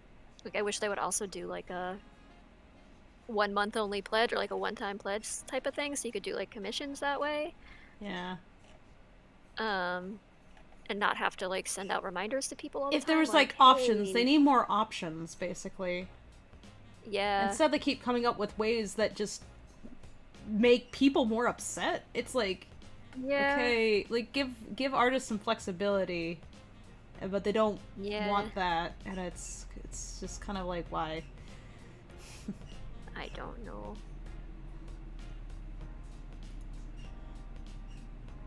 Probably the biggest earners aren't artists anyway. They're, YouTubers and stuff. So Yeah. I guess they just cater to that most of all. And You think YouTubers don't have spouses that they want to give a guest pass though? To? well, Or- I don't know about the guest Yeah. pass thing, but like the commission thing.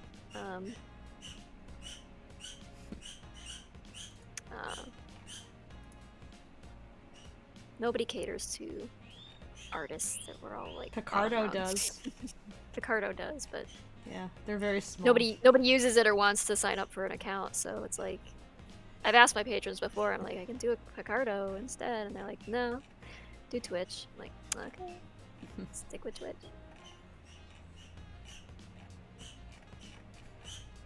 That's what they want. Yeah, because they all already have accounts and stuff. So like everybody groans when you're like, just sign up for this thing. Like, oh, I have to have another password to keep Another track of thing. it. Another username. Well, that's why I have a consistent username, so I don't have to remember it. And then there's password, like wallets, basically. So that's not. Yeah, It's not the yeah, worst. you should generate your passwords and not use like the same words over and over again. Or whatever.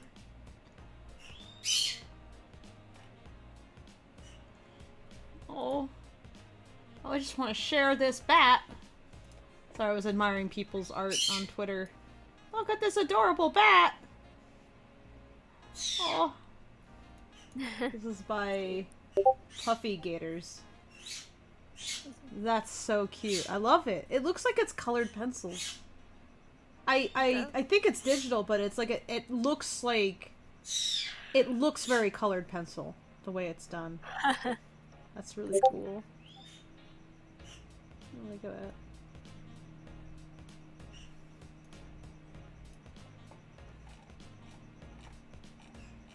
Look at these people who do like delightfully colorful, cute art. And then there's me.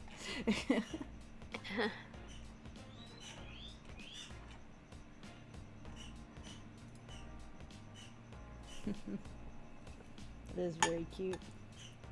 Take a few more bites of duck noodle and then I'm gonna get back to owl and have the rest of the duck noodle later. So good. Duck and noodle.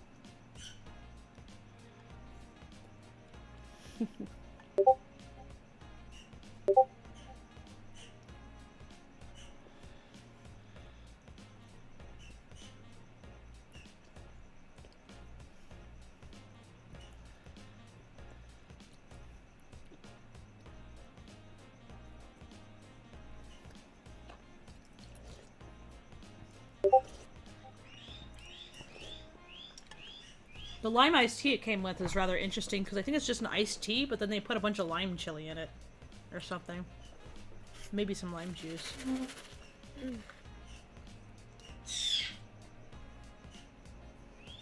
So it wasn't exactly what I was expecting. It's good though. Come here, little table. Gonna put things on you.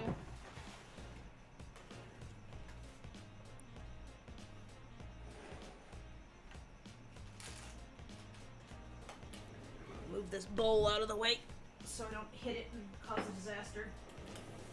Okay. Okay. Oh, duck is so good. It's like fatty stuff like that. Super satisfying. I wish Yeah, there was more same. stuff I could eat with like that much fat in it because then I eat it On and a cold- I'm not cold and I'm not Cold hungry winter, for a yeah. while. It warms you up, and like something about the animal Carries fat flavor and, like, really a well broth, too. So like you like, use really less makes seasoning. you, Yeah, yeah, it's so good. makes you feel nourished. Hmm. Like I like oxtail stew that has a certain wonderful fattiness to it. Duck taco. That sounds great. Okay. Also, hello, I'm back. It is a I shame knew- I seem to have missed Jason. Yeah, he just We left. were encouraging him to do poker with us, and he's like excited about the idea. He can't do it tonight, but he definitely does want to do poker. Does he know how to play, or are we gonna have to teach him to? No, or- he knows poker. You think Oh, Jason I was doesn't know gonna poker? say- He didn't. I was gonna Cigar say, chopping I was Jason gonna- doesn't know poker. I was going to say he seems like a guy who would know how to play poker, but he also seems like a guy who would be a gamer, and he's not. So it's like, $5 super chat from the oh, hey. Scorch191. Oh. Hi Tracy, Fable, and Lizard. I just binged the Lackadaisy comics. You guys are great. I just can't wait for the movie. oh, thank you. Aw. Wait, do I have other super chats? Did anything Uh, else happen? You That's haven't the only for a one little that- while. Not since That's the only March. one that came in, I believe. Oh wait, yeah, White Mushroom did one too. Last month was actually, I The think, way the at the time first the White time Mushrooms that came we earned more in advertising than we did in super chats. Like, I don't know what the hell happened, but our, I mean, not that we earned that much money. We're not earning a ton off Yeah, of no, ads. yeah, it's very Yeah. hard to earn any. We earned enough for a any- sandwich. Yeah, Was enough the to buy a final sandwich total, on like, YouTube. You 20 gotta have like bucks to be divided. Something. you need hundreds of thousands of views and stuff to even get Yeah, a because you're sandwich for paid like yourself, so much per 1,000 views, so Yeah. so yeah, you'd have 10,000 views on a video. You might earn enough for one cheap hamburger from McDonald's and nothing else. It's not really a tenable like No, unless you there's a reason are they're all unless using you are pulling in sponsorships. sponsorships, and unless you have like millions of views per video, you're probably not gonna be able to make a living on YouTube No. these days. So yeah. It was only favorable for long enough to basically dominate. Yeah, and that- then they cut it. Yeah, that was a very short-lived period during which people were like, Yeah, so any kid who's like, Earning I a want to be a living. YouTuber when I grow up, I'm like, no. no, No. That's not a that's I living. mean, YouTube is a way to promote things, and you can get an audience, but not money through YouTube itself, sadly. So unless you're like a super duper popular gamer person or an unboxer, I guess. basically, 'Cause if those you are, have like, a way of churning Is out that still a thing? multiple videos a day Yes, that are I don't each get it. like over 10 minutes long, you're gonna struggle. So that's one reason why animation struggles on YouTube, because it takes a long time to do stuff, and Yeah. it's really difficult to make an over 10-minute cartoon consistently. right, and content is king, so like you Yeah. really can't, like, it's not sustainable for unless you're some kind of anomaly that's just like, you know, Very I don't know. efficient If you animating could, like, style, produce but they any usually kind of have more content, people. Yeah. right? That's why it's like people like rail against the storytime animators, but I'm like, that's the only kind of animation that can survive on YouTube, like be made in Yeah. larger quantities. And those storytime animators still actually like they'll start to get other animators on board and have them like animate segments. So it's like they're basically making clean animatics with animated bits as like that's what you can do. And honestly, I respect it. So, like, really what matters is the strength of their story, not the, they found a way to make it work, though, so, you know, heck. Yeah. It's And not correct me if worth I'm it. wrong. I could be incorrect, but I think the biggest biggest money making channel on YouTube is one of the unboxers. Like, it's a kid too. It's like, It's basically make content that babies watch and you'll make shitloads of money. Because babies just click Yeah. whatever and Well, they let the autoplay just mean- go, so... anything that's suitable for children is gonna get a lot more views. That's Just like one reason why YouTube fought tooth and nail to not have to give up the collecting advertising information off of kids, because Yeah. that's where they've made a ton of money, and it's like it's well, really it's, wrong. it's the same reason that films, if they have any hope of getting a PG or G rating, they will try to do that, because Yeah. that's just all 'Cause- the more audience they can gather Yeah. money from. Yeah. I mean, when it comes to publishing comics as well, like the kids stuff is what really rakes in the. Like, you look at like Raina. Yeah, like talking to Spike is interesting because she laughs at the people who say that comics are dying. It's like, Oh yeah. wait, which comics? You mean Cape Comics? That's right. That's Cape not Comics that's is not what- comics. Right. Well, that's what people when people say that, like the type of people who say that, that's what they mean. They're talking about Cape Comics and Yeah. superhero stuff. They're not talking about like comics as a whole is actually thriving. Yeah. I mean, if you take into account like kids and young adult and graphic novel stuff that isn't about superheroes, then yeah, it's actually quite healthy. It's growing significantly.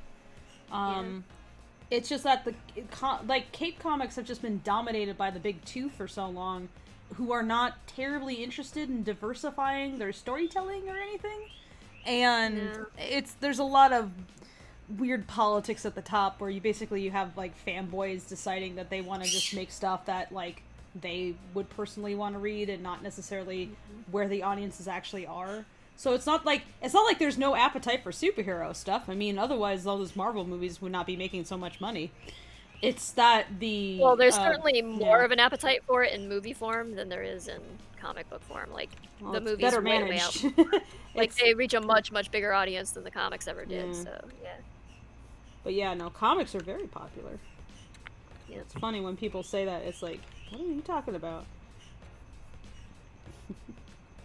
But yeah. Otherwise, Spike wouldn't have much of a business if this wasn't true.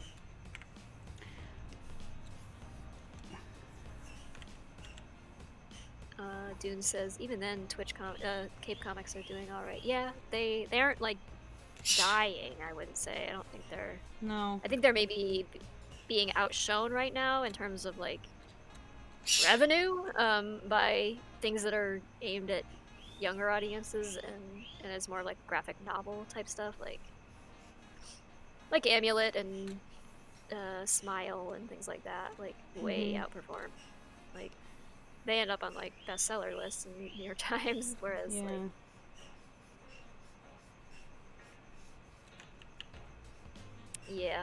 issues of superhero comics don't really work that way, but yeah. And certainly webcomics has turned into way Manga's more gotten viable. huge. Like and also things like Webtoon have really taken off. Yeah, I've been thinking about how they're selling titles. They're selling titles to studios at this point, like, and they're opening their own. Hey, Nala. Hey, it's a fellow TLKer. It's another DeviantArt reject. Hey. Well, not reject. Escapee. Alumni. Evacuee. What's another word? Refugee. Yes, manga is enormous. Huge. So it's like, what comics? But also, like Webtoon is like, they've been selling titles or like shopping titles around to studios, and then they've just started their own production company. So they're gonna take some of the titles and apparently develop them for themselves for film cartoon adaptation. So yeah, I don't think comics. It's also it's an easier medium to hop into if you want to do some creative storytelling with a visual element. Yeah. Like if you have dreams of doing a cartoon, but you're like, how would I go about like visualizing everything? It's like, I don't know, look into comics, and it's a fun medium too. It's just like there's no blockade for you to just go into it and start doing it. You don't need a bunch of you don't need as many skills either. So you need skills, but you don't need like skills. You don't need a super expensive computer. You don't need a team of people. You don't need the latest and greatest software. It's I mean, you can do a lot of things like on the cheap and more readily now with animation than you used to, but there's still a bigger learning curve to making a cartoon versus a comic. And learning curve, and also like doing it yourself and telling a long form story is like you'd have to spend years and years and years and years and years doing like you need other people. You need like a team of people to do a animated short. We're spending a year on a story that like would not take nearly as much time to tell in comic form. Right. It wouldn't. Well, I mean, theoretically, if you theoretically. Well, you are also one person doing every panel as an illustration, which I still think is insane. Beautiful, but But goddamn. you're kind of the exception, though. Yeah, beautiful, but goddamn it, it's true. Double Cake says, "Did DeviantArt have a purge?" No, I don't think so. No, it not was a just like purge. people just like so. DeviantArt is like from a different era of the internet, kind of. It's like it was the big thing for artists before, like social media took off and like the current generation of social media took off with like Twitter and Instagram and everything. So like all of the artists kind of scattered into the winds, off into different corners, and DeviantArt became kind of obsolete because it really wasn't mobile friendly for a long time, and even now though it is, it's like people just resent how much it's changed. It's also not terribly great to navigate through even now. No, it's not easy to use. It's convoluted and it's hard to upload a bunch of images at once. They finally got rid of that stupid tagging system. That thing was so out of date. It was bad. It made no sense. It was every time you uploaded something, it was like from the get, everybody complained about it, but they never fixed it. Yeah. Because they're like, no, this is how our search function works. It's like, does it though? Right. But then every time they try to change like how it functions on some fundamental level to try to make it more in line with like, the way modern social media works. Sorry, I'm fine. You okay? Yeah, I'm fine. Don't die. I just drank it wrong. Drank my juice wrong. Those duck noodles gonna kill you.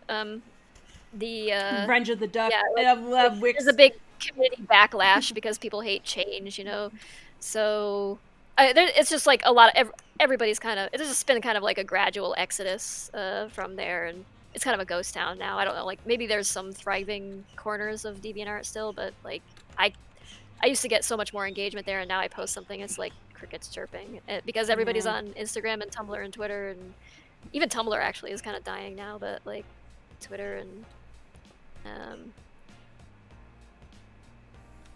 everywhere else but DeviantArt. Double Cake says, so it's not like you were kicked out or banned or No. I'm still on DA. I haven't uploaded anything there very recently, but I do sometimes upload stuff. I check it. Yeah, I still have my DeviantArt account, and I still occasionally upload there. It just doesn't seem all that worthwhile unless I have like a big comic update or something, and because it's just very quiet there. Yeah. And so you kind of like tend to spend your time focused on the stuff that gets you the most engagement, because that's how you stay afloat as a business like you have to kind of, in order to be a freelance artist, you have to be a part-time business person and a part-time artist, or like full-time business person and full-time artist, more like it. Like but like so you can't really afford even to waste your time like writing updates and things on social media where you're not really getting, where the audience is so small these days that it just isn't worth your time and energy. So you refocus on things where like there's a lot more activity, a lot more ways to reach people and stuff. And I feel sad about it because I do miss the times when like all I had to worry about was updating my website and DeviantArt. Yeah, it was a small pond though compared to now. At the same time, it's like the advantages were also kind of because it was smaller. It was another reason why. So it was like there was just less. So. Uh-oh. Newt died! No! Newt, no! Yay! You alive? Newt is alive. Oh, there you are. Okay. Scorch says Twitter has become political hell. It sucks trying to sift for good art.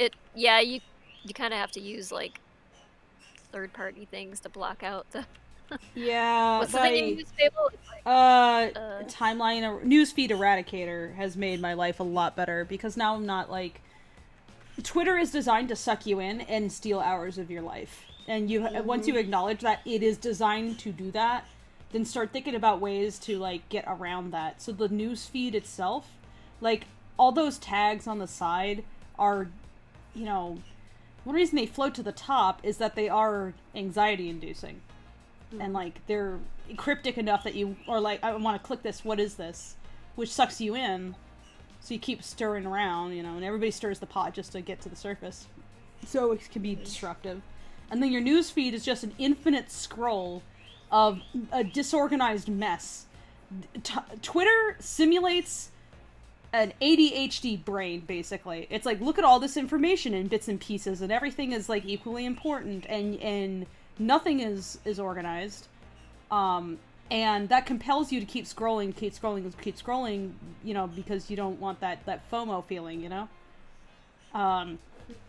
And, like, the more upset you are, the more likely you are to stay there, actually. So, Yeah. it's, so what I do is I have Newsfeed Eradicator installed.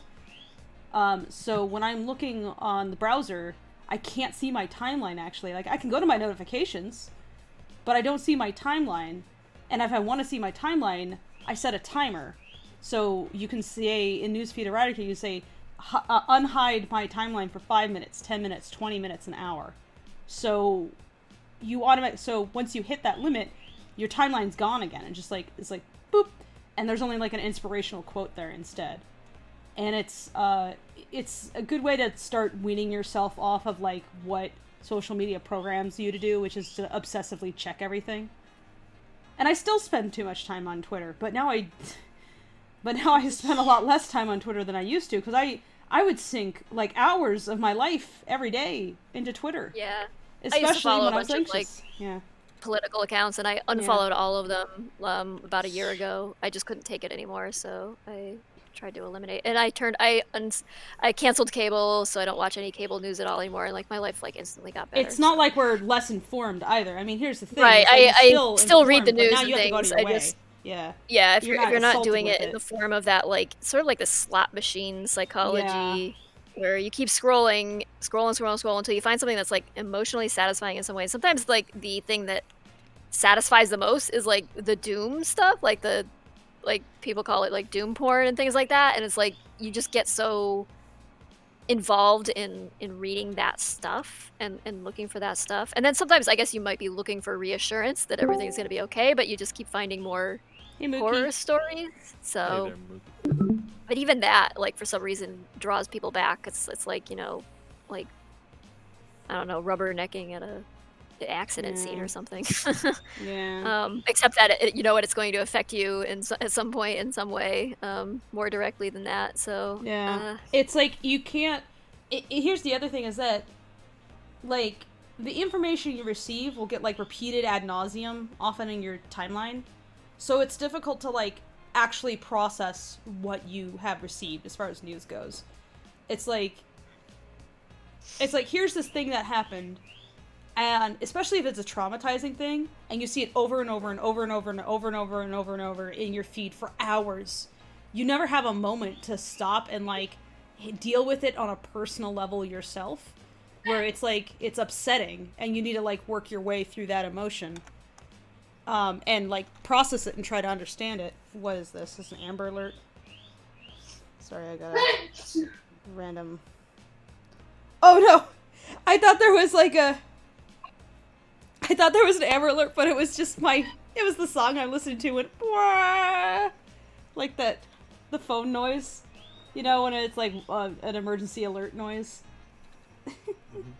Okay. Double anyway. Kick says, I understand why people have moved to social media, but I don't think places like Twitter are the best for posting all kinds of artwork. No, there's no social media that I can think of that's ideal for posting artwork. It's just, like, the amount of engagement and such that you get, when it vastly outweighs, like, what you can get at, like, DeviantArt. It's more useful to you if you're trying to make a living, especially, or you're trying to find work, trying to find jobs or freelance gigs, or you're just trying to grow an audience. Like, even though Twitter does not really cater to artists, and the thumbnail system is awful, and it, like, frequently crops images in, like, the worst possible way, it's still is more effective to spend your time posting there than to post someplace where you're really getting like, you maybe get like 50 views as opposed to 4,000 views. You know? Yeah, it's like that stuff matters. Yeah, and so we all hate it and love it at the same time. Like, well, I don't even know you could say you love it. Not You love use it it, because but- you have to, because it's the reality of being an artist in this day and age. Is you need to get out, you need to put your stuff out there and get it seen, get eyeballs Yeah. on it in order to get work. But you still also resent it for not really being designed for you or your purposes or catering to your art in any way. There's There's no Twitter for artists, actually. Like, the closest Yeah. I guess is Instagram, but I personally don't find Instagram that user-friendly. Not for what I No, do. Yeah. Instagram has its own issues. It's way unfriendly for posting comics because you have to like size. Even if you do like a multi-image post, every image has to be like the same size and dimension. Which, like, if I could, you can't like post long, tall images or anything. It's nothing in social media is ideal for, like mainstream, because it's not made for that. It's made for information It's exchange. made for, like, a photo at a time and, like, a little, like, text ditty thing. Like, and so it's Right. optimized to that. And Yeah. they never We're really just thought trying about to, like, expanding beyond Yeah. that.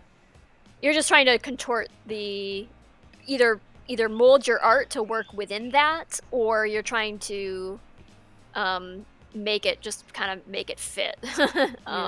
And use it as best you can to, Like, if you wonder why certain kinds of artwork keep getting, like, very popular on social media, it's not even necessary. It's not like the artists and their problem. It's that really the not. algorithm itself and, like, the way the thing is structured favors that. Like, there's so many pictures that I make where the composition of the image alone impacts whether people see anything of it. So it's like Twitter prioritizes a 16:9 ratio image, and it's terrible about cropping.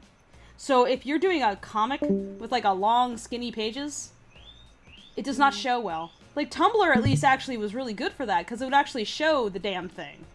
It didn't like Yeah. do like weird cropping. like, I always found Tumblr to be, Tumblr is as close as it got to friendly to DeviantArt, artists. Tumblr was always the best suited Yeah. for my type of artwork, like comic or illustration wise. Like, I always found it the easiest and the friendliest to my art. But like I said, ever since The audience is ever since limited the mixing the adult content thing, like, it shrunk, and it hasn't, like, the type of like account growth I'm seeing is like way stilted.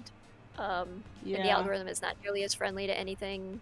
But it's like, the very frustrating thing is so much of the skill set now needed to become a professional art is learning how to manipulate the social media tools to your advantage and learning how to work within the algorithm to your best advantage. And like, it sucks that you can't just like focus on making the art good and then expect to be successful on that basis alone, because to some extent you can, that's going to make a difference. But it's also like, who's the savviest about how these things work and can take advantage of it to such an extent that they can grow their audience at like a exponential rate compared to the next artist who may be just as skilled as an artist, but just doesn't quite understand. Yeah, it's like, I've never had huge growth because my medium, what I draw, everything has just really been very unfriendly to social media. Like, the closest I got to any kind of like larger appreciation was honestly on DeviantArt when I did like Sparkle Bob stuff and in comics and that kind of thing there. And I used to get like tons of comments, but like not anymore. Like, I guess you can say it's always been kind of like a self-promotion game and learning the rules of that game as well. Oh, totally. I mean, there's always something. It's not like this even is... when it was all just like the only way to view somebody's art in public was like gallery showings or that meant that you would have to like get someone with a gallery who liked your stuff, and it was just its own stupid game. So you still had to be like a social mover in some way to get yourself into that circle and known by the right people and stuff. And so it was limiting it was more limiting, honestly. Yeah. But so I mean, it's just these are the challenges that we face right now. So, war on beige. You're right, Dunes. Yeah, it was a war on beige. It was like the Great Nipple Massacre of. There's the whole like no female presenting nipples. It was like, how does your bot determine that? How does your stupid algorithm that thinks this drawing of a cat is a nipple or something? Because its nose distinguish is pink. between. Yeah, I don't know. Like there were a lot of like pastries weird. and cakes that seemed to have fallen victim to like I guess because the color is like pinkish or something. Like the algorithm was just like very. They were mean to using cake. such an out of date like porn detector tool that it was hilarious. Yeah. The stuff that it would flag, like I had sexually explicit drawings that did not get flagged. Meanwhile, I had a photo of my dog gets flagged. It's like, what is this? I had a number of comics get flagged, and it was just all like pencil drawings of like kitten characters like doing stupid stuff that had no sexual content whatsoever. But it was like all the most like innocent, stupid stuff I drew was getting flagged. It was like really. They've since like corrected most of that, but I think it still flags things in a like incorrectly, and it has still like destroyed its own. It was so bad, and it's like I think that they largely just didn't give a crap. I think that was the big thing, because if they gave a crap, they would have amended it as soon as they realized there was a problem, or done something to begin with. Because the problem was that there was a shitload of porn bots on the site. Yeah. And they were disruptive. I mean, it was getting to the point where it's like you post anything, and like half the things that you get a note from were like porn bots, and you would go into search terms and there'd be porn bots, and it was everywhere. So it was definitely disruptive. But rather than like do something like say figure out how to make the sign up process not so easy so that porn bots couldn't just like like be created en masse, something like that. Instead they're like, let's ban porn. It's like, that's not the issue. That's not the issue, though. Let's see, I'm trying to figure out what the fuck Toon Boom has, like, terminology I'm not familiar with sometimes. It's like, even though I've been using this for a bit, sometimes I'm still like, the fuck is thing? Add key exposure? Is that what I want to do? Okay, so that's the term. Add key exposure. Alright, let's make that F6. Insert keyframe. Okay, maybe not.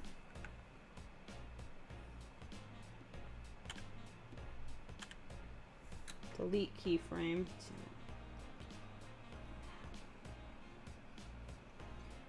Okay, this.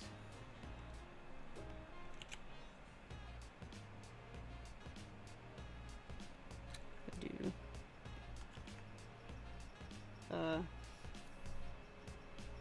harmony. There's thing.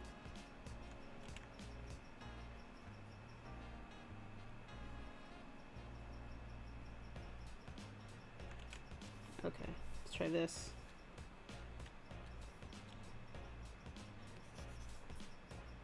What the hell is R?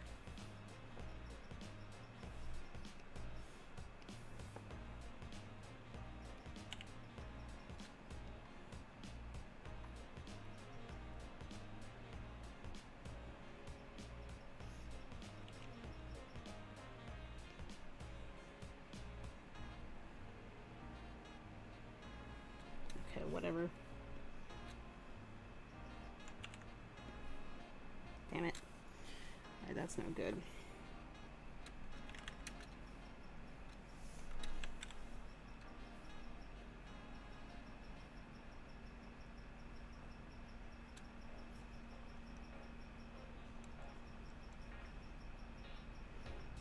What should...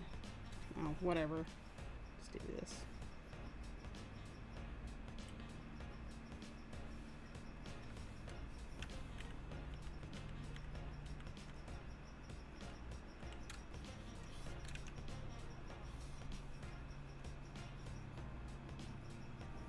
This is taking a while.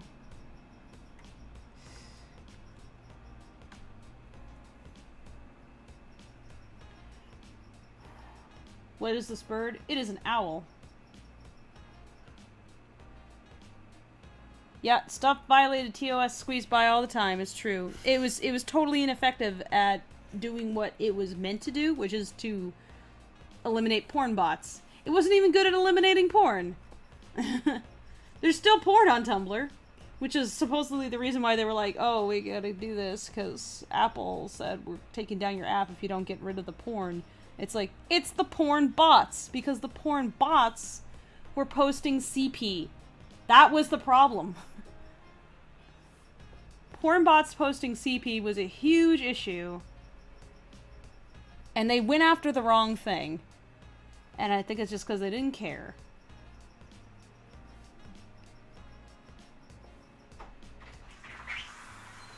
Oh, it's Boy. Is that Boy? You got Boy. I love Boy.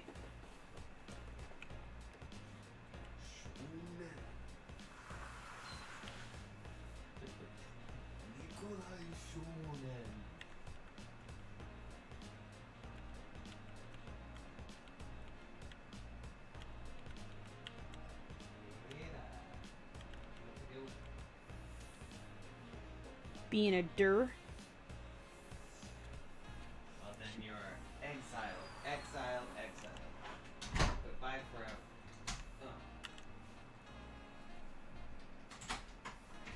Okay, you can come.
finished cleaning up and organizing. That's awesome.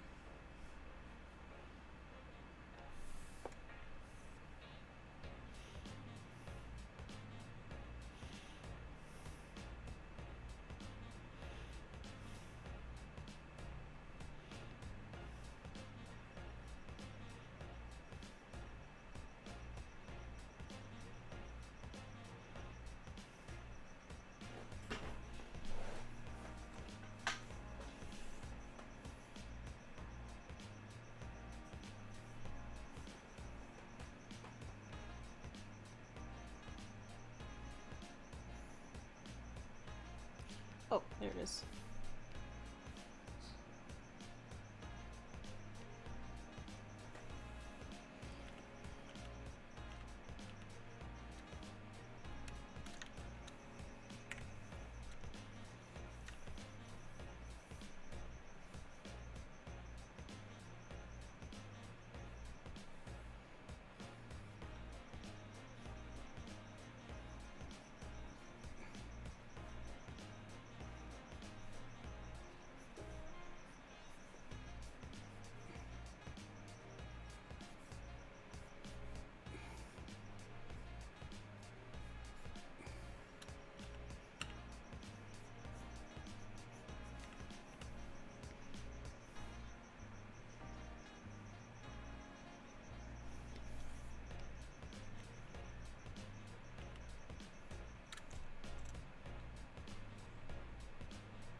Okay.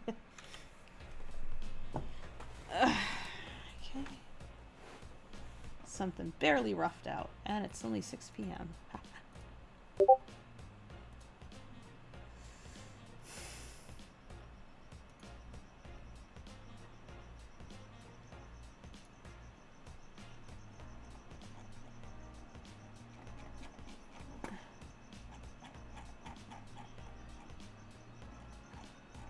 Tracy, are you there? Yep. Mookie has a question on a shot. I think I had tried to flag you for it, but Hold on one sec.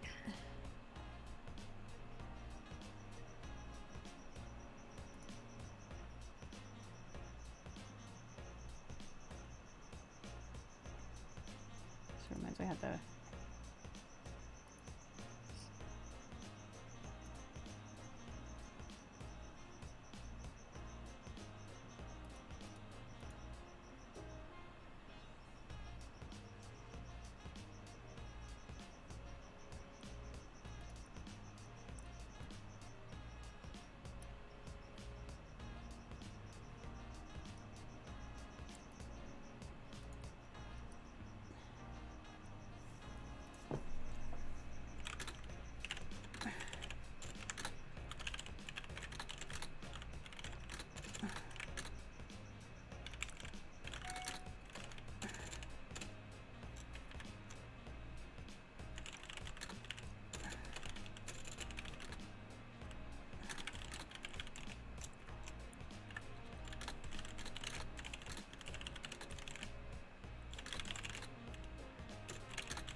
Sure I didn't miss anything.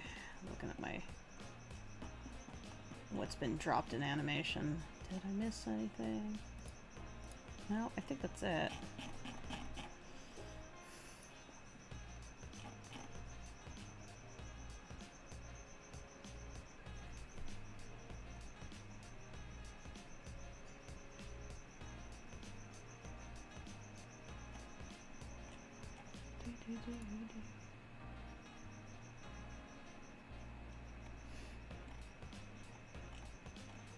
Did you see the new Worthy animation? I haven't watched it yet. I've seen bits and pieces of it on Twitter. Yeah. But... People say it's like, why does Worthy draw hot clowns? Just giving everybody a clown thing now. Bringing clowns back into style. Make more people horny for clowns. And not because they're it.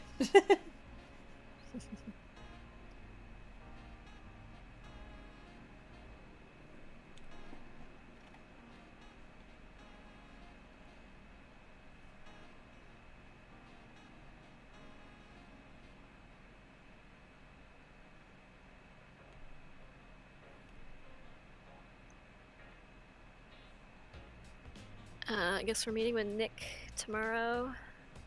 Oh yeah. Box update! The Lackacube continues. Now this is with the new company. Yeah. This is the, so no Lackacube. Lackacrate instead.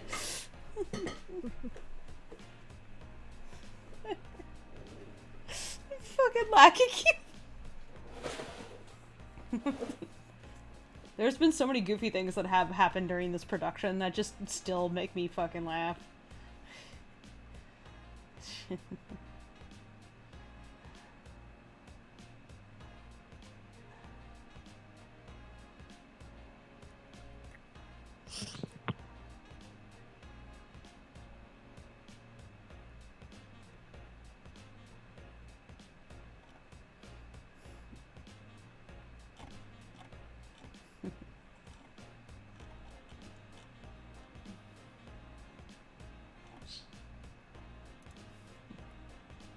Tastefully designed clowns. Caraglio says, seriously though, we need more popular clown designs that aren't obscenely horrifying. Like, very tastefully designed clowns. I mean, that is worthy, kids. Tastefully designed clowns. I feel like the God, what's his name? The leader of the food truck. He's like, what if the clown from It was not horrifying? It's like, had all the powers and stuff, but wasn't interested in, like, eating children. He's just like, I'll make a food truck.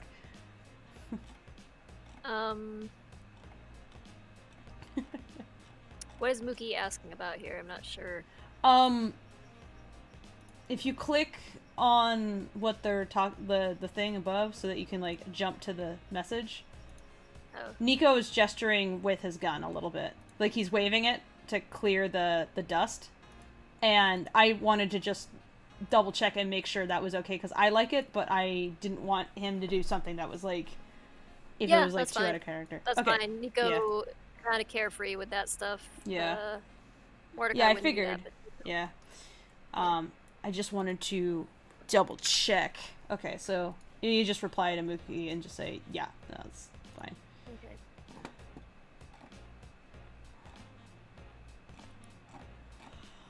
It was warmer today.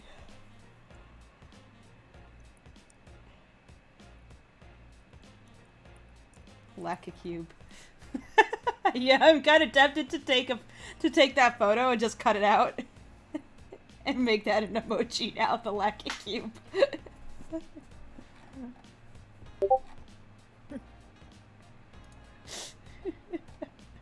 A box was attempted.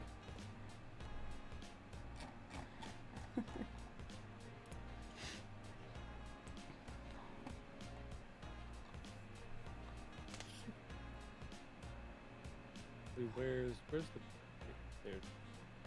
Where's the what? I was just looking for the picture of the cube. Oh, it's in voice chat, I think. Yeah, I just yeah. Yeah, you want to cut out the cube and make that an emoticon? Is that an emoji now? I think Fire Noggin on scene 26 it's looking cool, except Mitzi in profile, her muzzle is just looking too big. Like, if she can compare that to how that's looking in... Let me see, let's scroll up. Yeah. Scroll up. How... Where? Oh. It's one... Oh, so there it is, okay. Fire Noggin. Yeah, it's the scene 26, I see it, yeah. 04, where you can see her in profile. Like, if you look at how Robin's Mitzi in profile looks, like, the muzzle's... Yeah. Like, yeah, okay. Mitzi's muzzle is very, like, dainty and... Yeah, it does... It just, like, I should have taken that very... and... Yeah. Screenshot that and do a quick note. I don't think that'll be too difficult either, because no, it's like, she's not only, even in profile for yeah, that she's long, only so. very briefly... Yeah, she turns her head pretty immediately, so it should just be... Katie should be able to just, like... squish her muzzle down, and it shouldn't be that difficult to do. Let me just get her model though, so I know it's 100% accurate. So that's my bad. I should have sent something earlier. I wasn't on top of that. Sorry.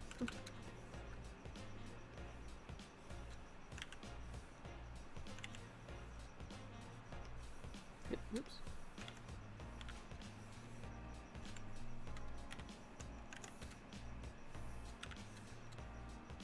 Make sure and shrink this down till it match.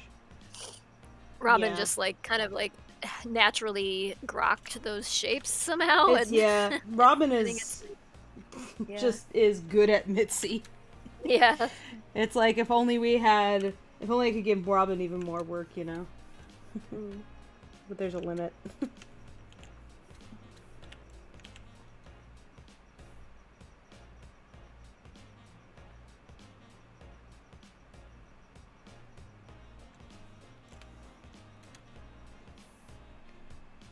Yeah, it's subtly smaller.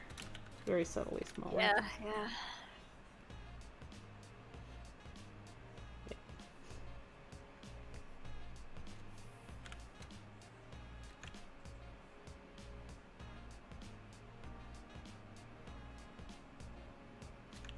I think it's mostly her chin just needs to Go in a retract little a little bit, swoop into her neck a bit more than.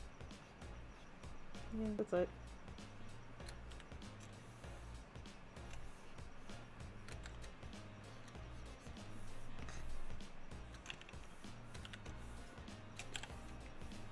Misbehaving.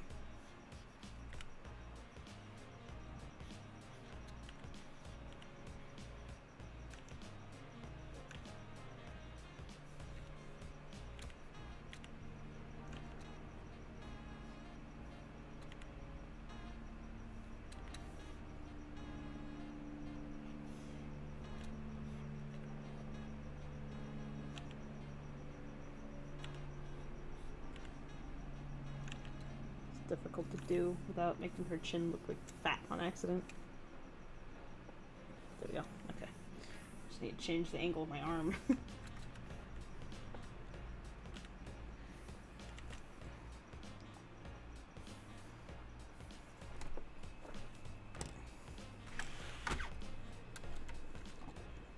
Okay.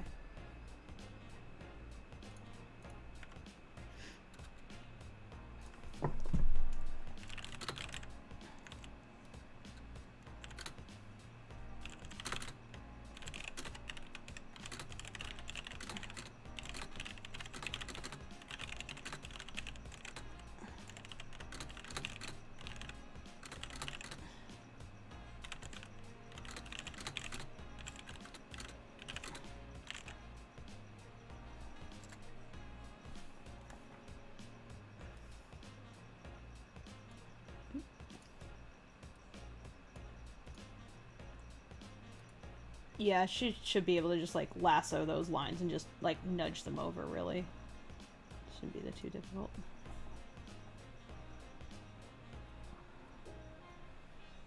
Sorry if anyone asked me anything. What? No, no, we're good. We're good.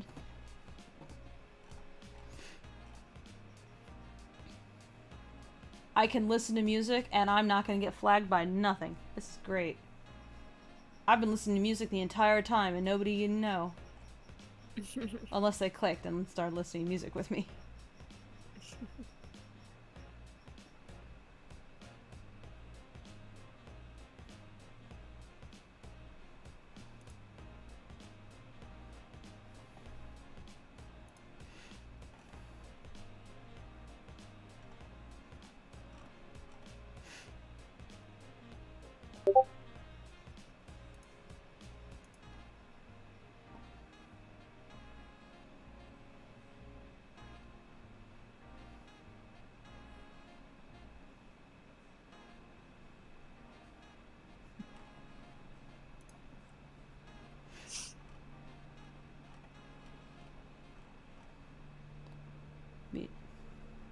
Me and Newt were talking about desire for camping.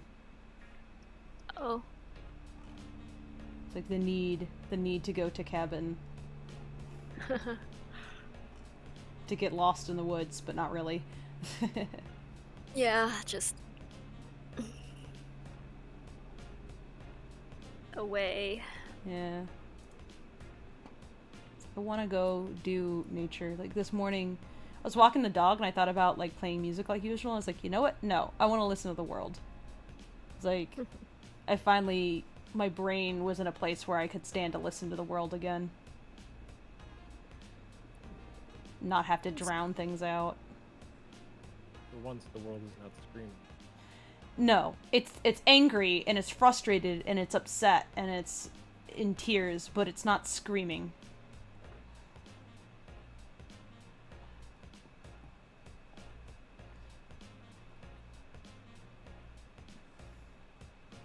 It's like one less. Just sometimes it's like you just need like a couple pieces of hay to be taken off before you can handle the rest of everything. It's like definitely like last summer was was me. That was me. It was just all the fire and everything. The fire pushed me too far. I was like, I'm really at my end of my rope here.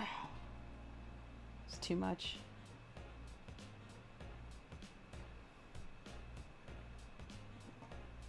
Not being able to go outside and like breathe the air, that was like a lot.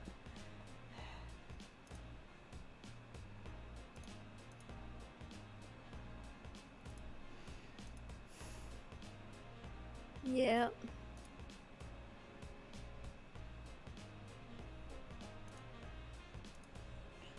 Well, for what it's worth, short of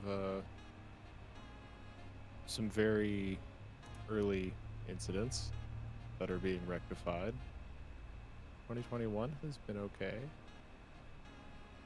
I think it definitely can get better. Like, and as in, I mean, it can get better. You know, like Much. the optimism. The optimism. No, yeah. we have achieved perfection. What are you talking about? No. No, I don't mean it like that. I mean, like, it can get better, like it's on the path to getting better, is what I mean. It can get better. Yeah. So from here, we can hopefully do better. It's an option now. That's what it feels like. There's an option for things to get better. Table. Yes. That matters.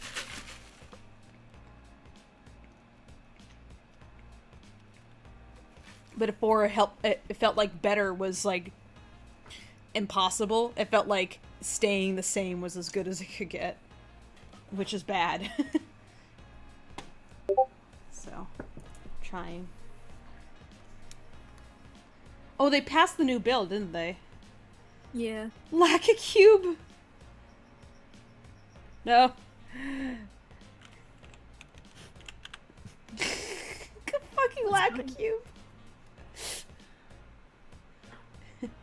This is punishment. Enter the Lackacube.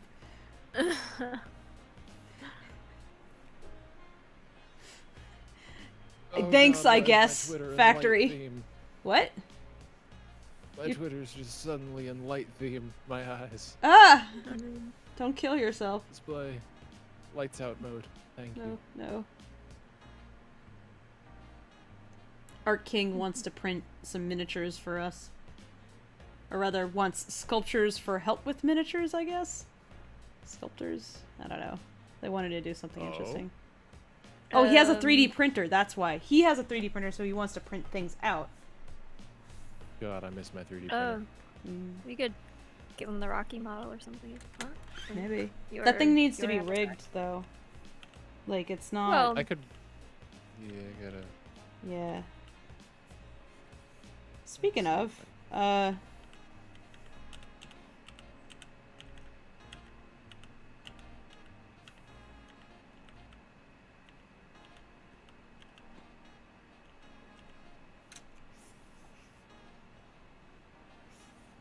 what's the...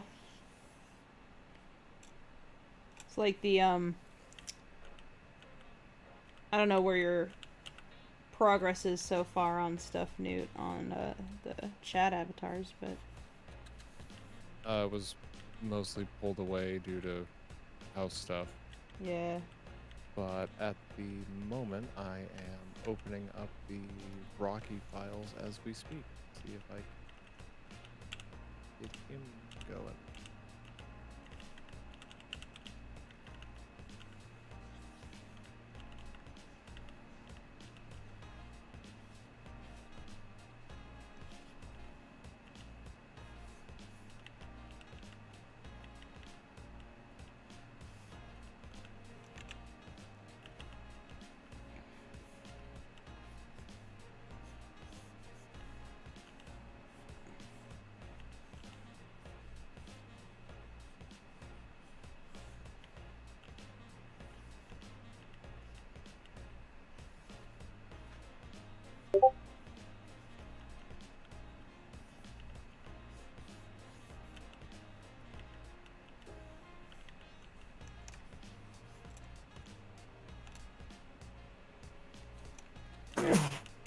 Yeah, speak. So Blender mesh key framing is finally out of alpha and is Oh my available as a God. downloadable beta add-on. Oh my god. So you That can might now do actually be useful claymation for in that Blender. then. Yeah. Oh, I'd love to play with that.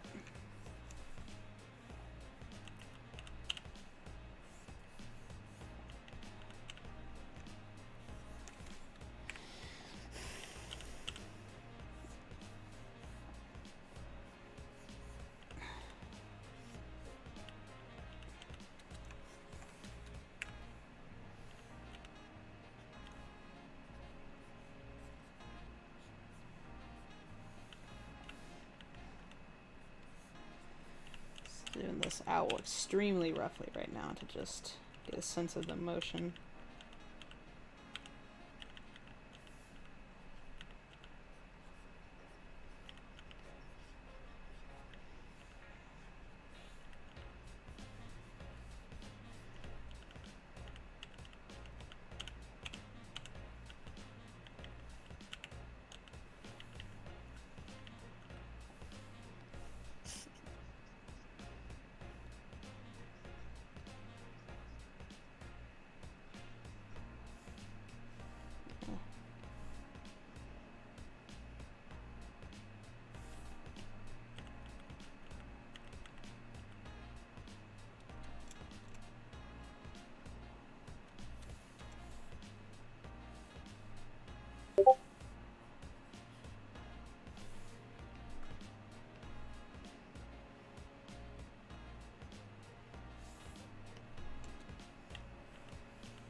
Oh, we've got a bunch of bitterly cold weather heading our way here.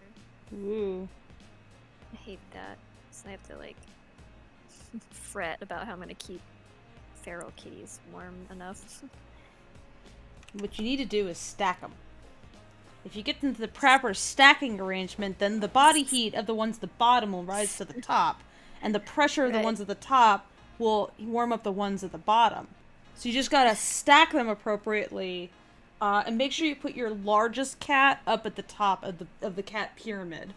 Ideally, it's so large that it actually drapes over a few of the ones at the bottom, or not the bottom, like the row or two below it, and it will like trap the heat. So what you need is a big Maine Coon, okay? And you stack like a bunch of kittens right below that Maine Coon, and then you put another Maine Coon below those kittens, and then another stack of kittens below those. But you can't have another row of kittens underneath that, because then you'll start to squish kittens. You can't have that. That's just ridiculous. Yeah. Well, you ever heard of cat stacking? No. Yeah. This is how they survive in the wild. You just stack them. Stack those cats. That's cat physics. Hey, Katie. What's up? Oh, hey. Hi. Sorry to give you the tiniest little nitpickiest note ever of slightly squished muzzle. Yeah, you can blame me for that. It's my fault. Sorry. No, I mean, I should have noticed too, but...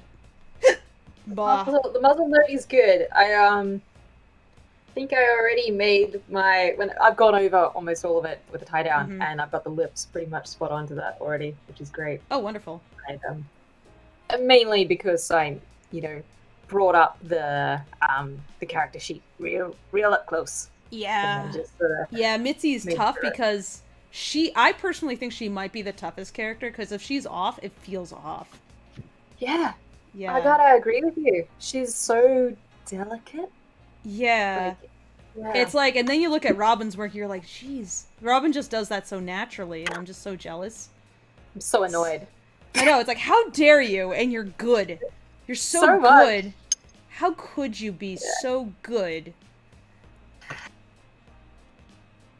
It I makes can me draw think we should, sachet, like- but... Oh, the Yeah. hips moving as the Yeah. shoulders are moving separately, and that. Mm-hmm. It's like, Walking Robin, towards that's the camera. hot. Look at this. It is. Damn, Robin. Curvaceous. Yes. I see you're animating a bird. I am. Robin animates Mitzi in such a way that one goes, you know what? Don't blame nobody. I'm doing the burb scene right now. So I was just trying to figure out how much anticipation and then how much I wanted, because I had this particular image that the owl gets like rocks back and like almost kind of half falls off the branch before it corrects itself really quick. So Is just it trying to feel that starting? out. Like, is it startled? Yeah, here I'll Is it because of the train? Or No, it's not. It's because of Rocky, actually. So let me just, Rocky! yeah, here we go. So, I have the sound on so you can see. Oh, wait, I'm not streaming the, here, I'll stream the application, because otherwise you can't hear. Just window. Come on. There we go. Alright. So now I can play this and you'll hear it.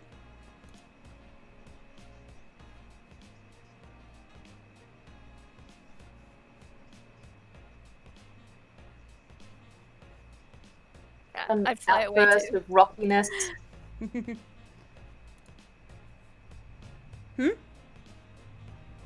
you Sudden say? outburst of rockiness. Yes, yeah. He suddenly he suddenly starts copying his his family accent, basically. It was like, it was making fun of shit. Basically, it's like Freckle was acting like Freckle was getting wiggy about stuff, and Rocky's teasing him for like teasing him. So it was like all those like the woodland creatures, basically. So, and then the owl like looks like Nina also a little bit. So it's like there's like a couple things happening here. Yeah.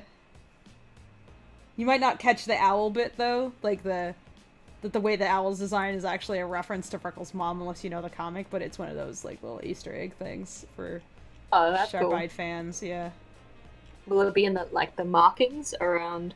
Yeah, The like the owl's face. The owl is just very. Let's see. I'll show you. This is the owl model. Look at this. This was the sketch that Tracy did, and then I was kind of building something a little more. Did a quick turnaround, basically. Traced the. We should have things just that put more Nina shapes. in the tree. Just Stealing Nina is watching you. No wonder Freckle is a neurotic mess. be creepy as hell. Damn, Nina! Like, Well, as we know, why? Nina can turn into an owl because magic.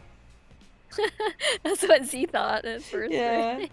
No, wait, it wasn't Nina that she thought could turn an owl. She thought that Seraphine was turning into an owl. Oh. Yeah. Listen, I would not put it past her. I mean, I'm sure Seraphine has told people that she can turn Turn into into an an owl. owl. Seems like something she would say. It's like, yes, and I the beasties in the woods, like, I will follow you. You hear that coyote singing in the distance, that is me coming for your throat. Oh my god, I'm sure she has a good time trolling people when she feels like it. If she could convince someone. Oh man.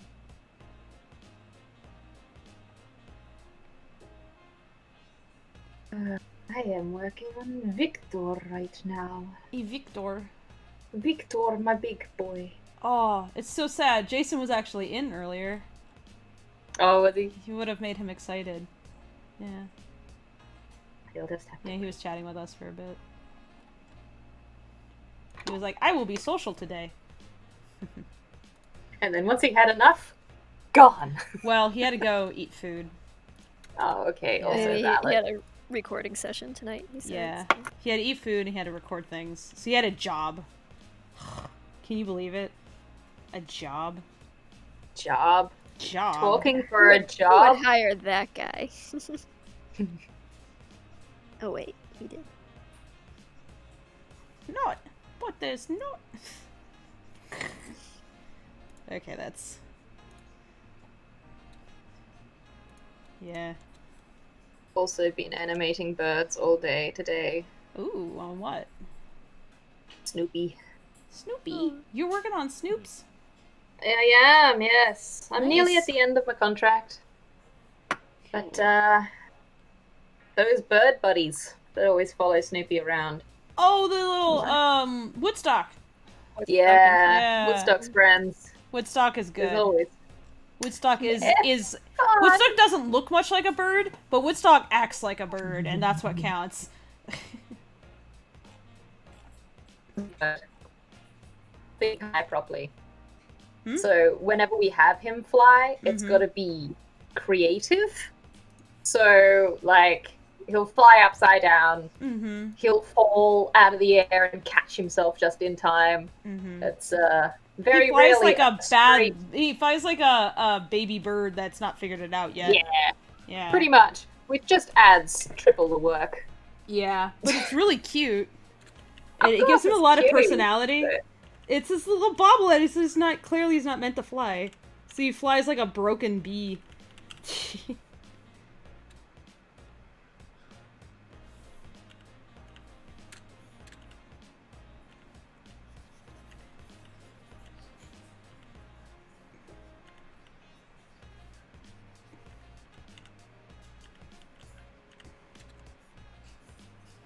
That thing where owls get skinny when they're scared.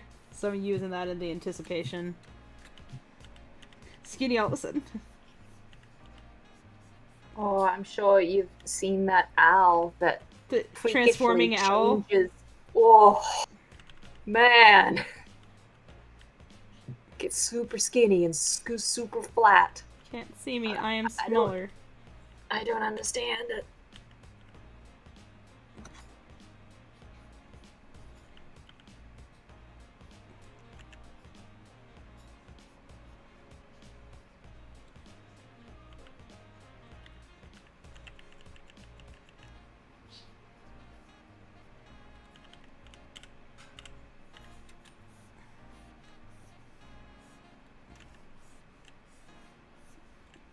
Deflate.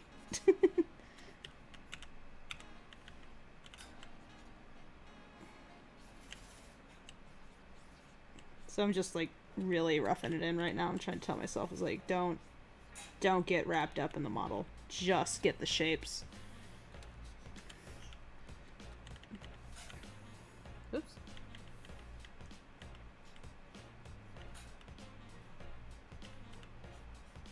This is one reason also why I took the owls, that the owl is... Birds are hard. And, But yeah, an birds are owl's hard. all eyes, just a big head, Yeah. and also wings, but mostly just a big head. Oh, well, if you notice here in the model, actually, I broke it down in anatomically correct way. That's what I mean when I say birds are hard, because, like, I know how birds work, but other people don't. So it looks like it has just, like, a little stump of a leg, but in fact, there's this massive leg, like, all tucked up I've in seen- there, that seen matches wet the owls. shape. Yeah. These long, They got fancy legs. big-ass legs! Because So what leggy. happens is they can, like, swing that leg forward. Like, if you look here at the model here, it swings it forward at the knee joint so that the whole leg can, like, get right up to its face, basically, and precisely where its ears are at, and just go, you know, just right on where the thing is, where a mouse is. It's got this big leg tucked up in there. But people think that their legs must be, like, really small because so much of it is just, like, encased by feathers. But if you pick off all But in those feathers. feathers, it's like, holy shit, this thing! It's an alien! Wearing such a pretty dress, you don't notice. Mm-hmm. Ooh, we got some interesting comments on YouTube coming in. I'll read this. Oh, you're 'Cause streaming to YouTube too? Huh? I'm restreaming. So it's to Twitch, YouTube, Picardo, and I don't think anybody's watching me on Picardo. I don't know. Wait, no, I took, and maybe Facebook, but they're not talking. She's Picardo. I don't know if I am so old. Picardo is the artist's alternative to Twitch, basically. It's more focused on artists. It's much smaller, but I'd say that the interface is really damn good. I actually preferred Picardo for a while, but I wanted to grow my audience, and I wasn't exactly doing great on Picardo, and it's just that the other platforms are more used.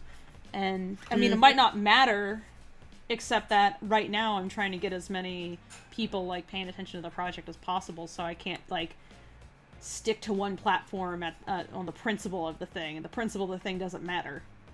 It's, I have certain outcomes. Yeah, I gotta get eyes on this. Mm. So, let's see these comments. On YouTube, EdX Lover says, I never read the comic, but I've seen the animation reels. I'm looking forward to the series when it comes out. And Aaron says, I've been trying to get my friends to read the comic. And Seth the Hooded Bandit says, I'm hoping to pull in my husband to read the comics once the short film is out. Since he's already become invested in stuff like Hell of a Boss with their episodes. Yeah, I mean, well, you can get them to read the comic if they're interested. There's a lot, like, and if they find the comic, like, too much to get invested in, there's all the mini comics on the site as well. It's much, much shorter. They're plenty entertaining in their own right. City Sun Unknown says, honestly surprised I managed to get as many friends as I have into the comic. Thought I'd have to wait until the short film came out, but I guess Prohibition but with cats is interesting enough for them to listen to me for once. EdX is suggesting that Disney needs to make animation like this.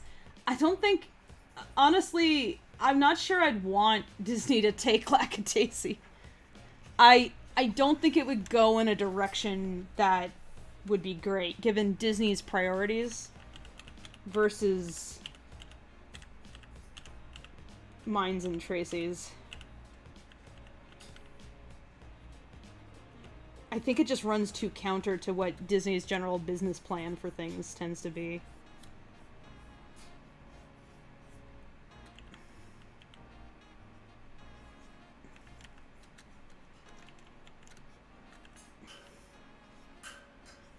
Plus, I'm not sure how Tracy could continue doing her comic if it then was owned by Disney at the same time.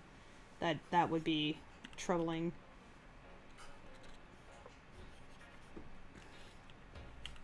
Disney doesn't share. Not. They do not. They do not share. And that's...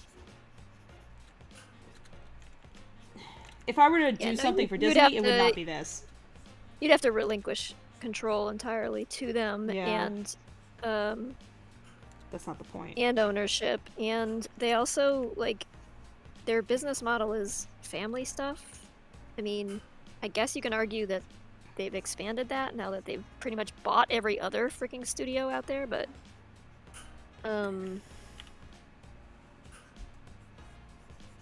I don't think I mean, they just, like, why, like, I don't think they would touch Lackadaisy with a 10-foot pole, honestly, and I don't think they should either, because it just isn't the same. Not everything has to be owned or touched by Disney, frankly. It's like, they can do their own thing.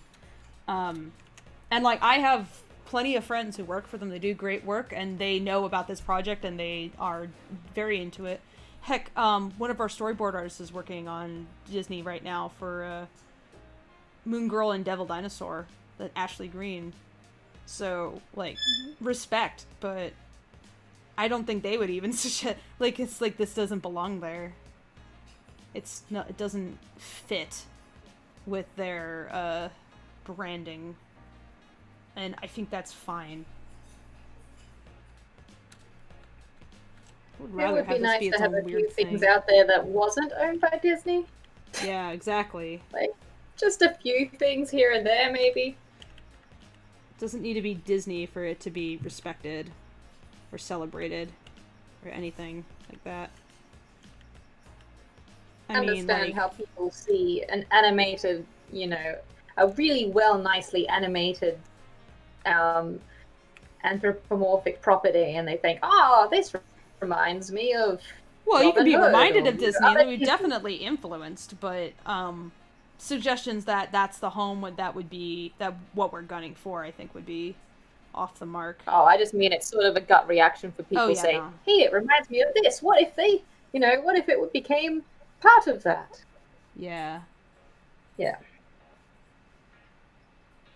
It's never meant in a bad way. It's just no. It's because people it's not knowing how the animation business works. Yeah. It's not knowing what the actual climate is like. And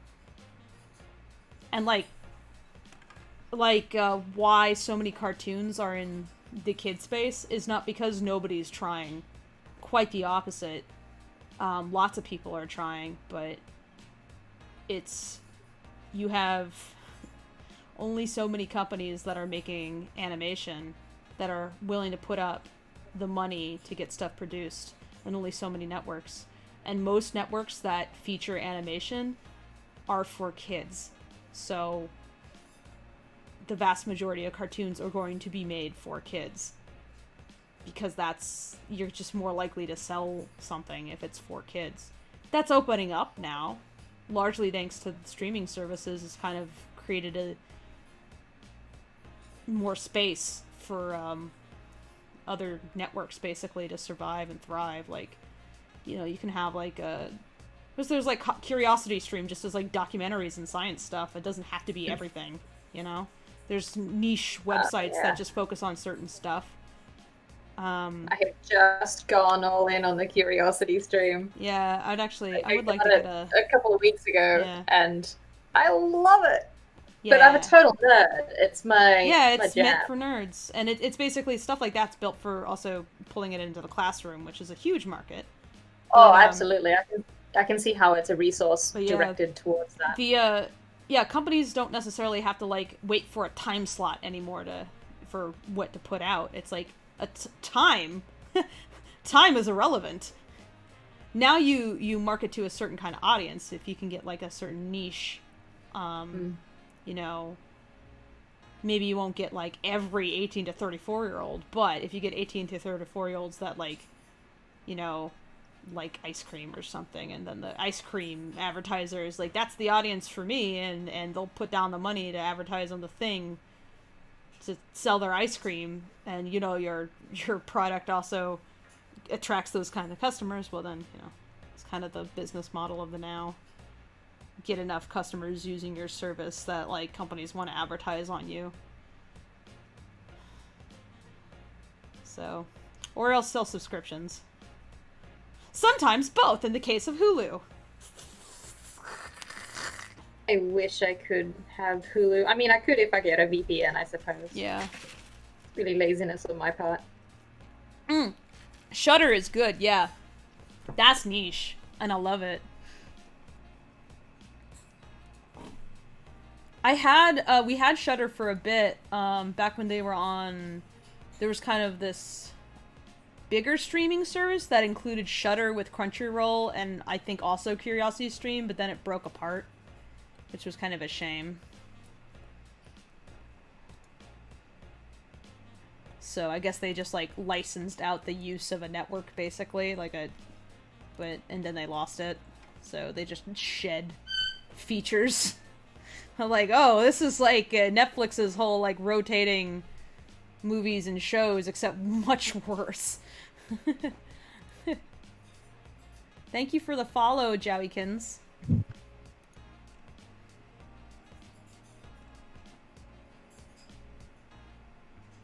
Yeah. So yeah. If you ever do find yourself in the mood for a documentary, I heartily recommend the Antarctica one that I found on Curiosity Stream. I like that. It's all about the weirdos who decide to spend all winter in Antarctica. That sounds fun. Oh my god, I would love to go to Antarctica one day. I want to go to Antarctica one day. Oh, I would love to go. I'm like, what a fucking magical place of just like, this continent will definitely kill you. I want to go. I want to go there. Oh yeah, there's definitely a sense of human beings shouldn't be here. Yeah. Something about like the hurricane level winds that sweep through every week, and the misery. the I freezing want to cold. experience the misery. I want it. How about the 3 months of no sun? Mm. And God, we also, had that Well, I weird don't know. last one. Yeah. I mean, yeah, but like, I think I'd rather you go to attract- Iceland if I was going to do that, but I would Yeah, like like to you're trapped- experience Antarctica. You're trapped in a little building because outside is the balmiest you'll get is minus 40 degrees Celsius, and there is no escape because there is no boat or plane that is coming for you for 6 months. Survive or die. It's pitch black for 3 months. Damn. I mean, how fun is that? Very. There are some people clearly who love it, and they're the people that we follow in the documentary, and they are some special people. I like that. I want to know the special people. They sound like they'd be interesting to hang out with. It's like, They do you have are a death wish? Yes. interesting. I are want to definitely experience the interesting. edge of shit. They're the kind of humans who, back when people hadn't yet completely taken over the world, were like, what's over there? Oh, across that mountain, where things will definitely kill us. I'm Yeah. gonna cross that mountain. And that's the Oh, plan. yeah. These folks definitely have a spirit of adventure. Bloody hell. I would like a different temperature to my adventure. A temperature. Adventure. Temperature. A temperature. Have you told them the saying of the women on Antarctica?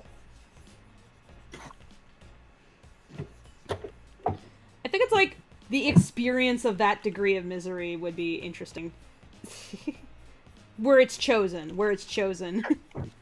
If it's voluntary, yeah. It's like, if you Oh, of volunteer course. for that kind of misery, then it's fun. If you didn't, then it's awful. I mean, the first timers, we follow a few first timers as well, and a lot of them start out, they watch the plane fly away, and then they're like, what have I done? What have I done? And, some of them love it. Some of them love it by the end. Mhm. Others do it once and never again, but it's, a pretty defining time in their life. I do, if not for the plague, I would have done it this year too, but I do Ooh. Wasteland Weekend, and you're basically you're camping out in the Mojave for like almost a week. And it is brutal. It is like- not easy camping. Sure, but again, a better temperature for my adventure. So I'll take the Mojave Desert one. Sounds better. It's true, it's not minus 40. No, thank you. Nope. However, there are windstorms that will just pick up your tent and make it fly back to its people in space. Yeah. It's like every year you go, it's like at least like 1 or 2 tents. It's like Spoochie left to return to his planet each time. And they'll be enormous tents. These are not small tents. These are tents that can cover multiple cars. And there they go, flying away. We actually had a windstorm. We had a giant... So we had a massive tent that was like a practically army tent size. And we put a parachute on top to cover it up. We thought the parachute had enough holes in it that it wouldn't do things that parachutes do, which is catch wind. It did not. It caught the wind in a windstorm, in a big dust storm, and so the parachute was like tied down to a bunch of aluminum poles that we had staked into the ground. The poles crumpled.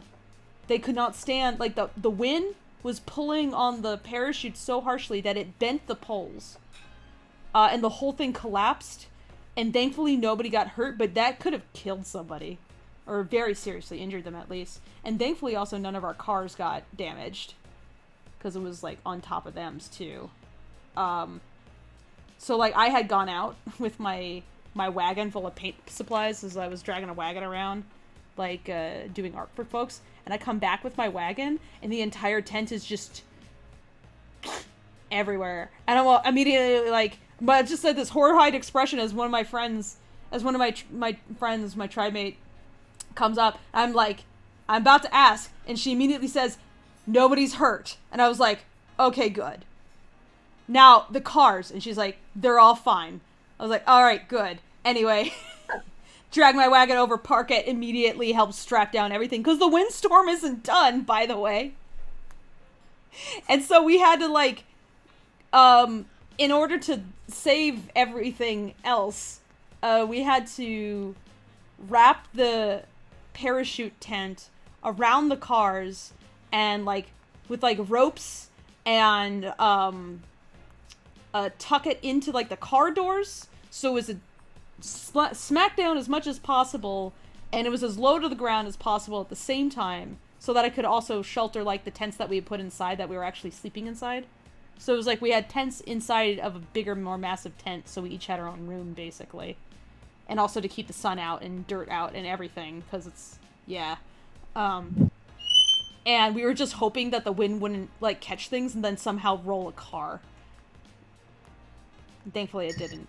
But yeah, it was pretty harrowing. Some gnarly winds. And the thing is that ours was not an exceptional moment either. Like, there was also the time someone's RV exploded.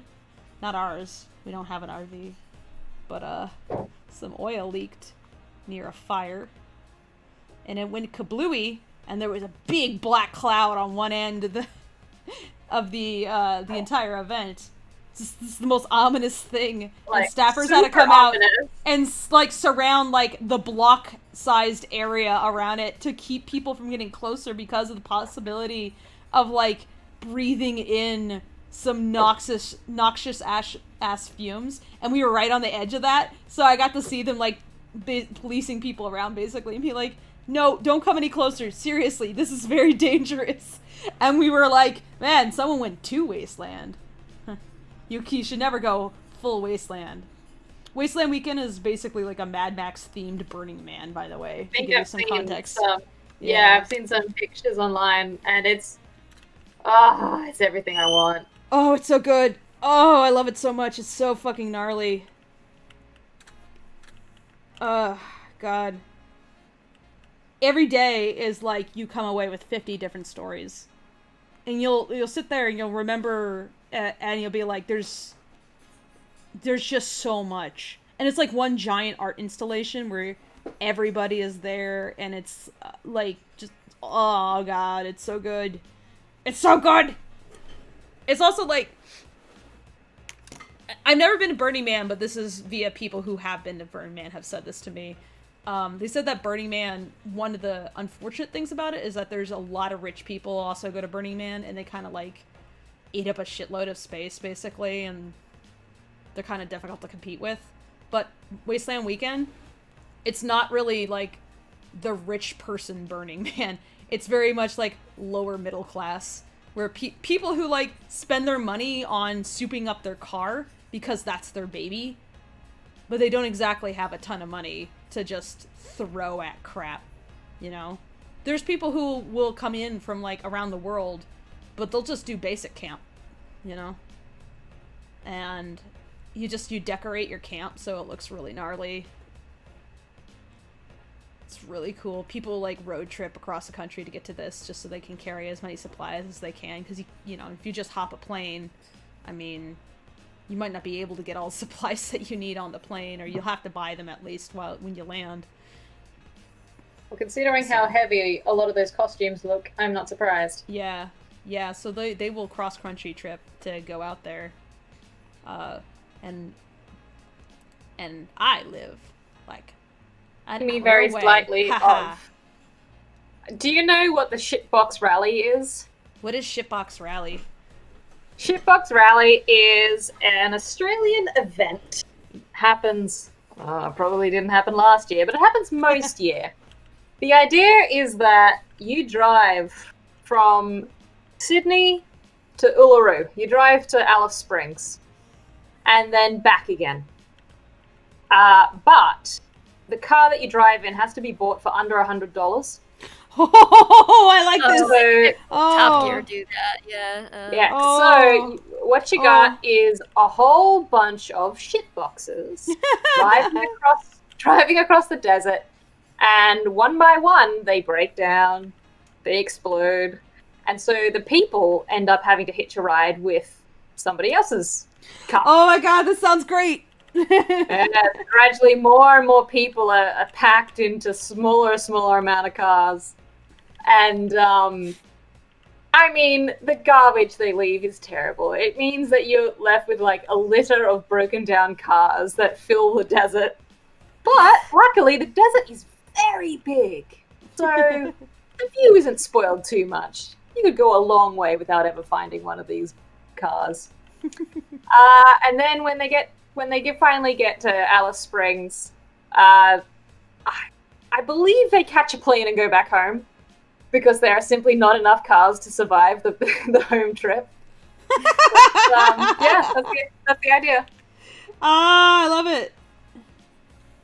I love it. Yes. I'm a fan of this. Yeah, Wasteland Weekend is great. And yeah, it's, well, and of course, because it's Mad Max themed, of course you would love it. It's extremely, you know, I feel like the love, an unearned sense of pride and patriotism. They'll be like, yeah, bloody hell, it's just like Mad Max. It's great.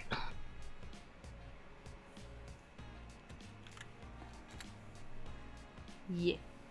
Oh, I love Wasteland. It's so good. It's my break from capitalism, basically. Where we go out to the desert and the vast majority of the time, your money is not useful. It's there are vendors there, but, you know, they're, like, legally obligated if they're selling food to sell it for money.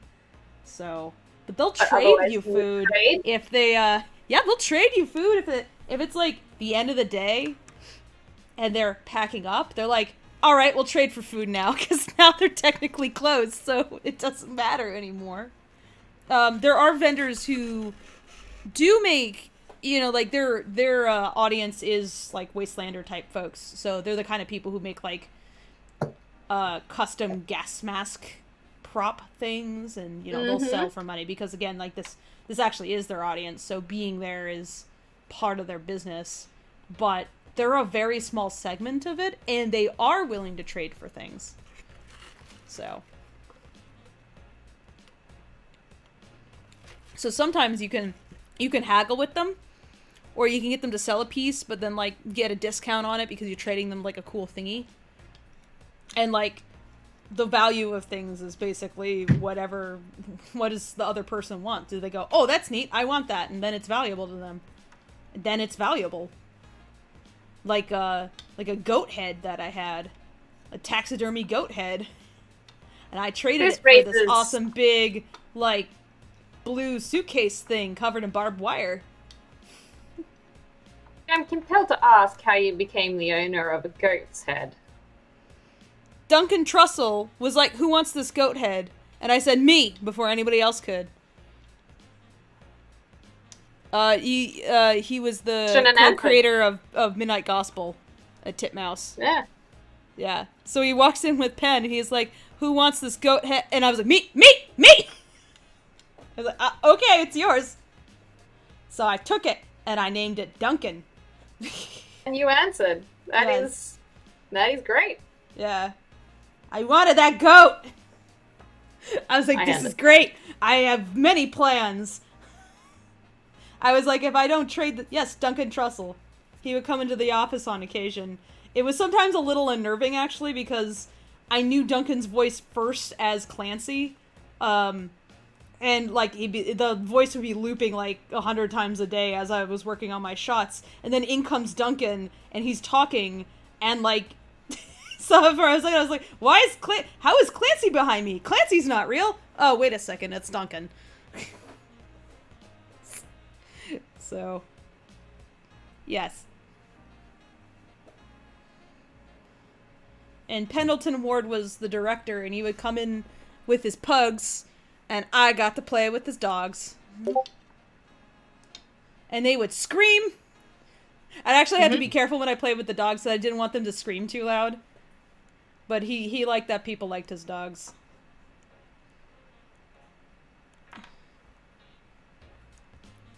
It was like me and Carly especially, we like sneak in to pet the doggos. These pair of like really snarfly pugs. And the thing with pugs though is that like if you walk away from them and they're like not done yet, they yell. Arc King says, I gotta know from Katie, have you heard the theory that Aussies are Brits who've maxed out their skill trees? Because the shitbox thing sounds like how they do it. Listen, I don't know about maxing out the skill tree, but we certainly went down an interesting skill set. Yeah, I reckon Australia is what happens when a whole bunch of Brits and Irish and, you know, generic white people put on a hot island. And then, like, many What if we let them go feral? Well, like many hot island cultures, they get more relaxed, get a bit more chill about things, get a bit more relaxed about timelines, don't stress about building codes that much, and... Where is this going? Well, I just feel stress like... about building codes. I'm just like, eh. Oh, I have never been colder than inside an Australian house, which might be ironic. No, but, you know, no. I hear you. I live in Los Angeles, and Uh-huh. you'd think because it's like it doesn't get as cold as it did back in my home state, New Hampshire, which is in New England. Uh-huh. It gets very cold there. There's a shitload of snow just dumped over there. In fact, one of the coldest temperatures ever recorded was at the top of Mount Washington, which is in New Hampshire. Now, granted, I didn't live at the top of Mount Washington, but, like, it was only parts of Antarctica that could top it. Eventually. So. Jeepers. Yeah, Yeah, so anyway. everything Thank you. is built for the cold, and Yes, you have heating that's why. that accommodates the cold. And Winter everything's in New cold. Hampshire is cozy because the houses are built for it. Right. In Los Angeles, insulation is a suggestion. So I'm colder here That's during a the winter than I familiar am in New Hampshire. story. Yep. Yep, that is definitely the way of things. Mm-hmm. Ow. Yeah, my impression of Australia when I was there was like it's like if you mixed California and England together. It was very. I don't know if that's a good thing. Yeah, it was weird. But I was also in like the Gold Coast, which was like in Brisbane, which is, you know, more like, I guess, vacation. Oh, and, okay. like, beaches Yeah, and... I'm so sorry. Was that your only place that you Yeah, went? yeah. Oh, I didn't get to like Sydney or Perth or any of the other, you know. Well, your analysis is Melbourne. pretty spot on. I would say the Gold Coast and Sunshine Coast in particular is kind of trashy. It's I liked wealthy. it. People were, yeah. It was definitely, yeah. It definitely. It's you could tell there wealthy was, and like- yet trashy. It's a fun combination. Are you kidding? Wealthy people are the trashiest. That is true. Yeah, it's like you have all that money and you ain't doing nothing interesting with it. That's trashy. Yeah, well, I mean, like, certainly Rodeo Drive, I would describe as, like, wealthy, trashy in California as well, so, I mean, Oh, yeah. Santa Monica Boulevard. Yeah, Said, I I'm consider sure you that got to see trashy. some beautiful landscapes because Yeah, I got all along. to do some, like, snorkeling and Yeah. kayaking, and, Ooh. yeah, it was beautiful. Was that when you got invited there for a convention? Yeah, they invited me out for a convention, and, Supernova? What I know, It that was. would have been Brisbane, wouldn't it? yeah, it was, what's the name of the convention? The Ursa. Furdu? Yeah, like, Oh, Ooh. okay, yeah. So, I would love to be invited to a convention one day. That'd be cool. I did finally get to host a panel. At least. We did that at Further Confusion. And then we did Taffy also. That was like an industry event. That's Yeah. pretty cool. and Lightbox.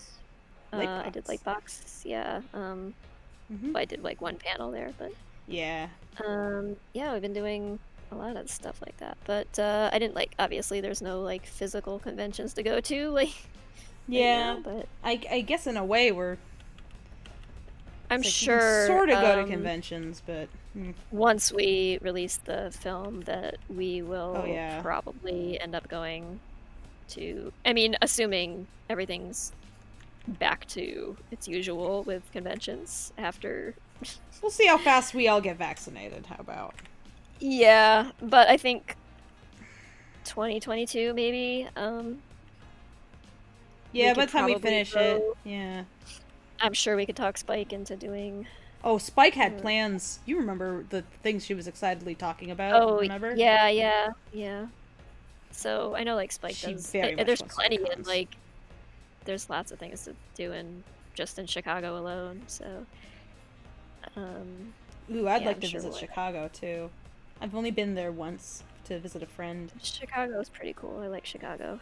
Yeah, we were there like stopping over basically on a road trip, but it's definitely, and it wasn't like a great time of year either for it, but it was still like Chicago seems like a really cool city. It is. It's kind of a down-to-earth city. It's not like. Yeah. Big city Midwest. Yeah, it's Yeah. big city, but with Midwest sensibilities, so it's not like. I don't know. No, the West Coast has its own vibe. It's got a sort of like it's got Yeah. a sort of like humbleness to it. I don't know, like it's not up its own butt about being a big city.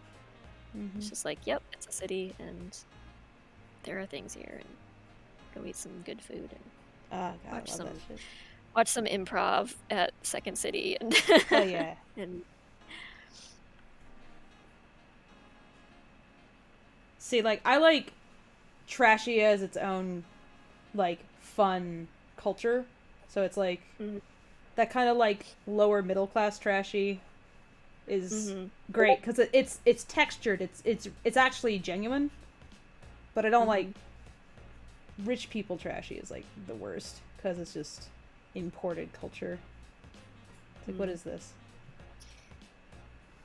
I yeah. don't know. And gold-plated toilets. Ugh, God, yeah.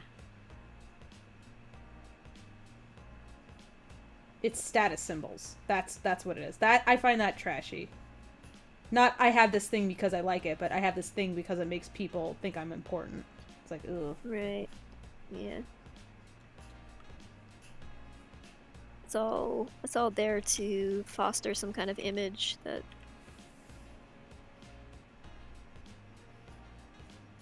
I'm really doesn't not planning doesn't out really this owl say very what well, you think but it says. yeah.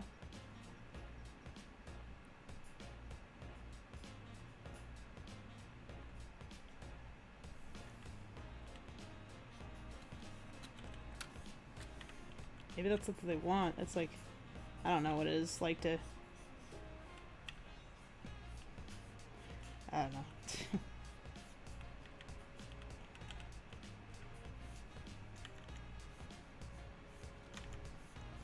I don't know, man. I like trash. Actual garbage. The real garbage. That's why I like furry shit. That's the real garbage. Hell yeah. Can you imagine rich people do furry? Ugh. No, they would ruin it. They would totally ruin it. I saw the uproar that people had. It was like was it Versace doing like a fur mask or whatever, and the furry community went fucking ballistic. They're like, what the hell? Did not like it.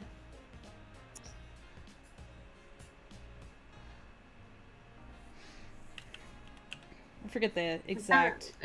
I can't imagine the rich would build their own fursuits. I can imagine, but it's less charming. I reckon a single Well, they one of wouldn't- them knows what a sewing machine is, let alone how to use it. And by rich, I don't mean like tech person who happens to like have a job that pays a lot. I mean like I'm investor trust billionaires, fund baby. trust I'm fund baby, talking that Plus shit. fun yeah. babies, yeah. I'm boy, talking yeah. it. Well, like, never known a day of want in their life. Yeah, that's different. Because so much of furry is, like, really, really, really strongly about, like, some kind of marginalized identity, whether it's, like, lower class, or queer, or POC. It's, like, really kind of fundamental to, like, why a lot of people get attracted to it. So, for someone to be, like, really wealthy and doing that, it just feels weird. It's like, what are you doing here? I mean, it's the exact same thing as appropriation. Yeah. Like, it would be fake. Yeah. But it would inauthentic in some way that would Yeah. really rankle some, I imagine. Yeah.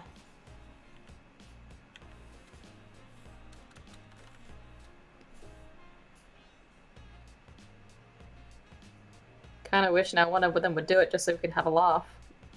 No, you don't. Because then they get popular. Damn it. Okay. Yeah. The owl flap. Flap.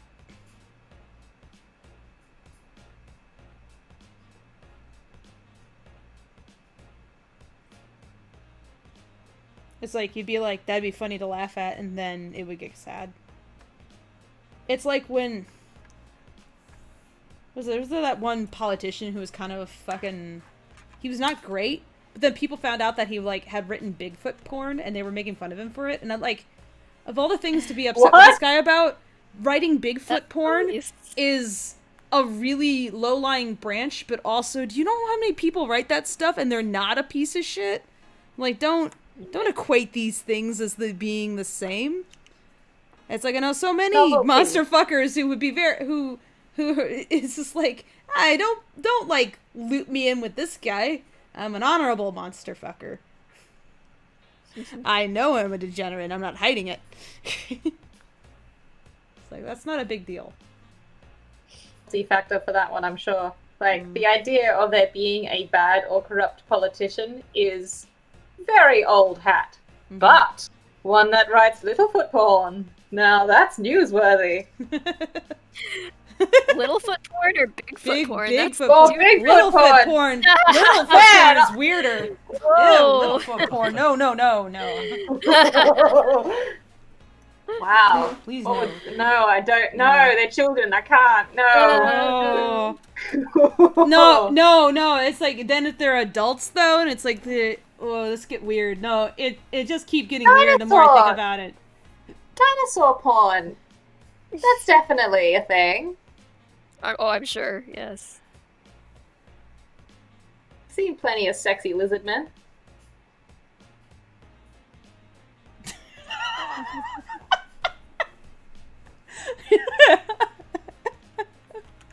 Okay, I just gotta share with you this Tracy. I'm not gonna quote it on. I'm not gonna mention the total context on stream. I can show you it also, Katie. It's not like it's bad, but it's just that I don't want to get too bitterly political on stream. But this phrase, "too stupid to read at room temperature." It's a really funny phrase. What does that mean? Their phrase It's such a great insult. too stupid to read at room Read at temperature. room temperature. It's so oddly specific. I don't know what it means, but I know it's bad. All you have to know is that this guy refuses to read. That's basically Oh, it. I've He seen the claims context. to, yeah. So you But can see too the context, stupid it's to read. still funny. It sounds like a Scottish insult. It does. It sounds like a southern insult, too. Too stupid to read at room temperature. I'm gonna file that one away. That one's good. Yeah. I like that turnip has been like everybody's favorite insult lately. Turnip? You absolute turnip. Also a good one.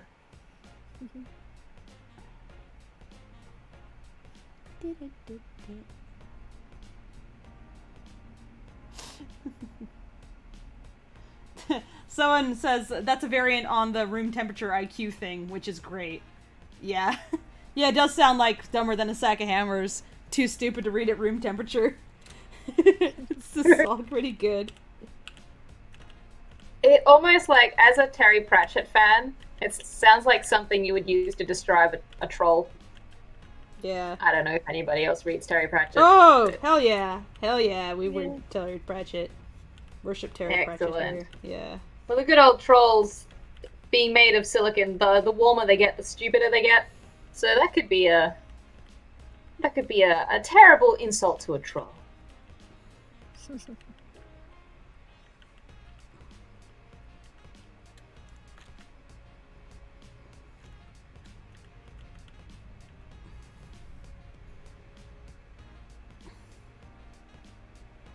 think this is starting to feel nice. As rough as it is. Going places. The idea is make it look like it startles, falls off the branch, starting to fly away.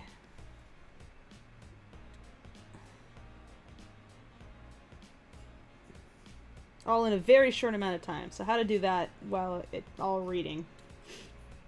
Challenge. Also, it's a bird.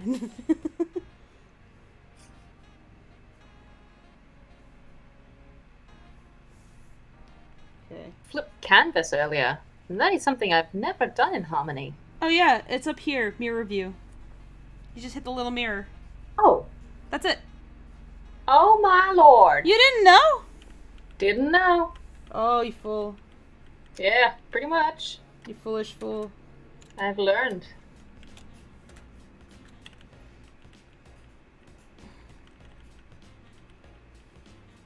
What are keyframes? You just don't know.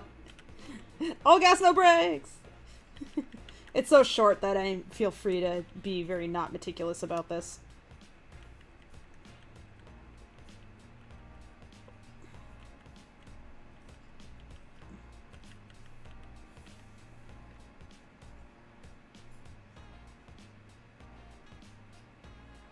But I am, however, gonna make sure that this biases in certain directions, because otherwise it won't be readable if I don't, like, hold within certain regions, like here. I think I might have this sink a bit before he launches.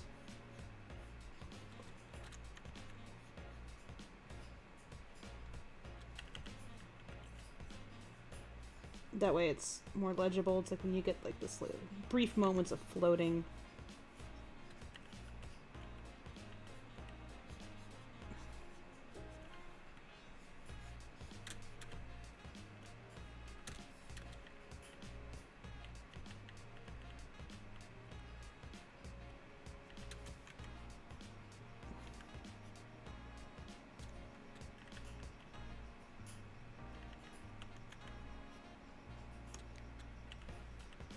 One of the nicest bird animations I've ever seen. Actually done by my friend and a co-worker at my studio. Mm-hmm. She did this, you know, the earth, fire, water avatar opening. Oh yeah, She fused that with Pokemon. And Ooh. so Wait, I've seen her did, stuff. I think she applied even, but she applied a bit. She applied late, unfortunately. So. Yeah. Yeah. Yeah, she wasn't sure if she was gonna be able Hey, to fit it in. Quick so I question, think actually. Does she do Toon Boom? Yeah. Does would she be interested in cleanup? You think? Ooh, I can always ask. Yeah, because I know some She's people about to get. She's about to get very busy because she's Oh, just no. become episodic director for a new series. No. Damn it. Yeah. This is partially why she ummed and ahed so long about whether to Oh, even that's apply. why. Yeah. Yeah, she was like, She probably "Oh, I made the don't right even decision know." then. Because she was really good, and I was like, oh, damn it. If I need another animator, I'm going to reach out to her.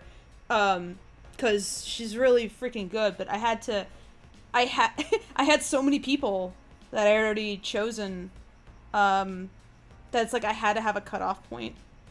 But she's very good. Can But, always yeah. ask if she's If she's interested in doing interested. cleanup, yeah. Yeah. Yeah, because we're gonna need some cleanup people, and I would like to pick among the people who were already like on my short list in the first place. Well, I see. Yeah. No guarantees. I yeah, doubt no, I get she'll it. even. I get it. Yeah. I'm gonna move this to this frame actually.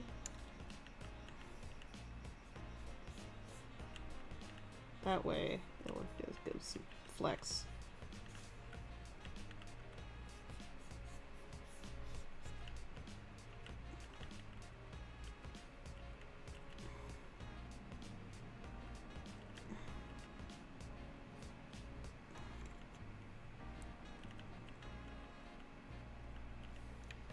And then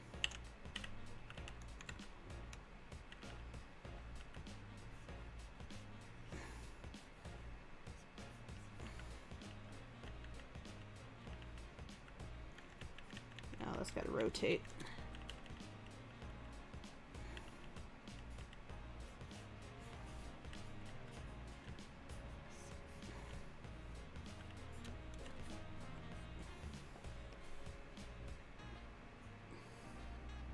That's feeling pretty good.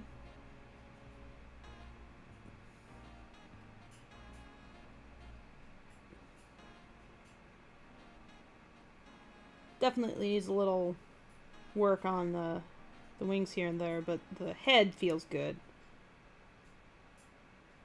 Rough as it is. I might push it further. I love the head like shoving itself down into the body. That's really fun. Yeah, it's like shoving down, but also the bird is falling off at the same time. So it's like, so it's not just squishing down, he's falling, or she. This, I'm gonna, let's do an envelope to sort on this to really push this.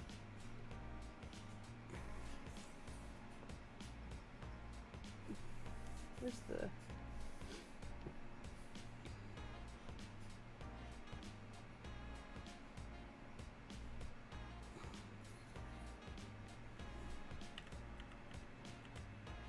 Yeah, let's see how that goes. It's a little...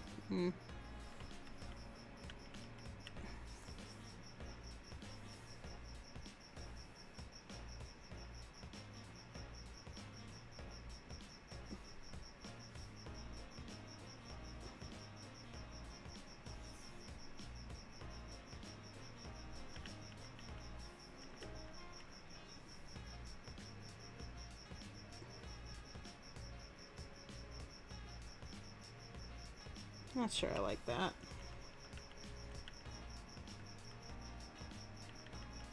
Feels a little staccato. It's too much, maybe, actually. Either that or this actually knows to go down further. Let's see. Yeah, maybe. Yeah, that's better.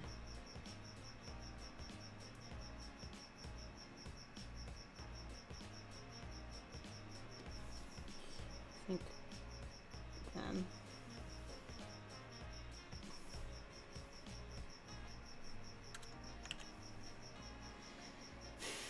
Is there a cricket?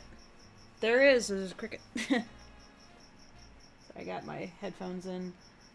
Katie, I figured out how to split the desktop audio up so that I can stream and listen to music and have you guys be audible to the audience without having both cross. Because you know how it mixes everything down? Tech genius. No, I just followed a tutorial on how to use Voice Meter. Tech genius! You want it? You followed someone's advice. Yeah. I'm a tech genius. I know how to Google. I do not stream. I am far too old and Katie, distracted. Katie, how old are you? I'm 33. Katie, you're my age. Far too old. What do you mean you're so old? Katie! Katie! What Listen, I grew up in the bloody jungle. I didn't know computers existed until I was brought back to Australia in 1999. It's a bit of an exaggeration. I knew they existed a couple of years beforehand, but I hadn't touched one until then. Katie, you work on computers now. I know, and Katie. begrudgingly. I know. I don't have the energy right now to be able to keep in mind an audience's needs, or whether or not it's clean audio or good visual presentation, or whether the content is even good enough. That's called not giving a fuck until it matters. I had to start picking it up more, mostly because this is just part of my strategy and getting attention for this project. But I've been streaming for years, and with that being like really freaking scrappy. So it's just like, I don't know, this is a microphone that works. Use your webcam mic, and that's what I have for the longest time. This is good enough. See.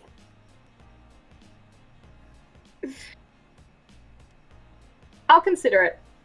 I just started getting into the convention scene right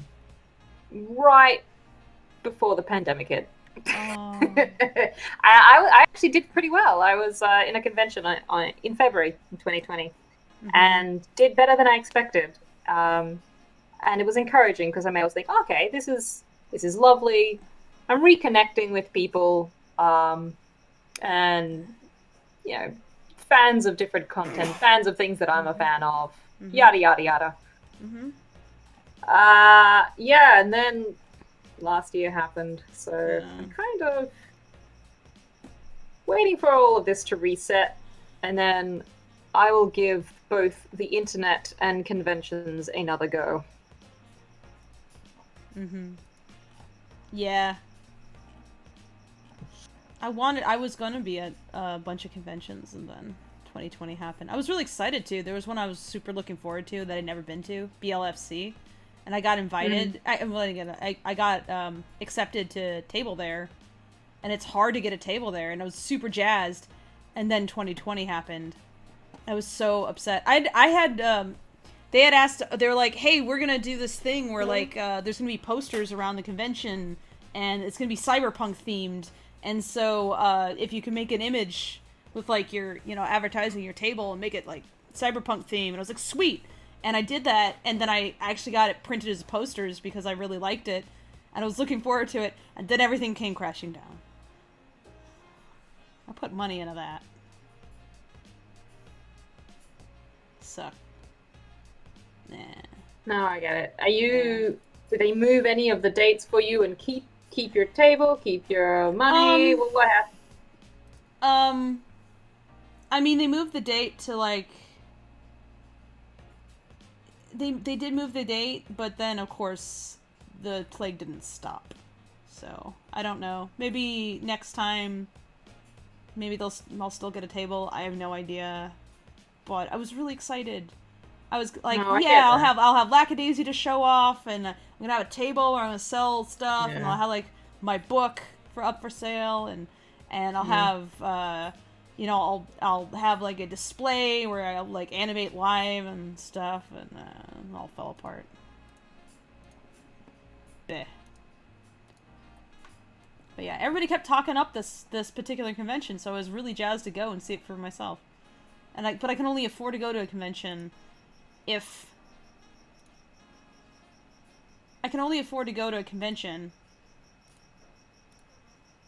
I'm tabling there. So I don't have money, so I need to like make it back somehow.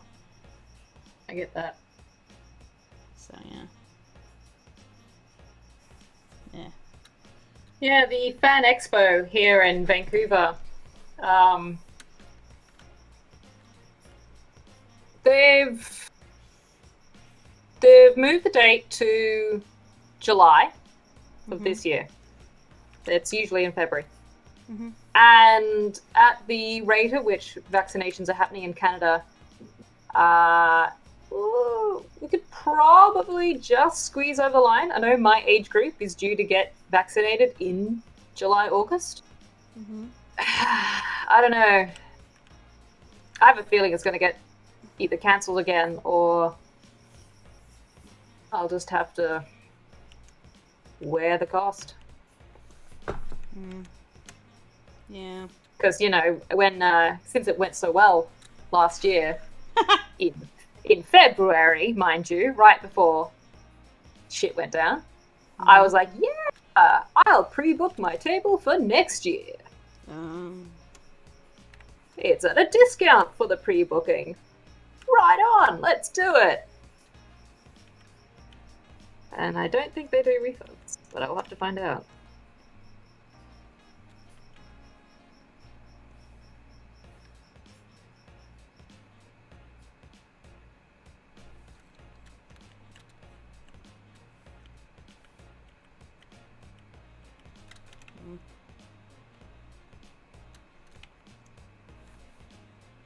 Let's see.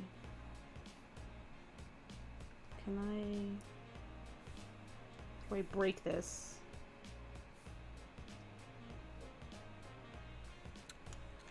No. Drawing. Create empty drawing. Vectorize line. I'm trying to create a new unique frame that just is a duplicate of the previous one. Instead, Shift-Alt-D. oh. Oh wait, you might not be doing that.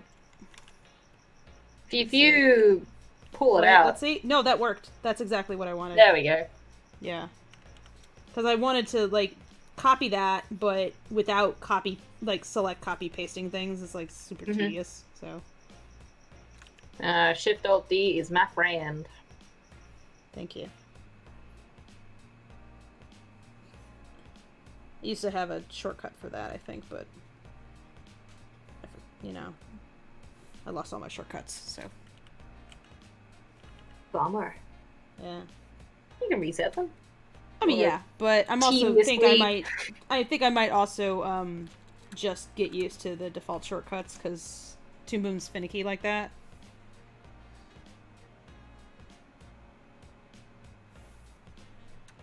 Felt about Blender too. There's this extremely judgmental owl. She's so judgy. Owl judges you.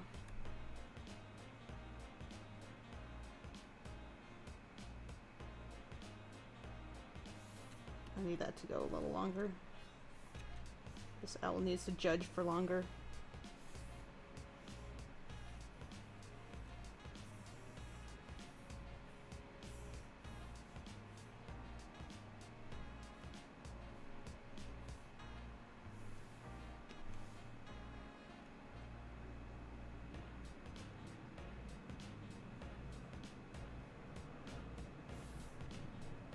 Just out of curiosity.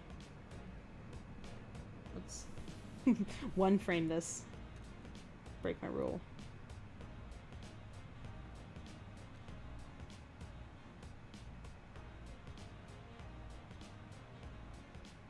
No. Not that.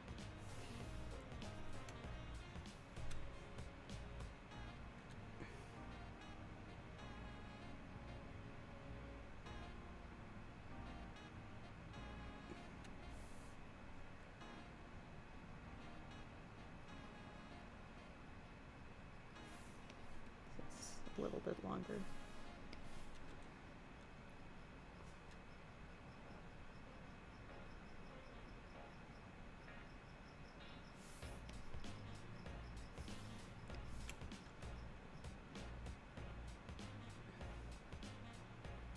Yeah, it feels a little better.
this happened a little earlier, I think.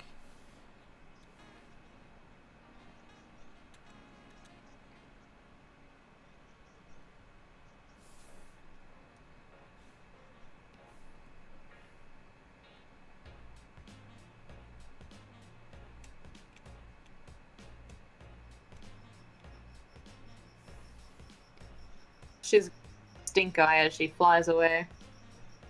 Yeah.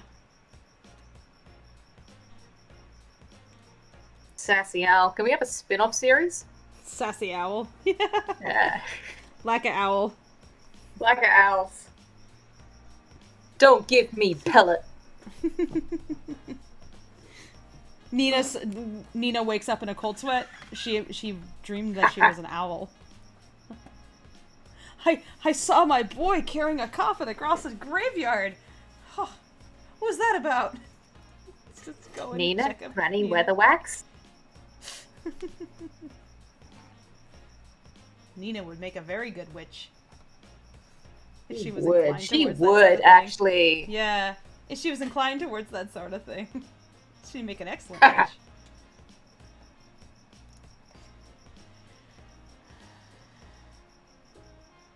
You always gotta watch the prim and proper ones. They're always hiding something dark.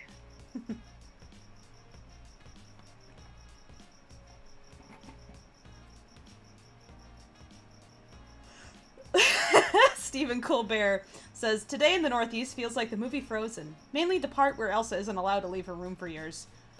Uh-huh. Always a funny one.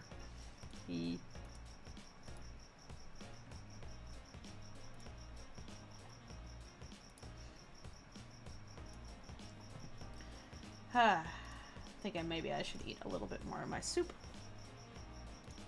So. Audience, I'm gonna take a quick break before I come back. So, Twitch BRB. Enjoy your soup. I'm gonna eat some soup, and I'm gonna mute my stream so you guys can just hear the music. There you go. Enjoy the music. And there you go. So enjoy that for a bit while I eat soup.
Hey folks, just letting you know that I'll be back in about 10 minutes. I finished my noodles, but I'm just taking a quick brain break. Thank you very much for your patience.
Alright, I'm back. Oops. There we go. Hey, I'm returned. Hey, Newt. Are you there? There's Newt. Katie is there. Hello. I enjoyed my noodles. I had a small break. Good work. Yeah. So, now I can look at this owl again.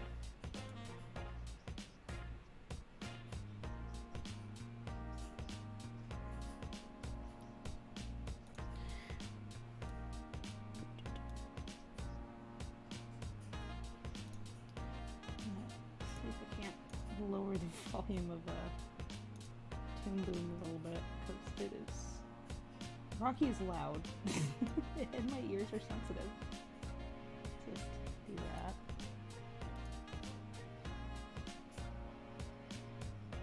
That's a little better.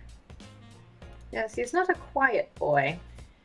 No, he is not, and it's made worse by the fact that in this particular line, he's actually kind of being a bit hushed, and then he shouts. So I sympathize with the owl. Like, I don't like it. I mean, I find it really funny. It's what I wanted to do, but also, ow. You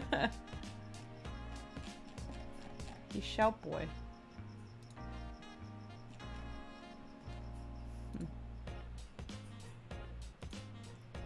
I was just enjoying another documentary. Yeah. Feed my eternal lust for these things. Lust one was for about the snow leopards. documentary. Yes, I must know, especially if it's got anything to do with nature. It's like, gimme. You do like nature stuff. You like learning about it. It's just like when I was, I don't think I've changed at all since being a 7-year-old and pestering my parents with animal facts at all times. It's like things that you need to abandon when you are a child. Sociopathy. Things you should not abandon. Love of nature. Weird that people get this mixed up. It's like, no, you're not supposed to be a sociopath when you're an adult. That's a childish thing. When did you stop caring about people? That's the adult thing. People and animals and nature. That's what mature grown-ups care about. Immature grown-ups don't. How was Animating doing? It's doing pretty good. I've roughed out the owl a bit. I've gotten the timing pretty close to done.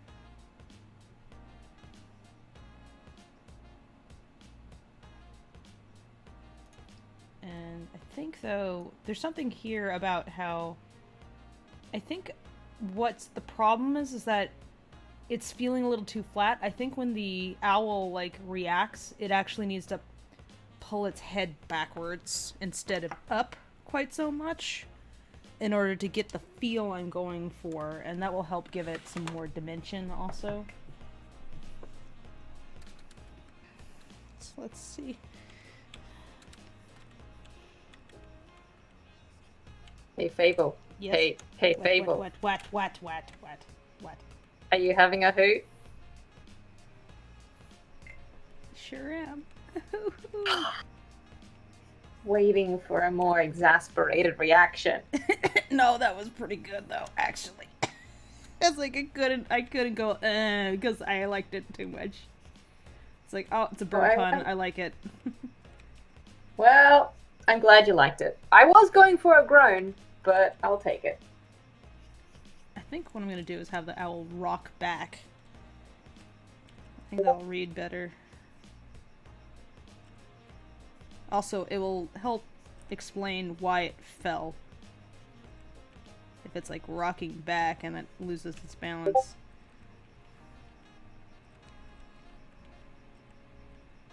Yeah. There we go.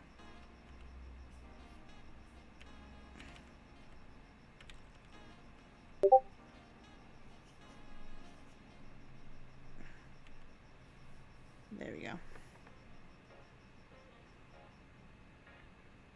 Yeah, that feels better. Mm. The sudden upward motion felt like too much, and it was janking. And it's like, that is a style that I animate in, but for this particular project, I need to actually, like, I'm very attentive to arcs and stuff. It can't juke. Because the movement style is just not that way. It doesn't juke.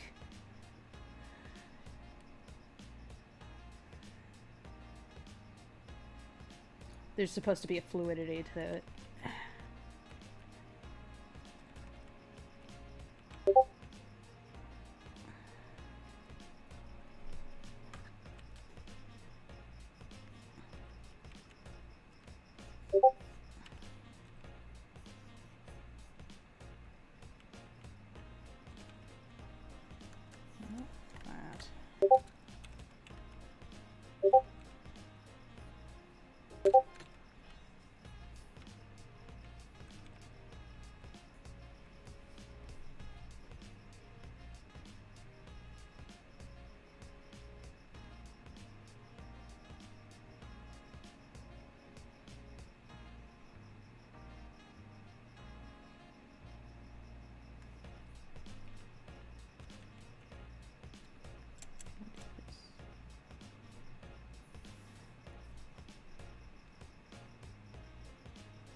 Move this one up. What happens?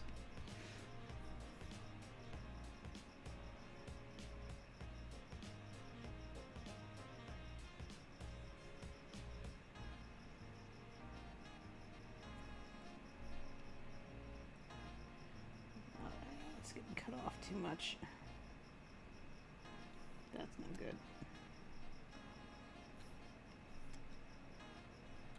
Oops. Come here.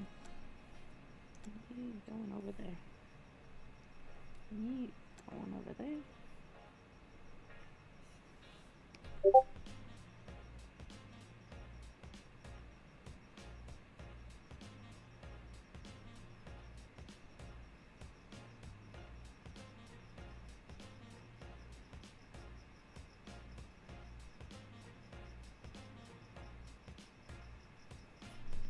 Yeah. A lot of this also is just like finding ways to like arc through space. Not across the screen like it's flat, but really leaning into that Z depth. That is like what adds like a certain kind of satisfaction to it, I've found. The shifts really, of perspective, yeah. When it feels 3D. Yeah. Yeah. It's like that's the art. That is some art, then. That is some damn skill. It Like once feels you start good, doing that. That's why Milk College did that head shake thing. It's like, I think it was just showing off, honestly. I was like, look what I can do. Nod. I can do this. It's like, yes, Milk, it's beautiful. Thank you. Damn you. And then there's what we did for the cartoon saloon production we did, where it was super duper flat. Ooh. That was style. Oh, yeah.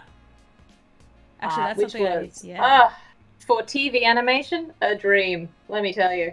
Mm-hmm. Like, this was for Dog Bandango, and we'd even do this thing. If a character is coming towards camera to maybe pick up an object off a table, instead of walking forwards, we would have the character just walk off frame sideways and then walk back into frame closer.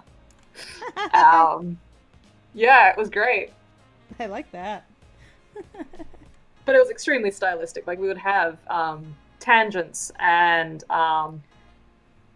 like if a limb was leaning on the ground, it would be flattened. I like that about them. It's like this whole thing is like, oh, tangents are terrible. It's like, it's terrible if you're going for a certain look, but also you can make it part of the look. So it's really just it's not a rule. It's just, what are you going for? Exactly. Yeah, like in our case for this production, no, that's a bad idea. But in the case of, like, you know, you know, Secret of Kells, tangents are essential. They're part of the design. So it makes that flat look just is it adds a lot, actually. And that's the thing with tangents, is that it flattens something out. It makes it not clear if something's like to in front or behind. And if you want that kind of ambiguity, it's great. It's like how you're told like not to cross the 180-degree line when you're storyboarding. However, what if you want to disorient people? Well, then by all means do that. It's great. Or like, how do you cross it though without hurting your brain? And there's the ways to do that too. So all these solutions.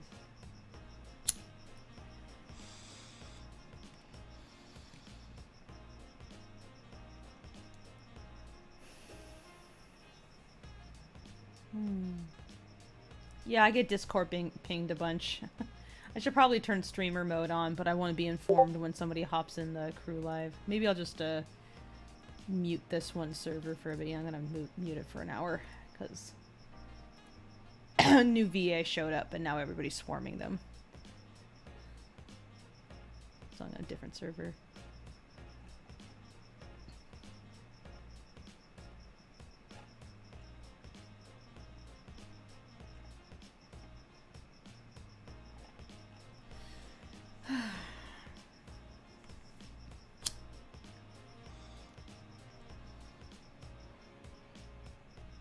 Trying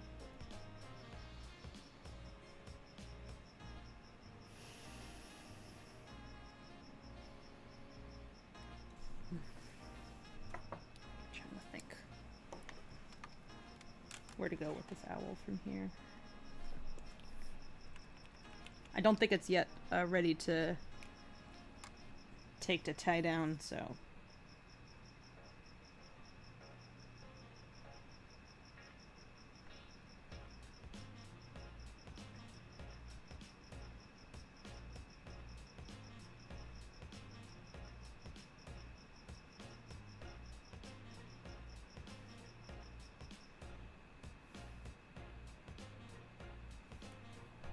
I think now that I've done that, actually, I wonder if maybe what I should do this bit with the eyes.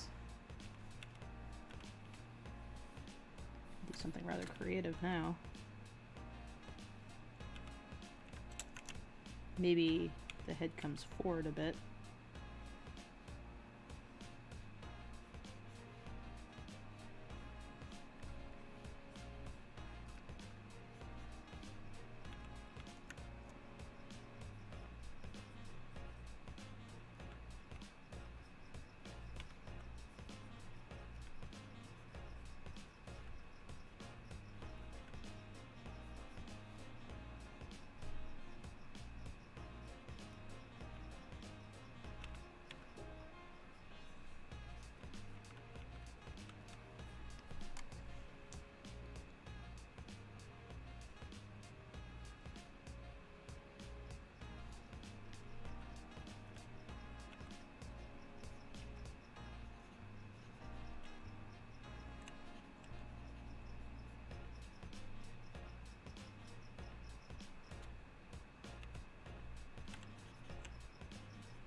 Little owl face.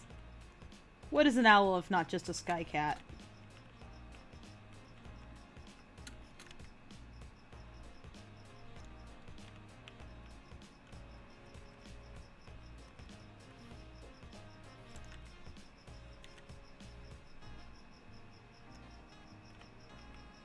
That definitely need like a when this inevitably becomes a TV show. One of those psychedelic odd episodes where everyone turns into an owl for an episode. I want to do an episode that's just like a segment that's just Lackadaisy but rats, and it's the whole joke is that it's like if you have like a filler segment or something, and it's like the rats and the Lackadaisy actually aping all the stuff that happens in the show just for a Having joke. little gangsters. Yeah, Oh, it's like they I would love though. to little gangster rats, and it's just like Uh-huh. and they're just going squeak still. It's just totally. It's like there's a tiny rat speakeasy in the speakeasy. Amazing. I feel like from what I've now learned about, the starving fighting rats in New York all last year, I feel like it's more fitting to have turf wars and all that sort of gang warfare between rats. That'd be a fun story too, rat gang story. But yeah, it'd be fun to do like funny little short segments to like because I think part of the charm also of the story is all those mini comics that Tracy has done, because they're really fun. They're very fun, and there's something really enjoyable about like how the story is free to like. Sometimes like you get like that little break where it's like you get to explore like a very tiny segment of these people's lives that like adds a little bit. That's funny. This is funny to me. I've seen that in anime actually. Like I think that's one thing that really endears me to Jujutsu Kaisen, for instance, is that they'll have like a like a a minute to 5 minute like segment at the very end of the show that is just like these hilarious asides with the characters. And apparently they were sort of semi-inspired by like what the mangaka had actually done. But they're like they built off of that even. And I think I heard that one segment that the mangaka had done where they had like just done like some little funny goofy thing at the very end of a chapter actually made it into the main story and the anime. I thought that was hilarious. I love when that happens. Yeah, where it was like the mangaka talking about how they're like, yeah, I heard about like this one phrase and it's read one way in Japanese, but in fact like that's just because we don't have like a phrase for this, and then it got totally misinterpreted and it just went on this like long thing. And I thought that was funny that apparently that whole like the mangaka talking about how they had like this misunderstanding about a phrase ended up in the anime where they had the villain actually espousing the same thing. Just like that was pretty amusing. Pretty wonderful. Yeah.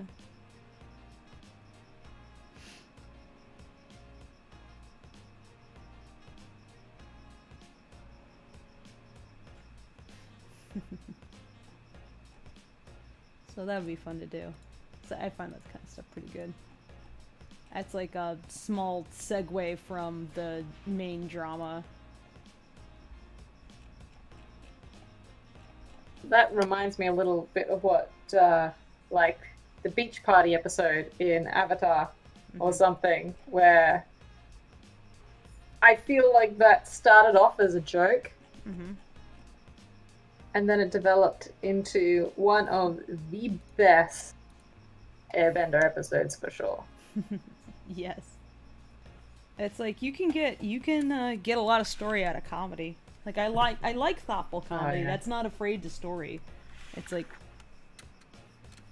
can make things funnier, frankly, if you have a good story, I agree, and it also sets you up for caring more when the drama hits. Yeah. I feel. I think I used to be a little bit more like comedy, but it was just I realized it was because I craved drama, and so many comedies that I had seen removed drama, thinking that would add to the comedy, and it's like, no, you just made your thing insincere instead.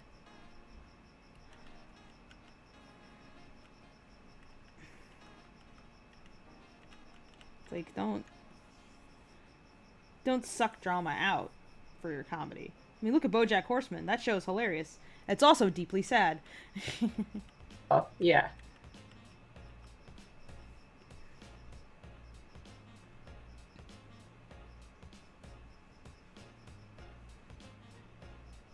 I think the tiny expression change in the owl or the mouth is open helps also sell the Yeah.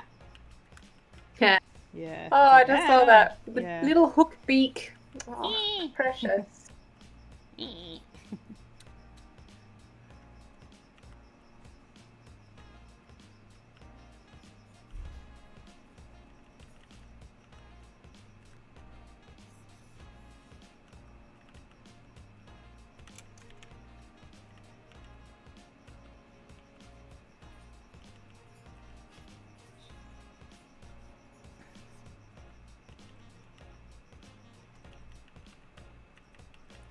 What I might have do also, which might be fun, is like as it flaps, some of these might have the vegetation jostle. So I'll just etch that in. This is a separate element, so I can have it like a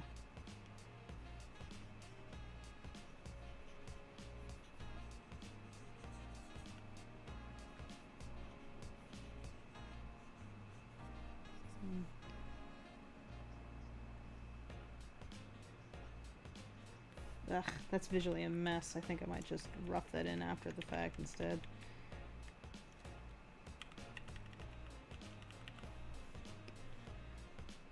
It's just gonna be a card slide anyway. It's too small to require too much. This is, look at the handful of frames at the very end. With the tree limb wobble? No, it's too sturdy. I thought about that, but it's a rather chonky branch. If there's a wobble, maybe a slight one, but we'll see when I drop in the elements.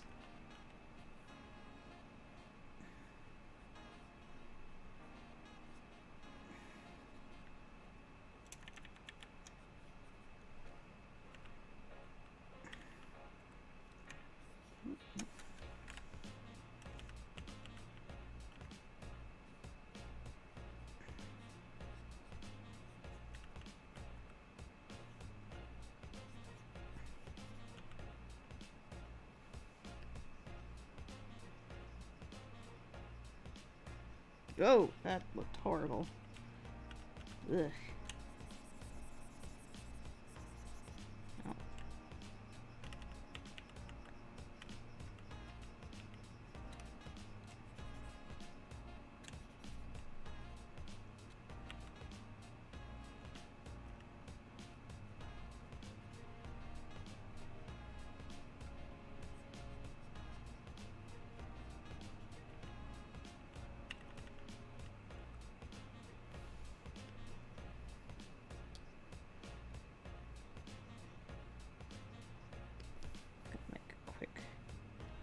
Make a branch just so that I have like something to judge the framing on. Oop, that's not correct. Alright, there we go.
Cool.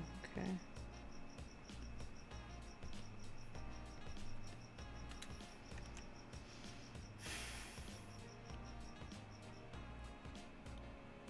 Thick tree. How am I still going after this long? This is my work day. Imagine you were streaming your work day. Then you too would have an 8-hour stream, wouldn't you? So. Also, welcome to animation. It takes time.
Time for some more caffeine.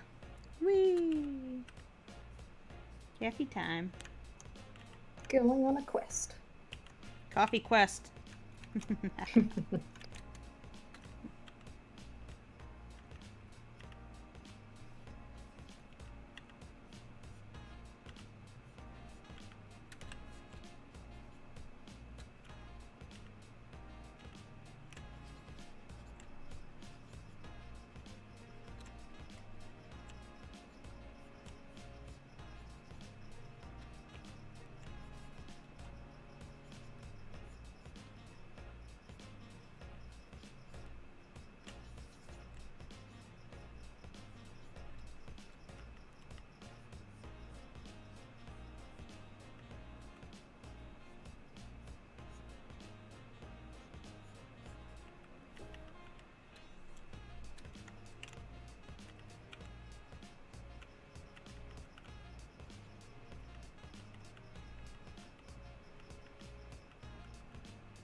Did I just...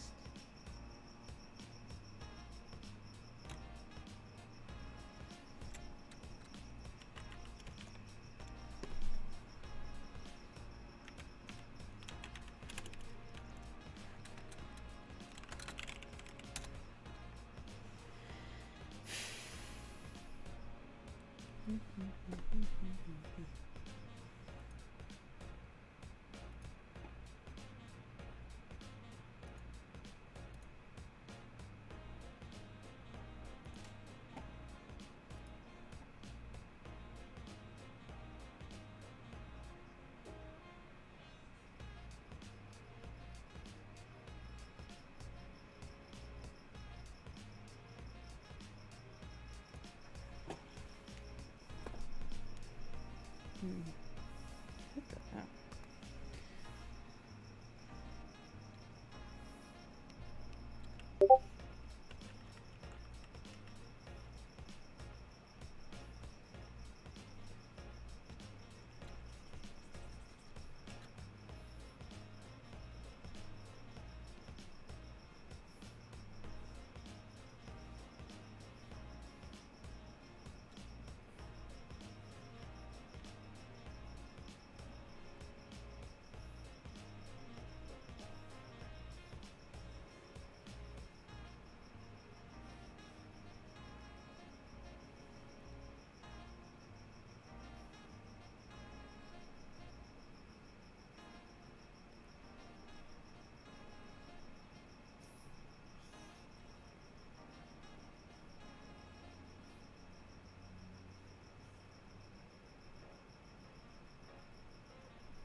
Whoop.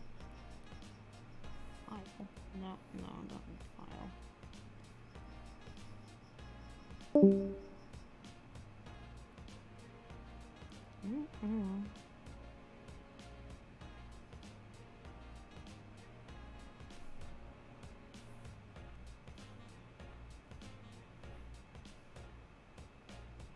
It's a thing that I want. Forget the name of it.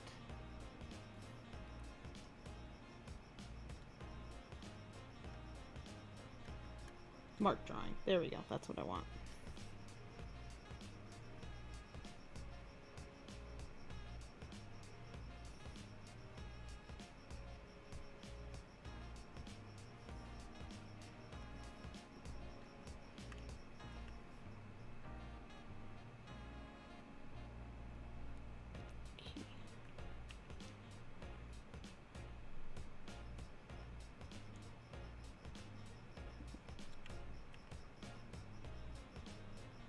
There we go. That's much better.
on earth? Come.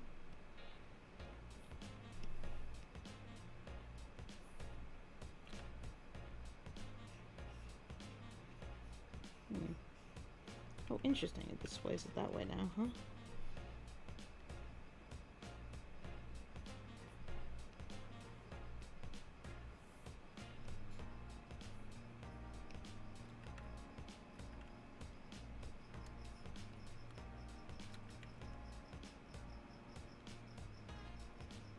Can't.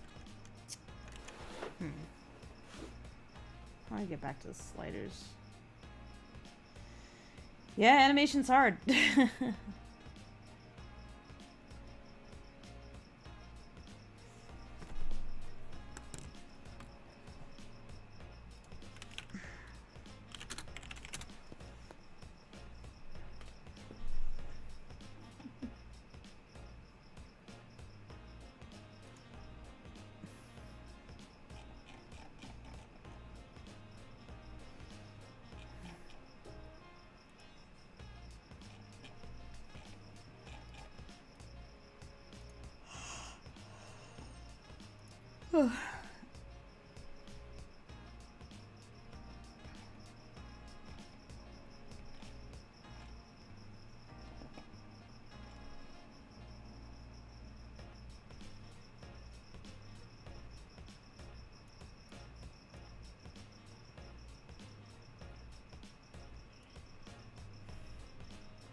Hello.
I am back to say I'm leaving for real this time.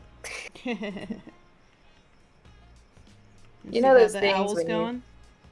Yeah! Oh, I love that cranky beak. Cranky Beak. That should be its name. I Its think name it- is Cranky Beak. Trying to remember which Disney owl that's reminding me of. Owl? Yeah, there is an owl and some old There's an owl in Disney... Bambi. That's Oh, like more that's these probably proportions, it. yeah. That's They're big, probably it. pretty chunky owl. I love the downturned... Gosh, what do you call that part of the beak that meets the face? The mouth part? It is the beak. It's turned down. Yeah, but not the hook at the end. The sometimes rubbery looking The nares? part. The nares? Yeah, nares mean nostrils, and the part that like is the bit of flesh between the rest of the head and the beak. That's called the nares. Well, it's like Oh. well, rather that's the nostrils themselves are the nares, but that's like the relative area. I have learned a thing. Thank you. I think that looks. I mean, it's still pretty rough, but it definitely looks like a head turn. This It's is all got subtle. elements Yeah. of a creepy owl head swivel. Yeah. Yeah, like, I was doing it and then it started juking angled. And I'm like, no, this needs to feel like robotically sliding. Otherwise, it's not right. It's like extremely slow motion.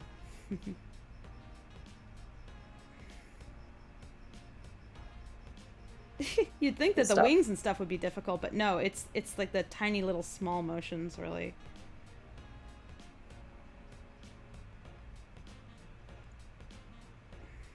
Alright, well, I'm signing out for the night.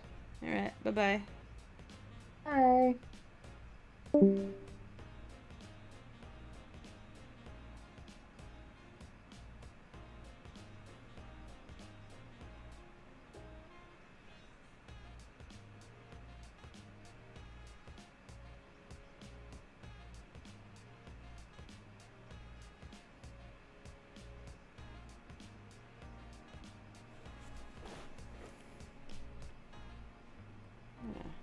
that forward a little bit.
There it is. Okay, cool.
Beak looks like it's floating.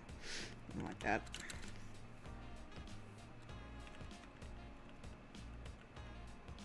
Oop.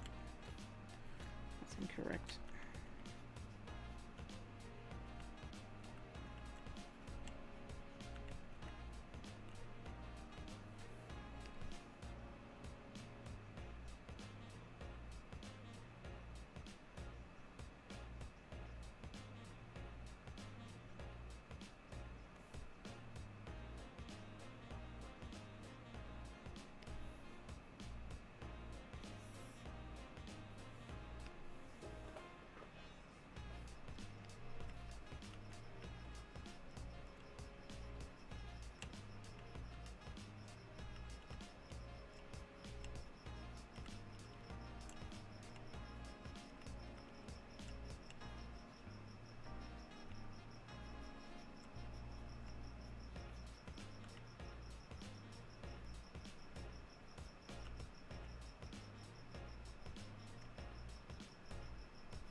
I think I need to stop now.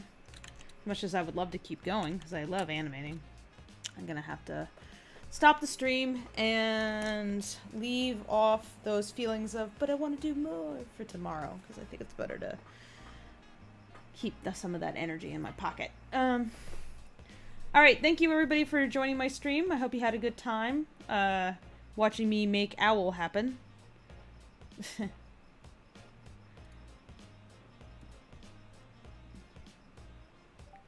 Hope that looks interesting. Alright, night everybody. Bye-bye. Maybe I see you tomorrow. Night night. And give me a follow on Twitch at Fable_Paint. Or subscribe to the Lackadaisy channel if you want to see more of this.